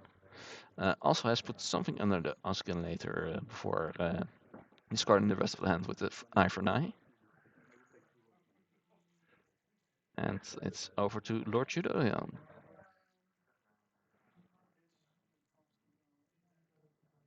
Just going to do a quick count to see what house is most represented in Motility 5's deck. But guesses correctly, and so the Oscillator is going to stay safely unfulfilled. Okay, so upgrades can always be played, so that doesn't tell us much yet, but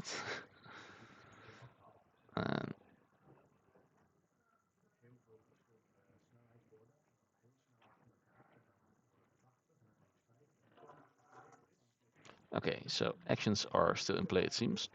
He's going to take out the Infernuses, get some chain for the pleasure. And yeah, just won't be able to play any creatures this turn, but we'll still have access to all actions as well as artifacts and upgrades. Plays the Gift of Ember, gets an Ember, kills the Urchin for an Ember, and that's going to be all. Yeah, thank you. Correct ordering of the discard pile there.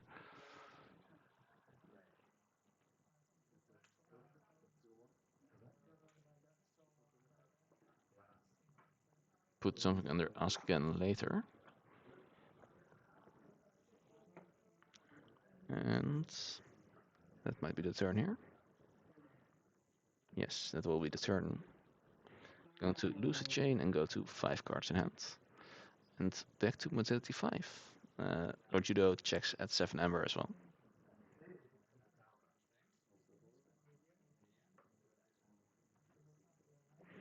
Let's see, do we predict correctly here? I'm going to say this, it's Logos, so now we're going to see Captain Chan do nothing.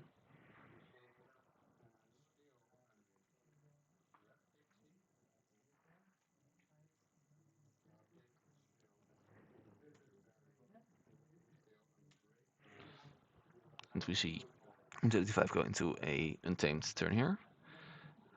Finds, with Break of Dawn, finds 2 more untamed cards, so that's pretty good. Plays the Clonal Witch and chunks it up to put some power counters on the board.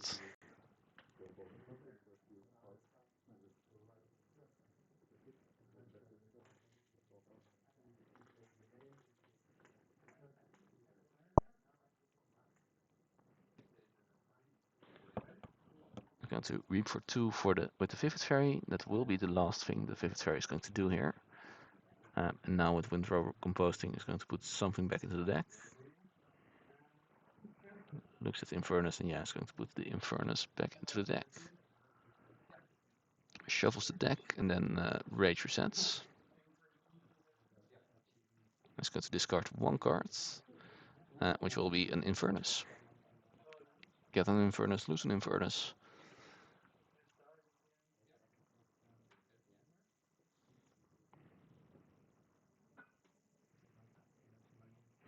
And it's going to pass the turn back to Lord Judo here, who is going to forge a first key, but also Motility 5 is on check with 9, it seems. 10, never mind, I cannot count. It's 10 Ember. Now it's been ordered a little bit more clearly. And let's see how Lord Judo answers here, because this is a pretty oppressive untamed board. Something like that, they tell no tales from last turn could help. Maybe something else, but we also have the Ask Again later, of course, that could disrupt any plans that Lord Judo might have.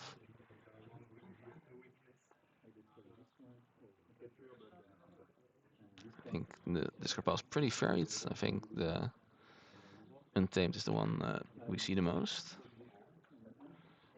Guesses correctly, it seems, and I think that I saw a Rage reset on top of my 35's deck. Because the Shadows, it seems, plays a Bandit Culver.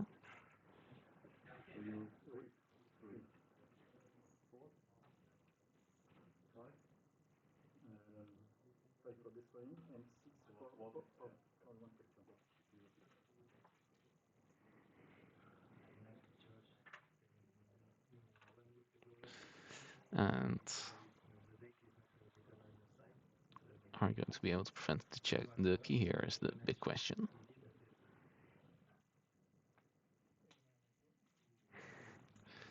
Lord Judo has declared having to think about stuff, so probably planning out some stuff here. Has 2 prophecies that can be activated. Either one, like the shuffle prophecy, pretty good against Untamed here. But it's going to do nothing ends the turn, and Motility 5 is going to forge for 6 Ember here, I think. Oh, never mind, it was a Miasma, now I understand. Yeah, I understand, it was a Miasma. If there's a cover fire in Lord Judo's deck, that might be something to be played towards, but I have no idea if it's even in there. Is there a interdimensional graft? Perhaps? Who knows?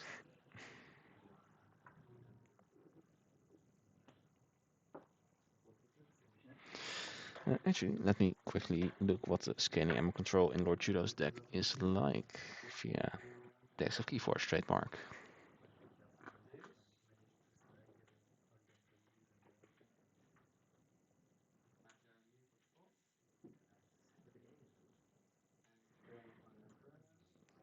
Which scaling ammo control is there in the deck? There is nothing, at least according to Decks of Keyforge. But in the meantime, Motility 5 is going to go into this here, purge some stuff with the Infernus, and might just be ending the turn here. He's going to check at 12 now. It seems like Lord Judo is going to go into this here. And it's going to gaze logos. And wow, once more, we've already, I think, seen 3 turns in a row where Lord Judo has guessed correctly.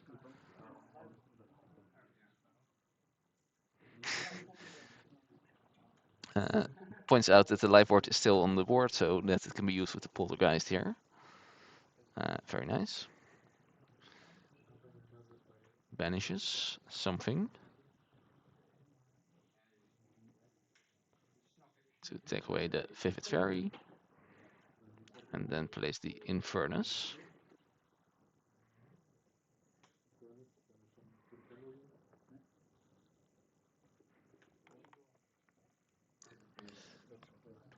Let's see how much time is left in the round, just because I also have to keep track of that kind of thing. We are still at brackets 28 minutes in the round, so not too bad. About 1/3 through the round here. It seems like this game at least will be finishing well before then. The harmed Ashtaka game is still going on, but might also not run into too many problems here. Purchase the Clone Witch with an Ember icon. Yeah, that's no, that's the Break of Dawn. That's not the Clone Witch. They look kind of alike. And also the Windrow Composting, taking 2 of those Untamed Engine cards. De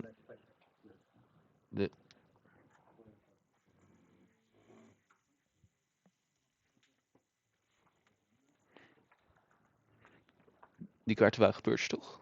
Ja, die moet gepurged zijn, ja. Deze, ja. Alright. Making sure everything goes on the correct piles. Yes. And Mentality 5 forges a key here. But it seems like I might have interrupted his stream of thought and has not actually flipped the key. So I might have to quickly pop over there once more. Okay, no, Lord Judo has got it. Thank you, Lord Judo. You might have heard me say that as well. Yeah, fortunately, key color is not really mattering in this Prophetic Vision matchup. And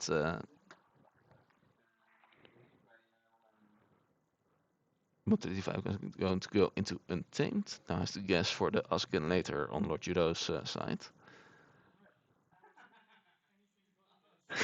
And he had a 66% chance to guess correctly and chose wrong. A little bit unfortunate. We're going to see.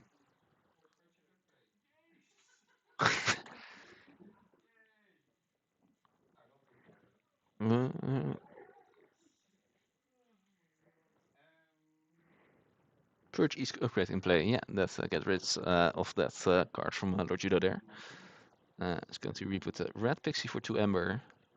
Reboot the Clonal Witch and chooses this. So it's going to destroy. Well,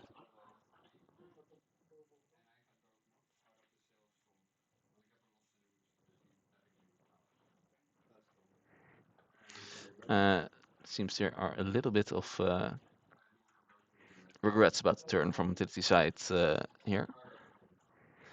But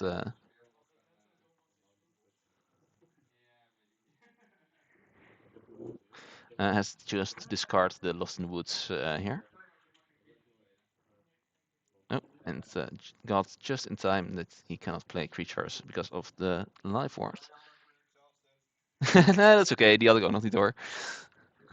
But yeah, it has been quite a long day of keyforging here. So yeah. In the meantime, I'm quickly going to just take a look at the harmed Ashtaka Max. We'll be right back.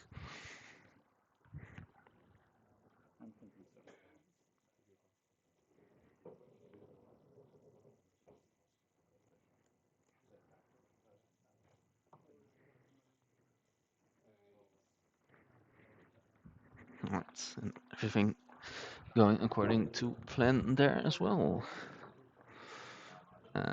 It's up to Lord Judo now, who is going to go into shadows, place the Hoodwink, and steals 3 non-shadows cards. So it's going to steal 3 Ember, purge the Hoodwink here. play the Bandit Culver, and then discards the Miasma to steal an Ember.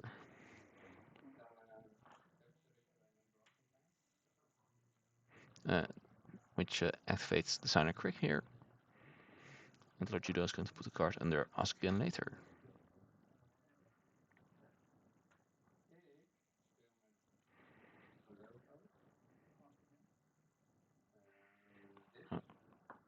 It looks... right. This time 35 has guessed correctly for the thing. We're scrapping the Infinity Strop to get some Ember after showing the hand here. And we see some nice rage resets, Logos creatures, as well as a Infernus and a Clonal Witch. Archives the in Unity Prism. Kills and draws a card. Puts who knows what under Asking later. Surely Lord Judo also has no idea what could possibly be under there.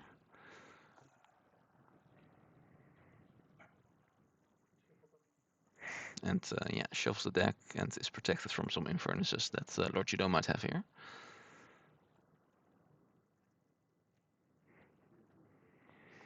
And yeah, it's up to Lord Judo now. Motility Dragon here is on check for the second key.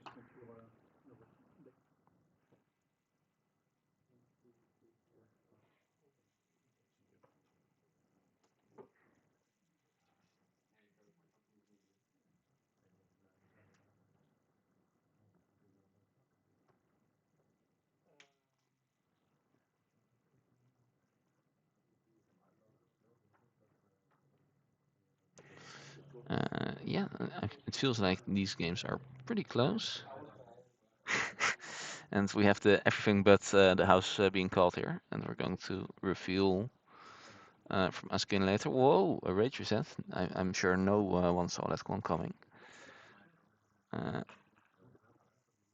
we're going to see 3 cards discarded from Lord Judo's hand here.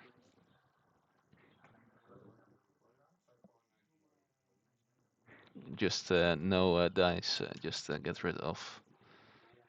Oh, that's no. Not sure what house was called here, but if it was Logos, Lord Judo might be happy here.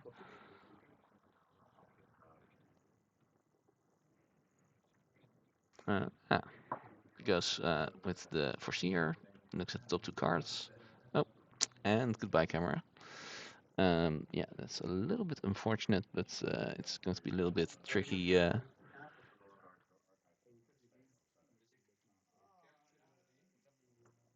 Well, yeah, very good point from 35 here. Rage Reset, discard some cards, and we'll capture 3 and let him draw 3 cards here.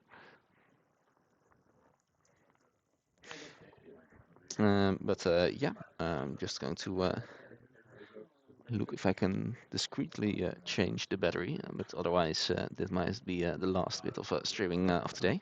We'll see. See you guys a little bit later.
That was an intense match. We lost the camera near the end, I think.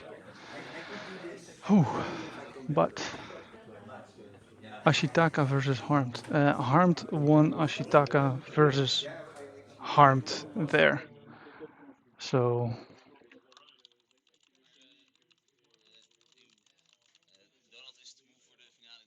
yeah,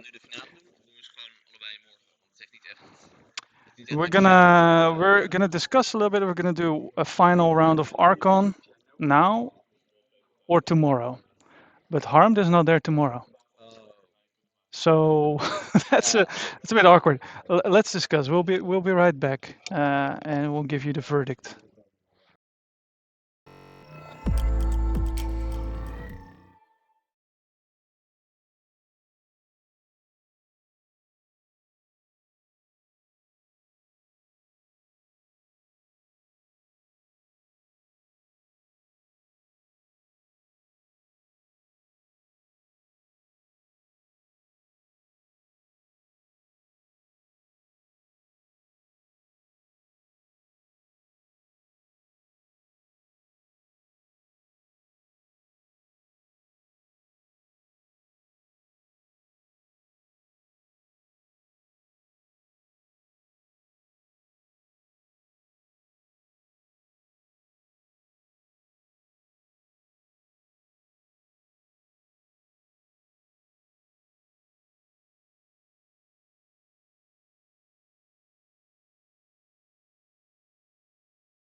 All right, welcome everyone.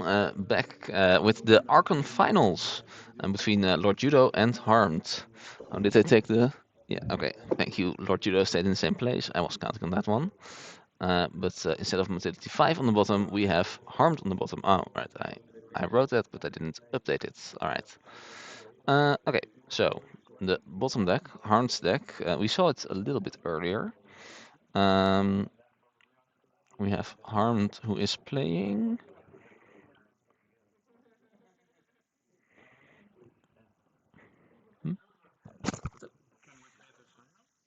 Yeah, oh yeah, if you want to, yeah. Yeah, you're going to, if you're comfortable.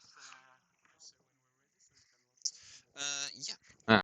Okay, so it seems like we're going to just also do the Alliance finals at the same time. Yeah, that makes sense. So yeah, two tournaments happening at the same time, and yeah, just going to do some little bit of tournament managing. Be right back.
Yes, and so with a little bit of a surprising twist, um, we also are playing the finals of Alliance right now.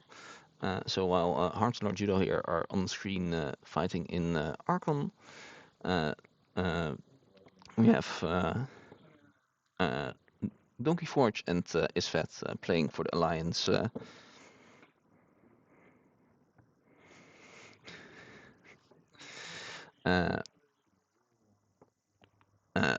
Keyforge and Isvet going head to head just around the corner.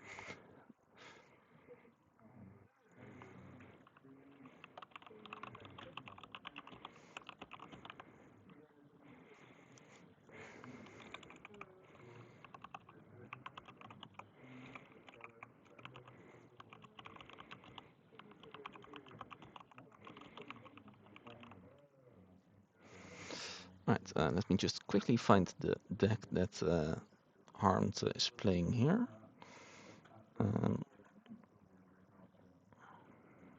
Let's see. In Archon, the name of Harmed's deck is Svana. That's the one in the bottom deck.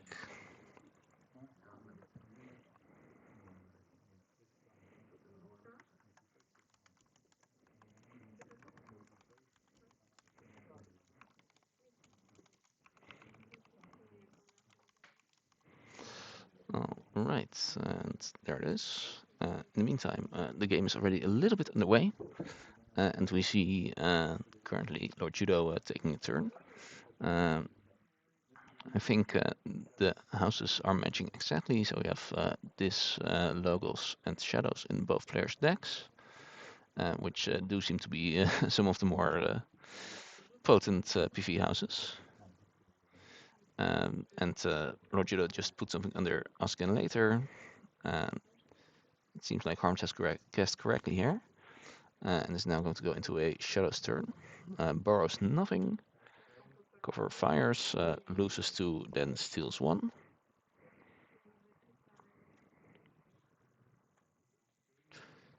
Place the disabled security. We already saw the Bandit Culver. Now we also have the Predator Landing and the Infernus. Ooh, that is a kind of a big hit. Yeah, is going to go for the Infernus here.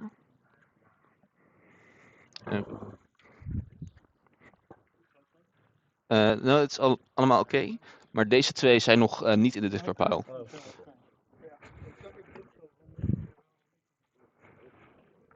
Yeah, so just clarifying what the options for the Infernus Purge are here. Or actually, sorry. Wat nou? Sorry, wat zegt disabled security? Eén keertje nog. Oh, sorry, nee, het is kaart te kaart. Dus je mag ze wel alles purgen. Excuses. Ja.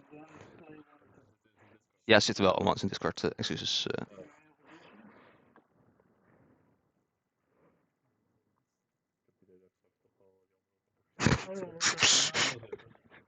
Okay. Yeah, that was my bad. Disabled security discards the cards. So Harmed actually did have access to all of them, but he said, and I quote, "I feel like I'm going to purge them soon anyway, so that it doesn't matter." But yeah, has purged at least one predatory landing, and then the other one was a Infinity's drop. Now we are still in shadows for Harmed here. Going to take a look at the own discard pile.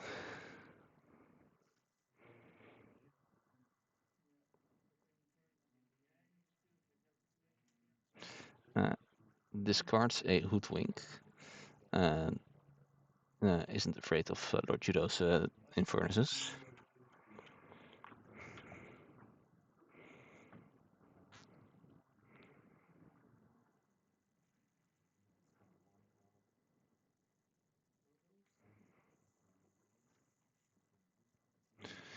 And we're going to see Lord Judo go into a Logos turn here, foresee some possible futures. Als je wel ervoor kan zorgen dat je niet met die kaart de hand aanraakt volgende keer. Dankjewel. I think we all saw which cards Like both players were pretty sure about which cards were which, but just to be precise, let's not have cards touch the hand that shouldn't be there yet.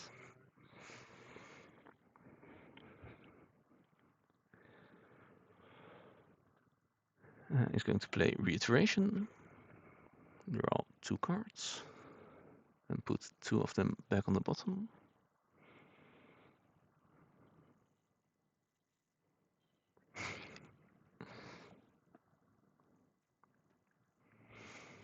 And indeed does so. Place out the Captain Cha and put something under Fate laughs at your plans.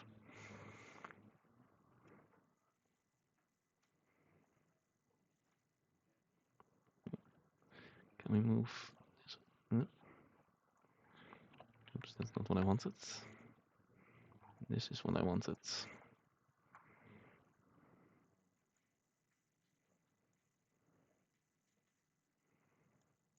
And there we go. Oh, sorry, I should also update this one, except there is no harm. So let's put Lord Judo against himself once more.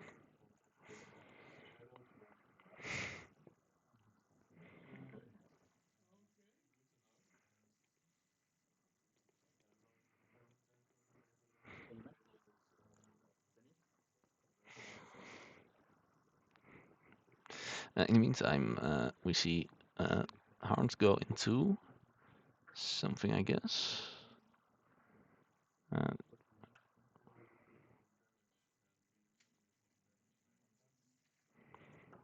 There's some stuff on the board. Place the Wormhole Technician. Reaps with the chat to steal an Ember. Gets to check there. Going to use his own pretty Ember.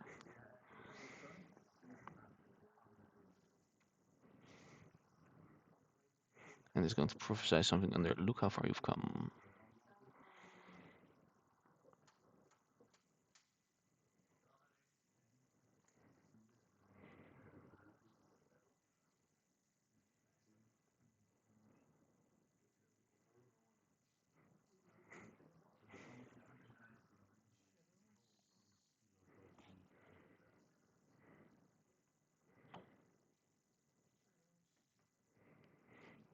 Let's also take a quick look at the Alliance game while the Archon is still thinking.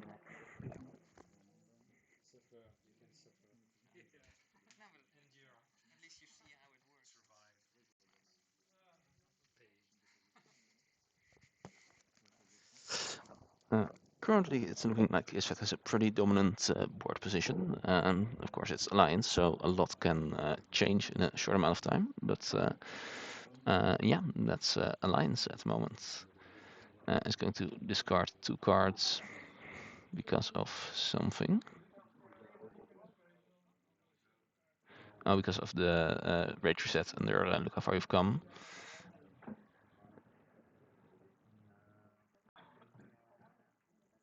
And that's going to be Lord Judas' turn.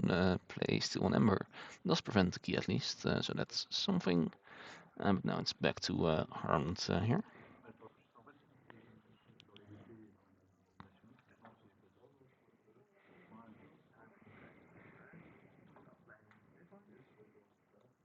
It's going to go Logos and this for the opponent. Doesn't get it, so Rage Reset reveals Parallel Thinking, which is not going to do anything here. And Harm is going to have a Logos turn. See the Enraged Captain Cha. Oh, also Logos is going to take the Archives and trigger the Rage Reset here.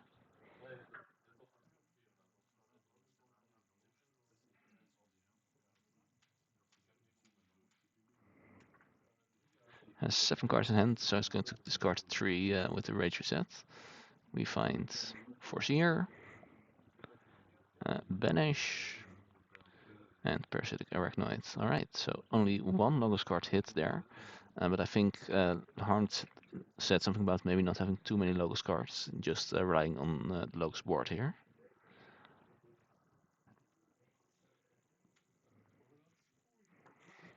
He's going to ward off that Logos board and then draw cards.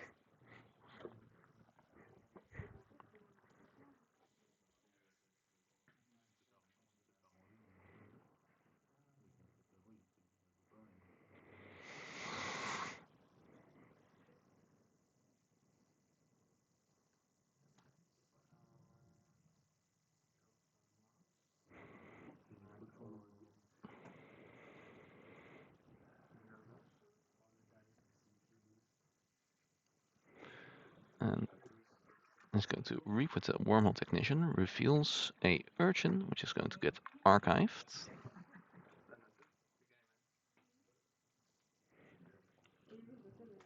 Oh, I think maybe an Archon game might have just finished. One moment.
Alright, yes, I'm back with news that, wow, there are 4 Infernuses on the board. That's quite something. Goodbye, all of the Ember, I guess. But also with important news that Isfet has won first game in Alliance. So it's 1-0 for him right now. Keyforge is going to try to get back from this.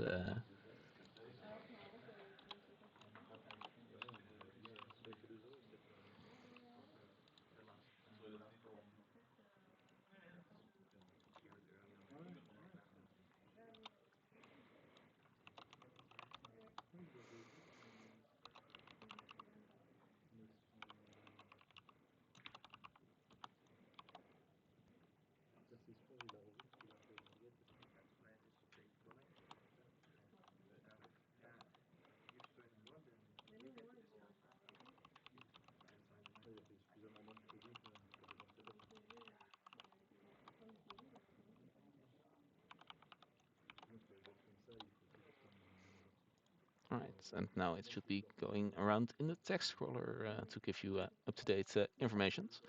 Okay, but back to the Archon game. Oh, oops. Maybe it's gone now. That might be my bad. That might be my bad. Can we get the okay?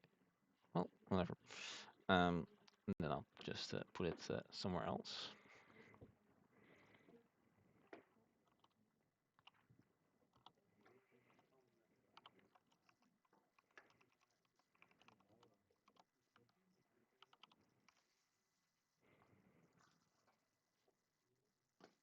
Alright, now it's on the screen at least.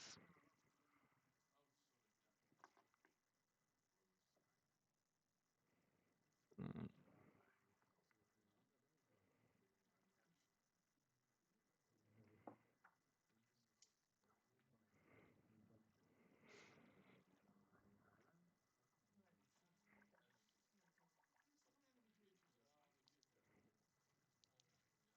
Alright, and it seems that Harms has just reaped 4 times and gives it back to Lord Judo now, checking at 7 Ember. 4 Infernuses, good for a lot of things, and one of those things is reaping for 4 Ember.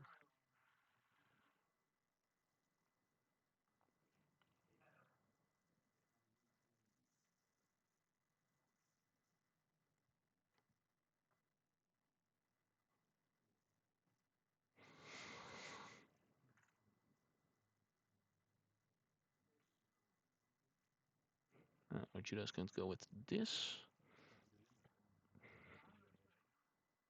Not sure what these 3 cards mean. I mean, okay, just not the most precise way of doing things, but alright, that's fine. Just going to play the 2 upgrades first, then give Ember. Are we going to destroy some creatures? Destroys his own Infernus, and that's one at least. I'll give Heart and Ember. Are we going to destroy another Infernus? No, I'm going to leave it like that. And isn't going to process anything, so Harmed will be forging here for 6 Ember. Second key. But Lord Judo is now at check for the first with 7 Ember. But the turn is to Harm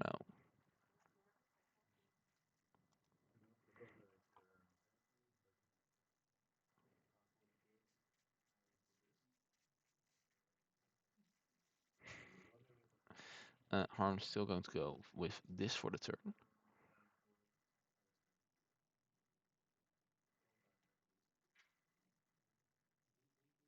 Reaps thrice for 3 Ember.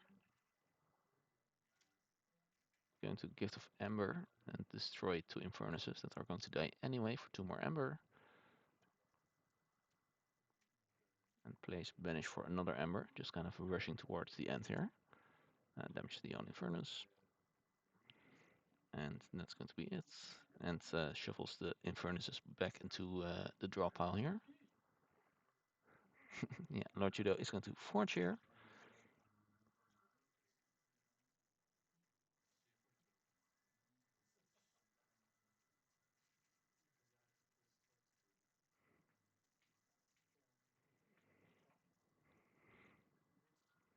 Lord Judo is going to go into this here. Poltergeist for an Ember. Not too many artifacts in these PV decks. Put something under us again later. And now going to see a Infernus. Nothing in Harm's discard pile, but does have 2 of those poised strikes. But purchase something else instead. Hits the reiteration here, has to discard 2 cards from the hand now in a 3-card hand. Discard Fair Game and Solo. Well, that wasn't any ammo control, so that's something at least. And game 1 going to go to Harmed here. Yeah, we saw some, from what we saw at least, some things lined up very well for Harmed. The disable security into the Infernus, and then finding some more Infernuses. Very Infernus-centric matchup, I would say. Yeah, just going to do a little bit of player managing, and then we'll get started on the second game. Actually, let me quickly.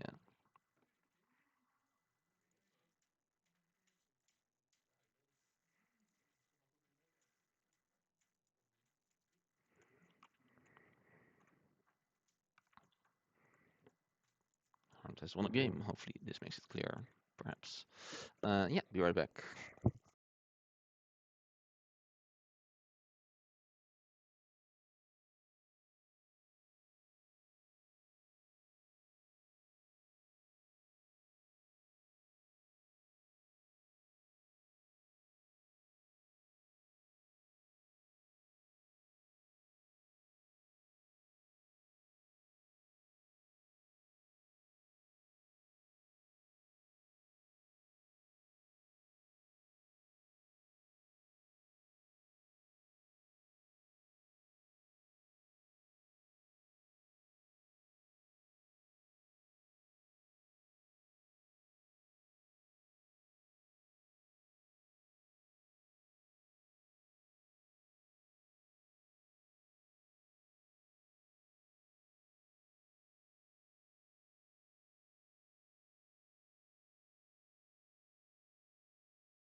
Hallo, gaat het goed thuis?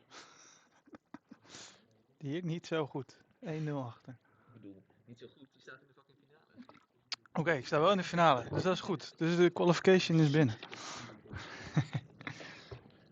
Oh, wow. Ja, We oké. have one game in the final match. Ja. Geef Max en Tim even een knuffel van mij.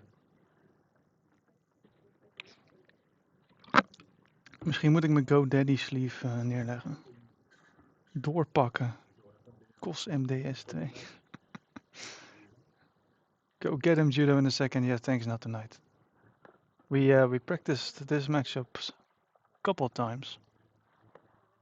I think it's a bit equal. But after turn 2, this first game, I was like, oh no. This is not going the right way, especially when he took my Infernus off this episode. I was like, okay, there we go. Okay. Ah, they're almost asleep. Nice. I'm gonna stretch my legs and we'll play game 2. Hopefully for game 3. Who knows?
All right, and now we are ready for the second game between Lord Judo and Harmed. The alliance game between Donkey and Forge and Isvet is still progressing. Neither side really looks ahead right now. Difficult to see the outcome of that. But we'll keep you posted, of course.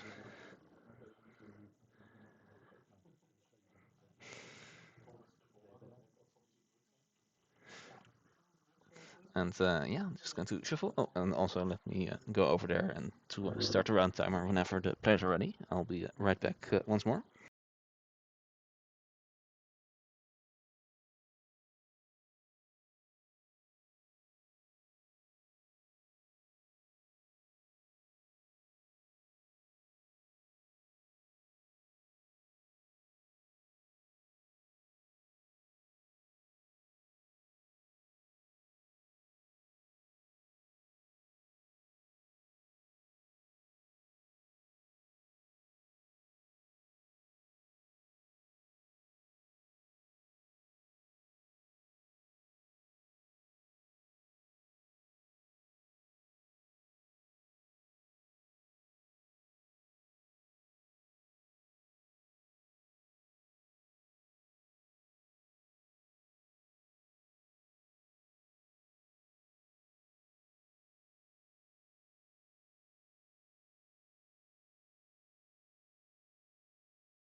All right, and round two is on its way. Lord Judo has opted to go first here. Get some of that prophetic vision value of playing and processing a card on the first turn.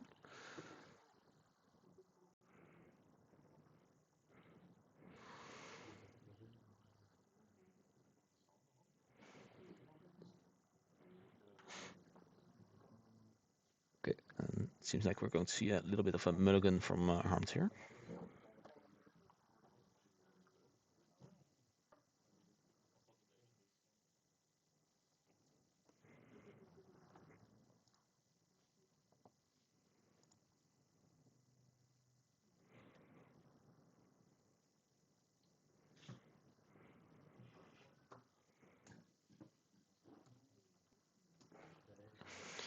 And Zero Judo is going to keep all 7 cards in hand.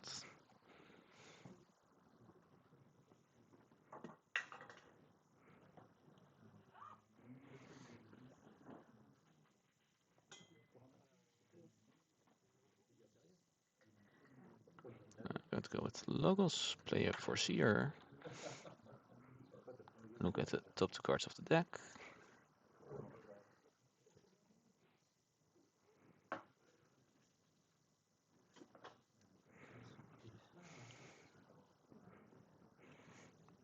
And yeah, you do have to take one of them. And if you take one of them, that one might be vulnerable to a rage reset. So you might even take the last needed card, so depending on what your next turn is planning to be, of course.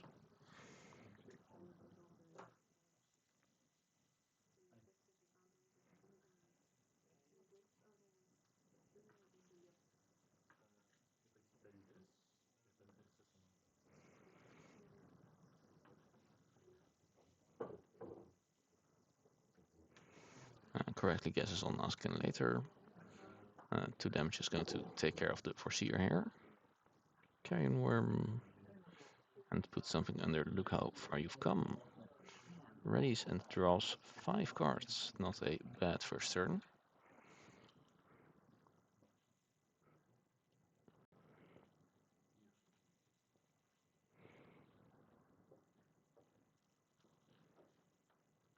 And it's back to Lord Judo here. An active Look how far you've come is on the board.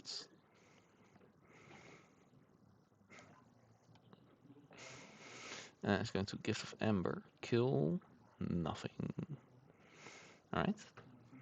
Don't want to give Harm any Amber here. Fair enough. Thinking about that one card is going to play it. They tell no tales. It's going to discard, sorry, never mind. Fair games. So discards the top 5 cards of the deck. The top one card, sorry, never mind, not a rig lottery, doesn't discards a hoodwink on harmed side. Let's see how many shadows cards are in the hand. It looks like a good 2 shadows cards. No hidden house icons here. And it's going to give 2 Ember to Lord Judo.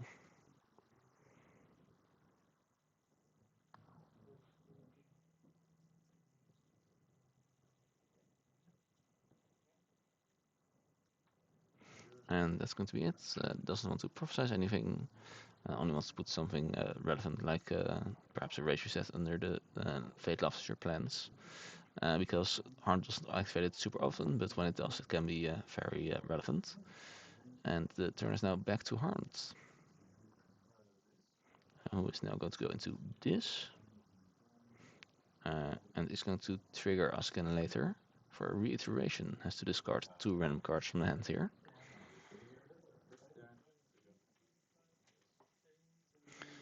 Alliance game seems to still be going on.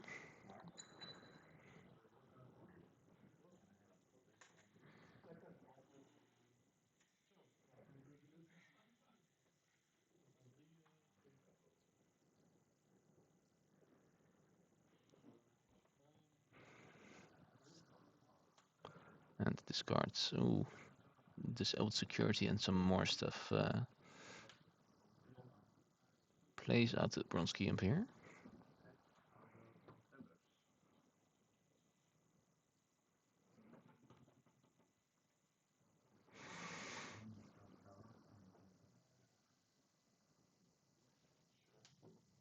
Plays out the parasitic arachnoid and puts something under the Steely prophecy.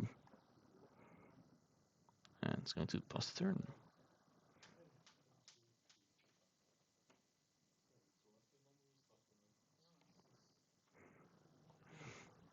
Alright, and it's back to Lord Judo now.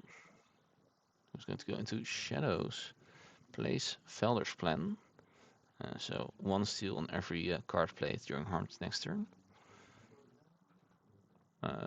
Land some Predators to enrage and exalt the Sandworm. Nope, Carrion Worm, other worm. Different kind of worm. See an Urchin, go to Steel Ember, and then trigger first the stealing, that does nothing, and then look how far you've come to purge the Urchin with brutal consequences. And that's going to be the turn. So let's remember that Harmed is under the Felder's plan effect.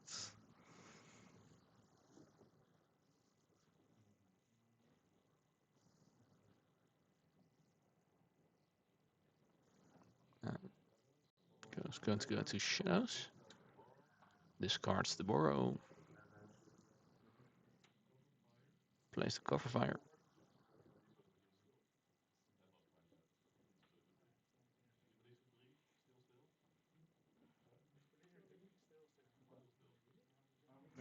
Yes, and the doesn't really matter because of Felder's plan, so it's just going to make Lord Judo lose 3 Ember here. Steals 1, but then 1 gets stolen back, and we end up at the same Ember total.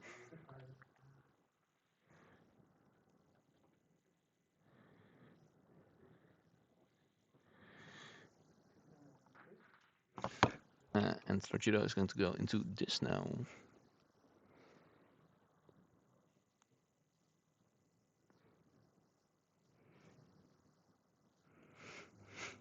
Thinking about this 1 card.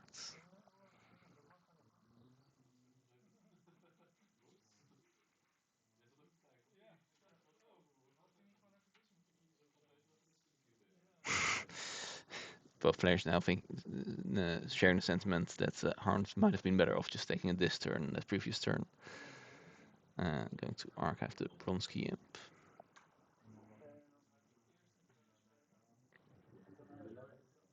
So first resolves the play effect from Infernus. We might be seeing that, yeah, goes straight towards the Hoodwink and also towards the disabled security. Makes Harm lose 1 Ember, but also lose the Hoodwink. And then the Infernus gets destroyed.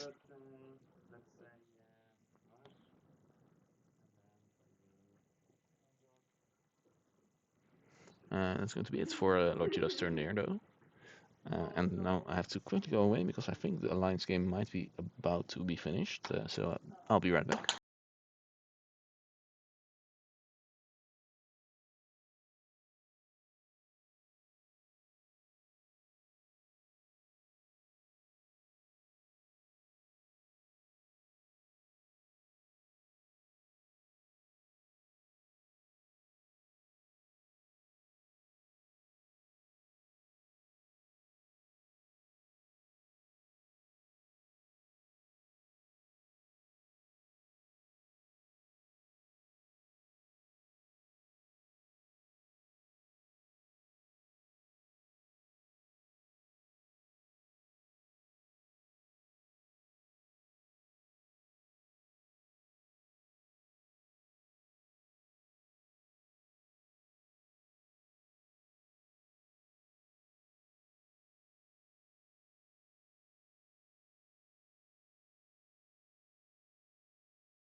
Alright, we're back, and some exciting news. Isvet has just won the Alliance uh, game with a clean 2-0 score.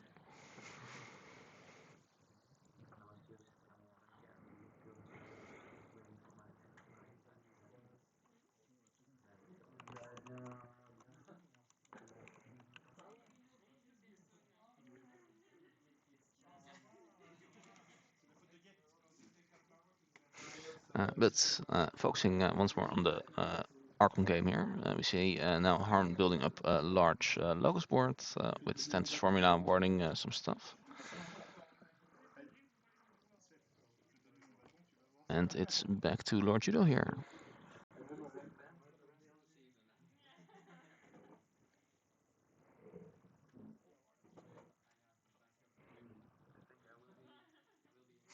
He's going to use parallel thinking to discard 2 creatures and steal 2 Ember. That's pretty efficient, I would say. Foresees.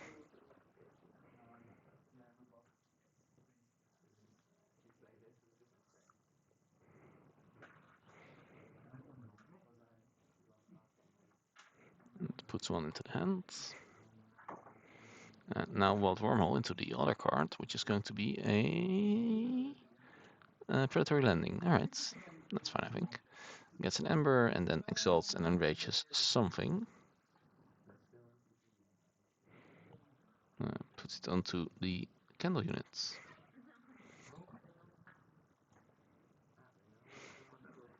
Plays Captain Cha.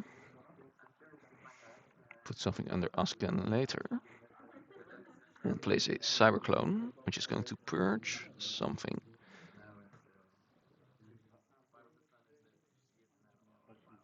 It's going to purge the candle unit here, making it a 5 power and 1 armor creature.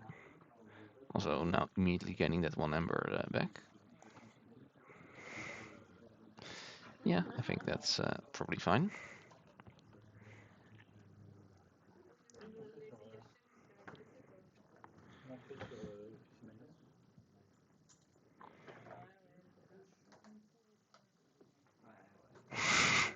Once again, showing off that foil Cyberclone here.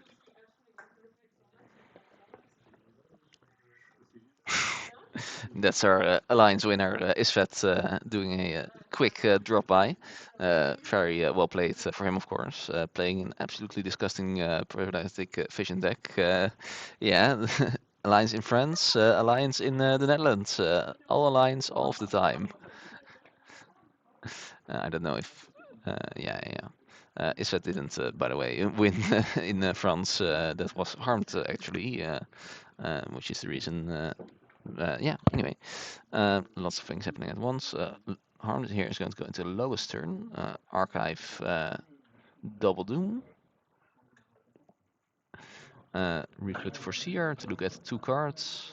Take one of them into the hand and place Cutthroat to steal 2 Ember. Lord Judo not too stoked about that.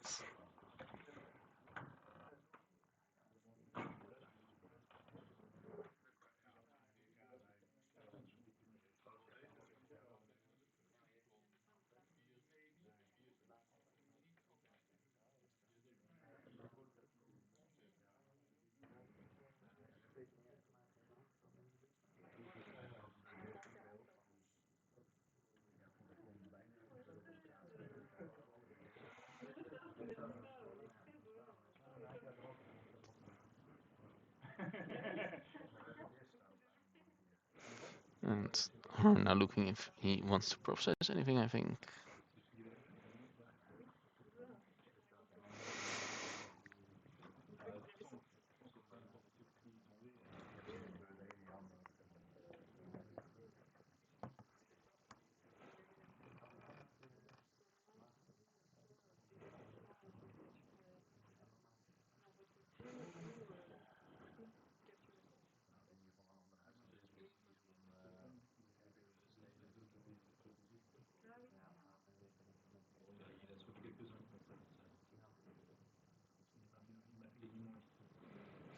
Let's see, we are nearing the end of Harm's turn here.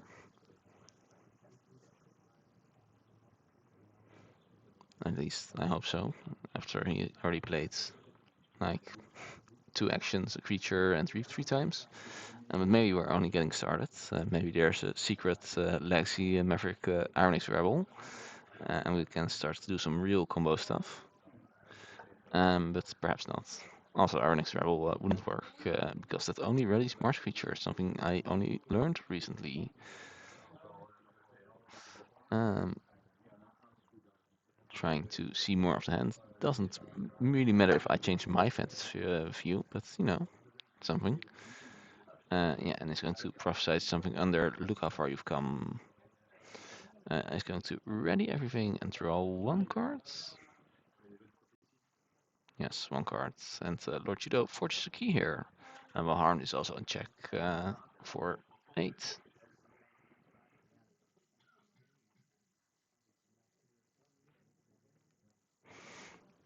Let's quickly just double check how much time there's in the round. I think about 30 minutes, but just to be sure. Yeah, 29 minutes remaining in his round. Lord Judo is going to go into Logos. He's also going to do quite a bit of reaping here. Looks at the top 2 cards with the Foreseer. Puts one of them back, one of them into the hand.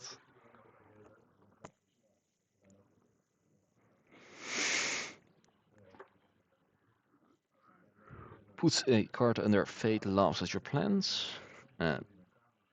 Oh, he's in shadows right now, so yeah, he's going to play the Miasma to prevent a key. Hawk to gain Ember. Again, no artifacts in these matchups. He's going to play Bandit Culver. Look how far you've come. It's a rage reset. He's going to discard 1 card. Not a Shadows card. Discards a Shadows card this time to steal an Ember. And it's back to Harmed, who cannot forge because of the miasma. Harmed here is going to.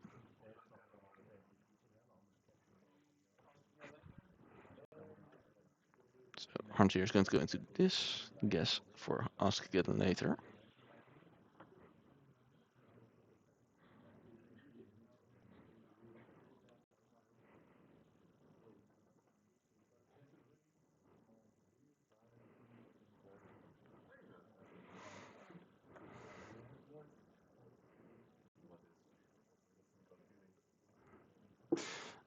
Guess is wrong, and it's going to resolve. Gone pear shape to not reap here. That might not be the worst though, because the one is enraged anyway.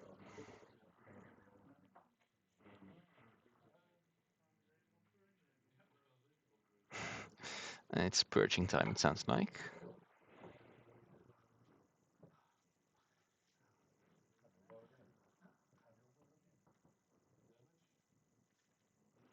puts a damage onto the bandit cover, place an infernus.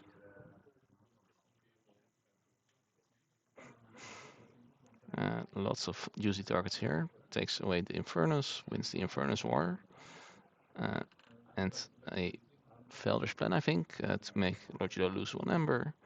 And for the second infernus, takes out the gift of ember and another gift of ember, for a total of 3 ember gone here.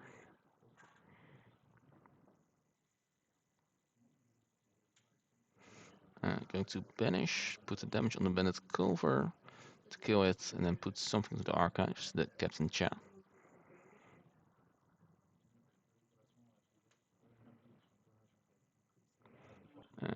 Carrion Worm is going to trade off with the Foreseer, give an ember back to Lord Judo, as well as an upgrade to the Desert Paladin. Place the Atrocity here. And put something under. Steel, it only gets worse. And it's going to check once again at 8 ember. Now it's back to Lord Judo. Discards a Logos card. Reveals a Logos card. Good.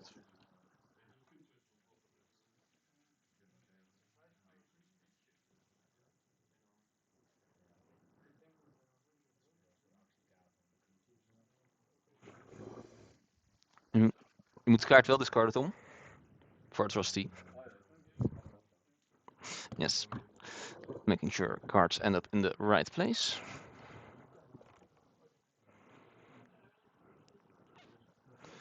Prophesize something has been put into the Logos here. At least has a 5-power creature on the board to do something with. Also has the Captain Chaff. Hey, there's that same 5-power creature. And another Captain Cha. Now, that's something at least. And it's going to kill the Atrocity with the Cyberclone Candle Unit. Candle Unit Cyberclone.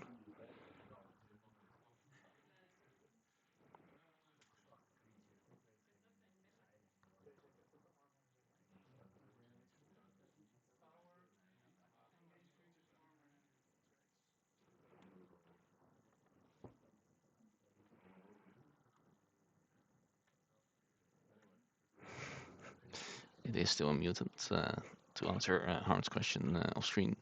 Probably doesn't matter too much. But yeah, Harn is going to also forge a first key here. And gets to do some stuff now. I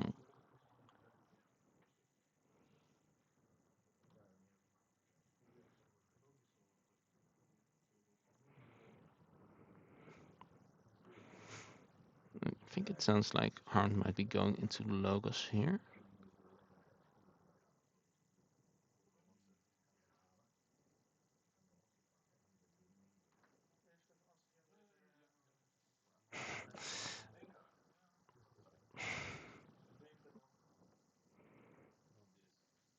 It's going to say this for Askin later. It is. So Askin later not going to resolve here.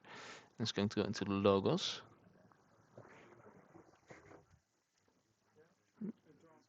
Ja, dat is inderdaad wat ik... Oh, dank je wel. Ja. Ik niet.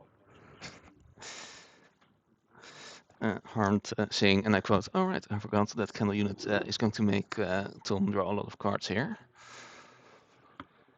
Yeah, so we made sure that at least that one trigger happened, and now it's back to the players. It's going to fight the Candle Unit. Play Hazard Syrup to kill the Candle Unit. And draw a card.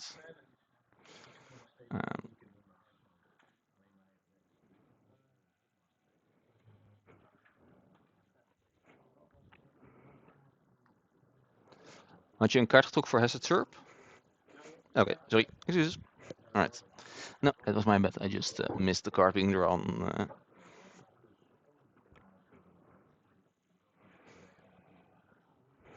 He's going to reap with Captain Cha. Steal an ember. And place reiteration. And to put one of the chas into the archives here. And puts a card under look how far you've come.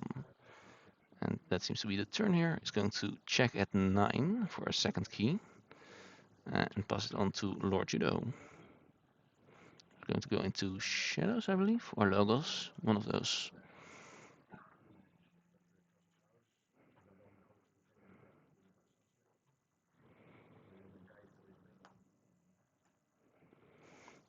Yeah, shadows is going to hoodwink here, or maybe not. It's going to be Asma first, sure, why not? And hoodwinks for 4 cards, I think, 5 cards. 5 cards, yeah, it's going to steal 5 Ember here. That's quite the Ember swing.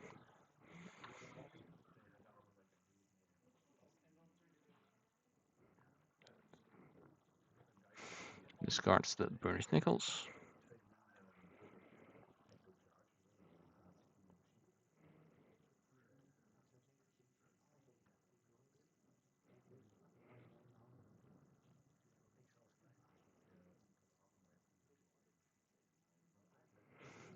Discards Bandit Culver.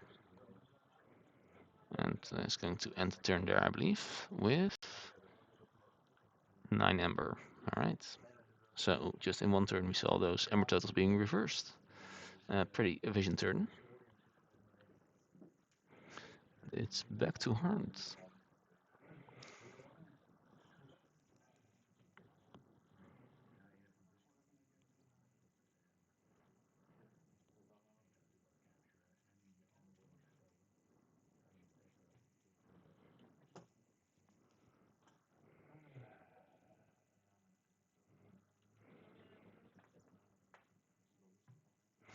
Harnt's going to go back into Logos. I have to ask again later. Look what's on top of the deck.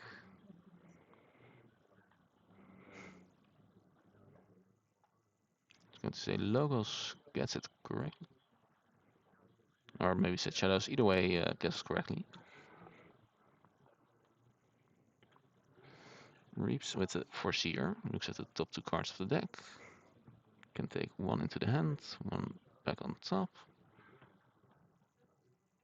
Reaps with the Wormhole Ignition to archive the Carrion Worm.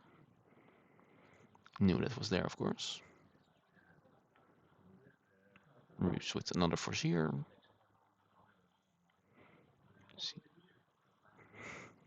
Looking hard for some Logos cards, might not be totally finding them. Lord Judo also pointing this out.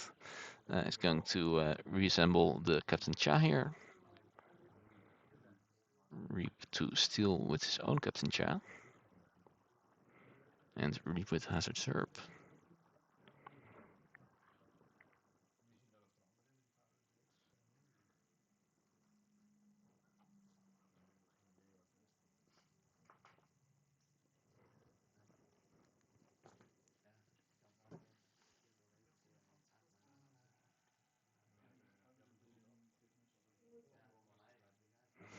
And that's going to be it. So checks at 10, but Lord Judo here will be forging the second key.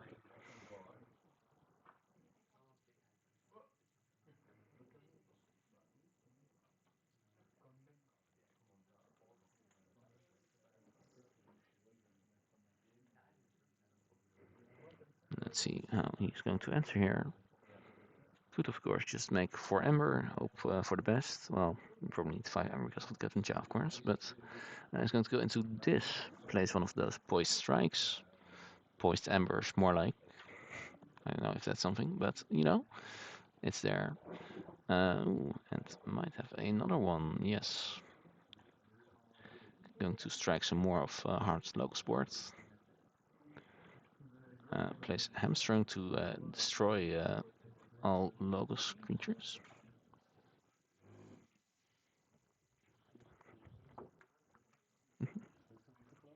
Je mag ook 4. Ja, dank je. En die is gepurged.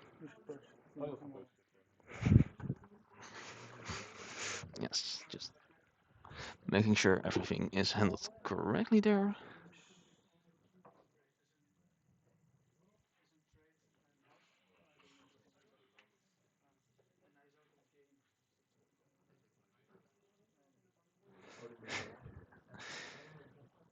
Talking about the last details there. Yeah, still 10 ember. Haven't done too much about that.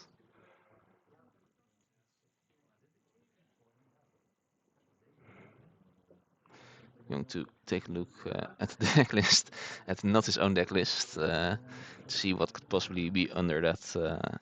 Look how far you've come.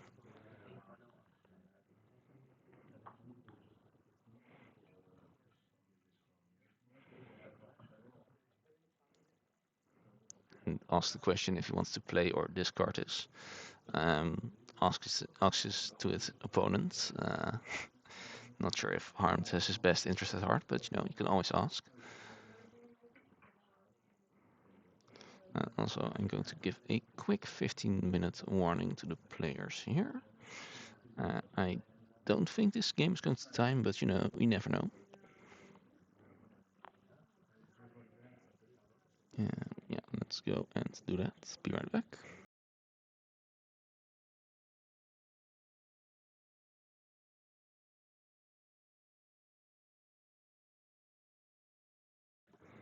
Alright, and with that warning of 15 minutes remaining set, Harmed is going to forge the second key here as well, and is going to be able to take a turn now. Going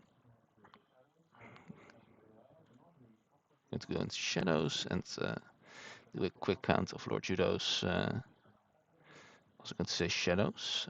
That is not a shadows card, so we're going to see a rage reset. And discard 3 cards from Harm's hand.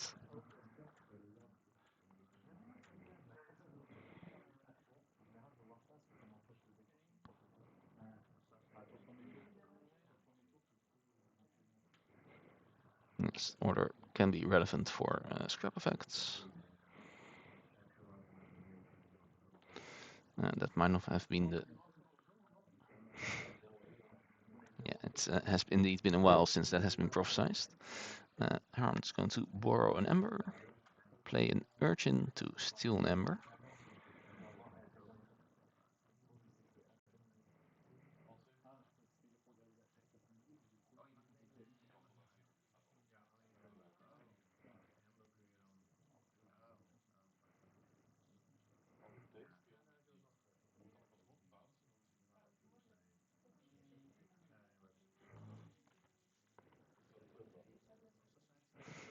I have some questions. I have been well. Yes.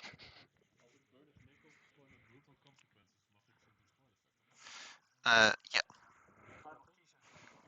Nee. Ja, dus je doet 3 damage per creature, dan gaat het destroy effect af. En daarna zijn pas op urchin. Ja.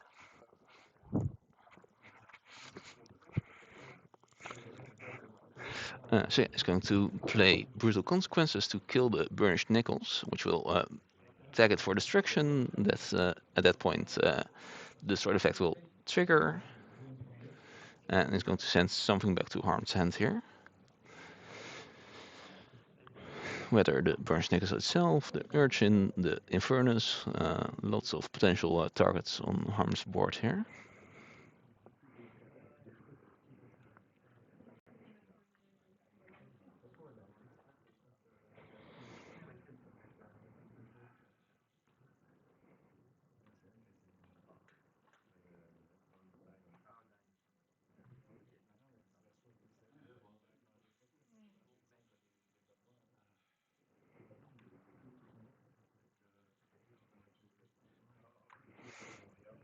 He's going to take the Urge back to hand and to steal another Ember, just to get to 8 here. And that's going to be it. Nothing being prophesied, just going to draw a bunch of cards and check at 8. Let's see if Lord Judo can stop this key.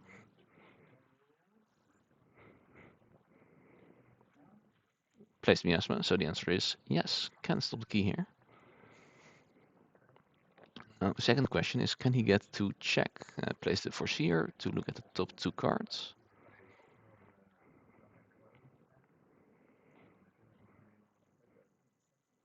Puts one into the hand. Is then going to activate Look How Far You've Come to pay 2 Ember to Harmed here.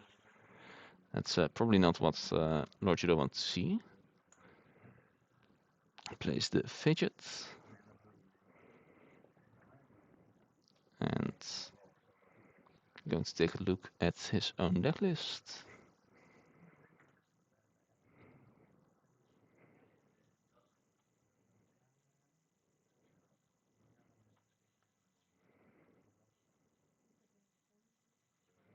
Put something under Ask Again Later. And then it's back to Harm, draws 3 cards. Not a check, and Harm doesn't get to Forge because of the miasma here.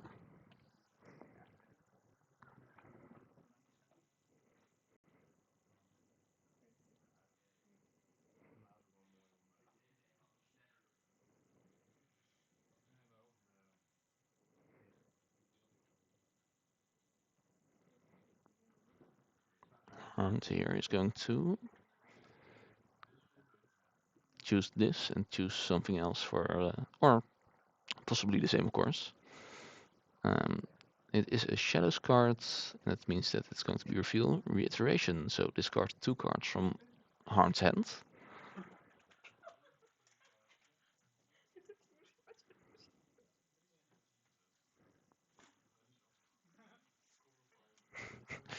We see the Cover Fire gun, so that's a important part for Harms here.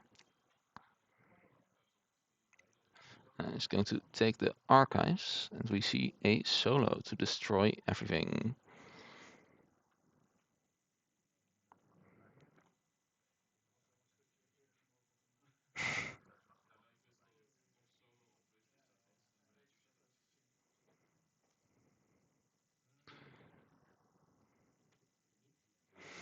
Place Double Doom to discard a random card from Lord Judo's hand. Discards the Professor, probably not super relevant. Plays Carrion Worm and Bloodshot Imp, and puts something between Look How Far You've Come. And it's going to check at 10 Ember here. It's back to Lord Judo now. Who's going to take the archives, go into Logos. Parallel thinks his own deck. We see Creature and Creature. Steals 2 Ember here. Needs to stop 3 more.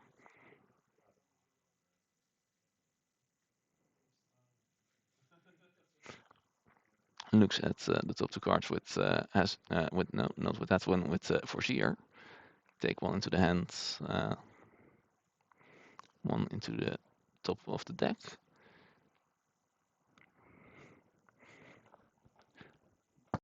Look how far you've come. Look how far you've. Yep. Going to destroy Foreseer and then play the Hazard Serp to kill the Bloodshot Imp and draw a card. Place 2 Captain Chance. Put something under Ask Again Later. And that's going to be the game. Harmed winning the Archon Finals 2-0, winning the Dutch Nationals just like 2 years ago. Although he was playing against oh.